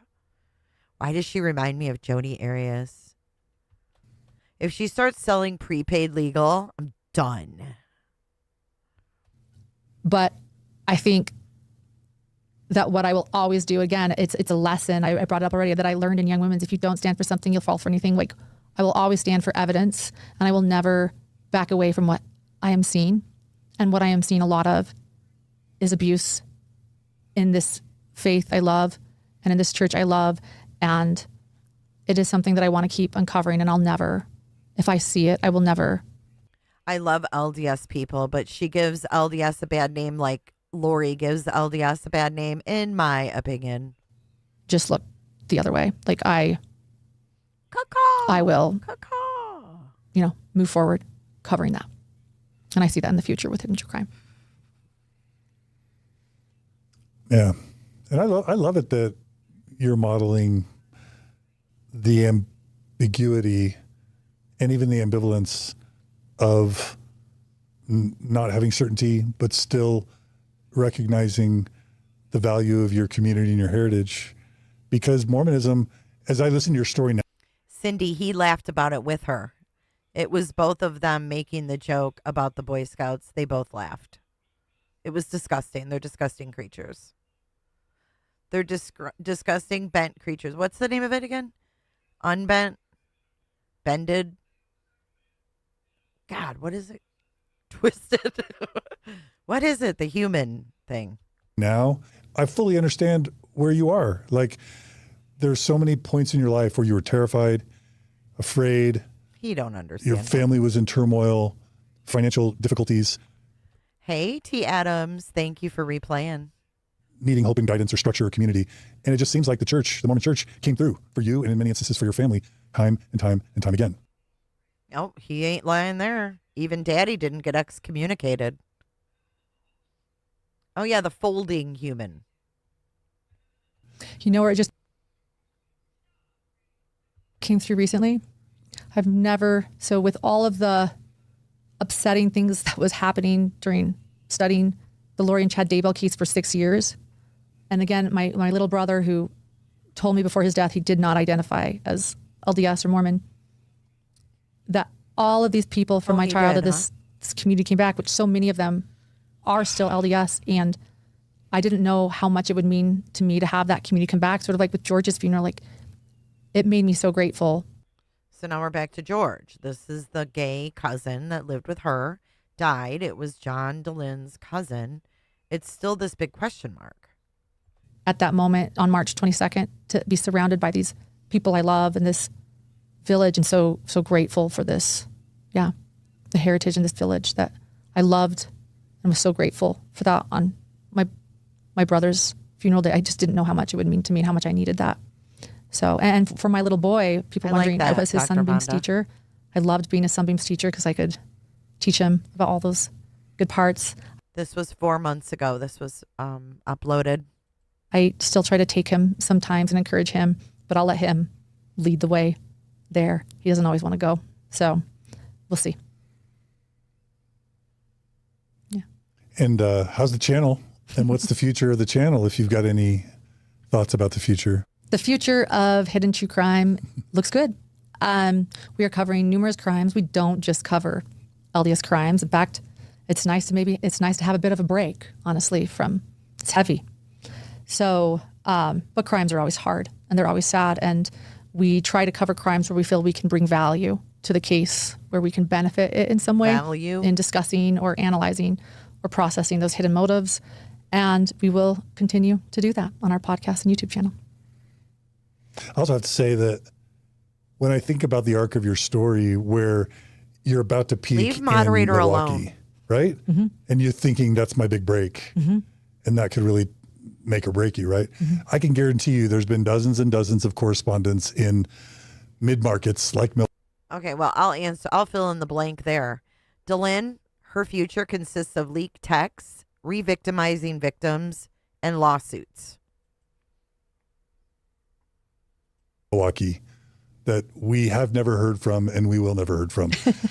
But your decision, courageous decision with Dr. John to pursue hidden true crime There's Lindsay. has led you to be on how many nationwide documentaries, Hulu specials, HBO specials, Netflix specials? Like the visibility, well, the reach y'all have had, the impact y'all have had, and the visibility that you've had, it all paid off. Like it's a real, I don't want to say rags to riches, but riches to rags to riches, real success story. And I'm just so delighted. It couldn't happen to a better person. Riches to rags to riches, he said. Am I wrong, Mindy? I totally agree. And I just think the combination of you and Dr. John and what you each bring to your channel is just so special. It's like lightning in a bottle, right? And I think that's why you've been so successful. He brings the storm. Say it, Walwyn. Because, sometimes you'll take the lead on the things that you're really strong and great at. And then he jumps in with his knowledge and expertise and maybe shies away from the things that maybe you're more comfortable with and vice versa. And I love to follow your channel and to see how many times in the comments will something get covered or a breaking news point and your hidden gems and your followers will be like, I can't wait to hear what Dr. John has to say about this. It's such an interesting and valuable combination. And separately, you're amazing, but together, it's really special. And I'm not surprised that you've grown so much. And I really look forward to what's to come for you. I'm glad that the Daybell chapter hopefully is coming to an end. It's taken up a lot, of our, and by choice, I chose to follow that case. It had special interest for me, but I'm like, oh, she starts in 45 minutes. Okay. Sorry. I was looking at the wrong time. Yeah, moving on, right? Yeah. And with so much... Well, this has 5 minutes left in it. Love and support for the victims and their families. And you never want to lose sight of that in these types of cases that you follow. But yeah, I look forward to what's to come for you as a team and with your channel. And thank you. We'll continue to support you. Thank you. So in other words, yeah, John was right when he said, don't move to Milwaukee. It seemed... Dr. John. Yeah, by John. Yeah, not you. Yeah, Dr. John was right. So, yeah, feels good. Beautiful. And the only other last thing I'll say is that people tell me, man, John, you work hard all the time. I guarantee you work harder than me. You work really hard. You are one of the hardest working people I have ever witnessed. Absolutely. Seeing you up in Idaho at those trials and you were so gracious to allow me to stay with your friend and just seeing you behind the scenes, I'm dying to lay on the couch and I'm not taking notes and preparing things. I'm just, you're a hard worker, Lauren. But take care of yourself too. And heck yeah. And, it seems like you know yourself and you know your balance, but no, thank you. Yeah, I'm still working on work-life balance. Growing a business is hard, but I hope that I can get to a place where things can balance out. But yeah, right now it's a growing business and it's very busy and exhausting. So hopefully that'll be the next step, is figuring out how to maybe slow down a little bit more and be in that present moment. Be with my son and I want John French press. So remind people how they can follow and support you guys one last time. You can find us on YouTube at Hidden True Crime or subscribe. Subscribing is always the biggest help. If you could subscribe, it's free to do. Or on our podcast platform, you can subscribe. It's also free to do. Spotify, Apple Podcasts. Spotify, Apple, anywhere you listen to your podcasts. And leave us a review too, an Apple review, a 5-star Apple review. That's a huge help. Patreon.com/Hidden True Crime. That is a monthly membership to support us, but you get bonus episodes every week, behind the scenes episodes of John and I just discussing what's going on. And then, buy your book. You can get my book. Show one last time. If interested. Tell them the name. Escaping Emotional Abuse, Healing Journey. Yeah. This is the first time I've ever promoted it. We just read this the other day in 2 parts, or no, 3 parts, I think. I can't remember. It's all a blur. But yeah, you can listen to me read it on here if you'd like. Unreal. Healing Journey. Yeah. This is the first time I've ever promoted it. Am I having a memory of Dr. John wanting to write a book? Or is that your Dr. John wants to, I'm remembering that your Dr. John was working on a book at one point, right? Yes, I think he's still working on the book. Yeah, that's still in the works. To an agent. Yeah, nice. Right now. Good. Yeah. So things are good. And yeah, we'll see. Like I said, everything changes. We'll see where the future takes us. So, yeah. Well, thanks, Lauren Matthias, for coming on Mormon Stories and telling us your epic Mormon story. You're welcome. Well, yeah, It was it's not well over. worth the wait. Yeah. It's not over. Well, it was well worth the wait. Yeah, it was phenomenal. And Mindy Caldwell, thanks for coming back. You're welcome. Always a pleasure to be here. And yeah, I'm always surprised by how quickly the time goes, even though I know we've been here for hours. But I've been waiting for your Mormon story for a long time. You know, I've seen people question after and after, what does Lauren believe? What is her, you know, and so this has been enlightening and People questioned it. really educational and makes me feel like I know you a lot better. And I appreciate that. And so thank you for being here and for sharing your story. Yeah, you're welcome. Thanks for listening for so long. You know what prepared us for this was we were children that went to 3-hour church. That's a flex. How about 8 to 10 hours of general conference? And that too. Oh, goodness. In a weekend. Oh my goodness. Stop it. All right. Well, thanks for joining us today on Mormon Stories Podcast. Huge thanks to Brooklyn and Julia and Grayson for all the help with these 2 episodes. Have to thank our donors that make all this possible. A small percentage of our revenue comes from ads. We don't do product placements or endorsements. It's donors that make all this possible. So if you're a donor, thank you for making this happen. If we lose donors every month, 10, 20 donors a month drop off. If we don't replace them, we have to cut back. So if you value this type of content and you want to see continue, support Hidden True Crime and consider supporting Mormon Stories Podcast by going to mormonstories.org, clicking on the donate button, becoming a monthly donor. You can also subscribe to us on YouTube, Facebook, TikTok, Instagram, and Spotify and Apple Podcasts. The positive reviews on Apple and Spotify always help. And just commenting is always super helpful. We will read all your comments. We'll delete the mean negative ones, but we'll do our best. We'll delete the mean negative ones. Okay. Thank you, Chin Plant 67. You've made my chin cooter happy today. Thanks. Thank you for your super chat. And Dr. Vonda, thank you for your super chat. She said, thank you, Jay. Thank you. Thank you guys for watching. If you're replaying, don't forget to hit the thumbs up. Bottomless Pit, a biography of Brad by John Matthias. Ooh, it was a good day. Thank you for spending it with me. Look at, he says, we'll delete the mean negative ones. To respond to all the positive ones. So they only respond to the positive ones? Wow. And we just love the conversation. Also, feel free to email us at mormonstories@gmail.com. If people want to email you with tips or ideas or feedback. hiddentruecrimeinfo@gmail.com. Okay.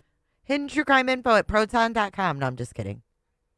Claudia, I'm glad you enjoyed the stream today. I enjoyed it too. Yeah. Yeah, do that. And thank you for giving us tips and info. We wish there were more of us so we could cover more crime. Thank you for giving us tips and info. What?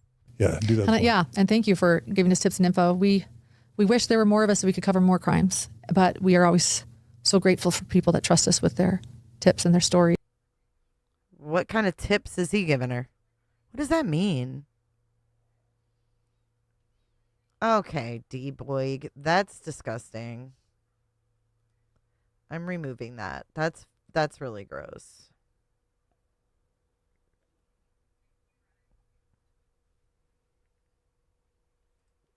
And share what they know. And I want to do more interviews in the coming year. Heck yeah.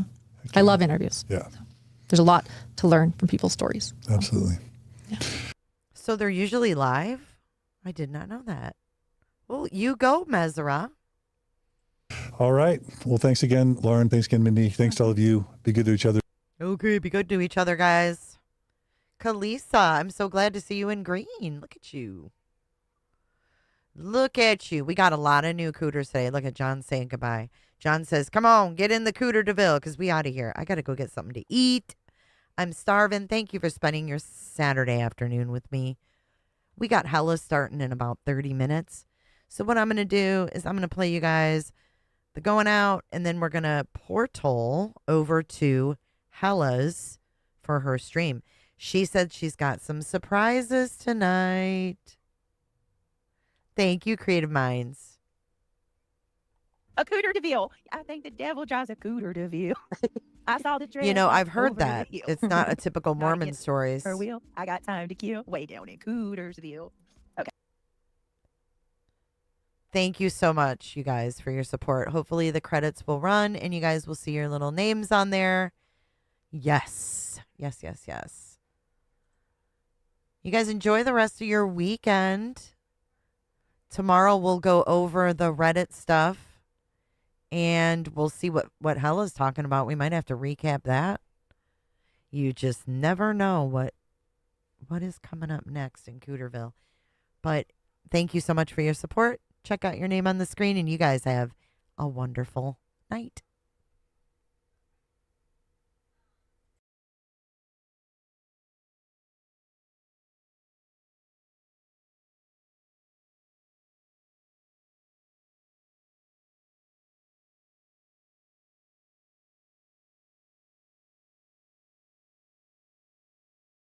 Hey, Kels, good to see you. Gosh, these are long. These are long credits tonight. Here come the super chats.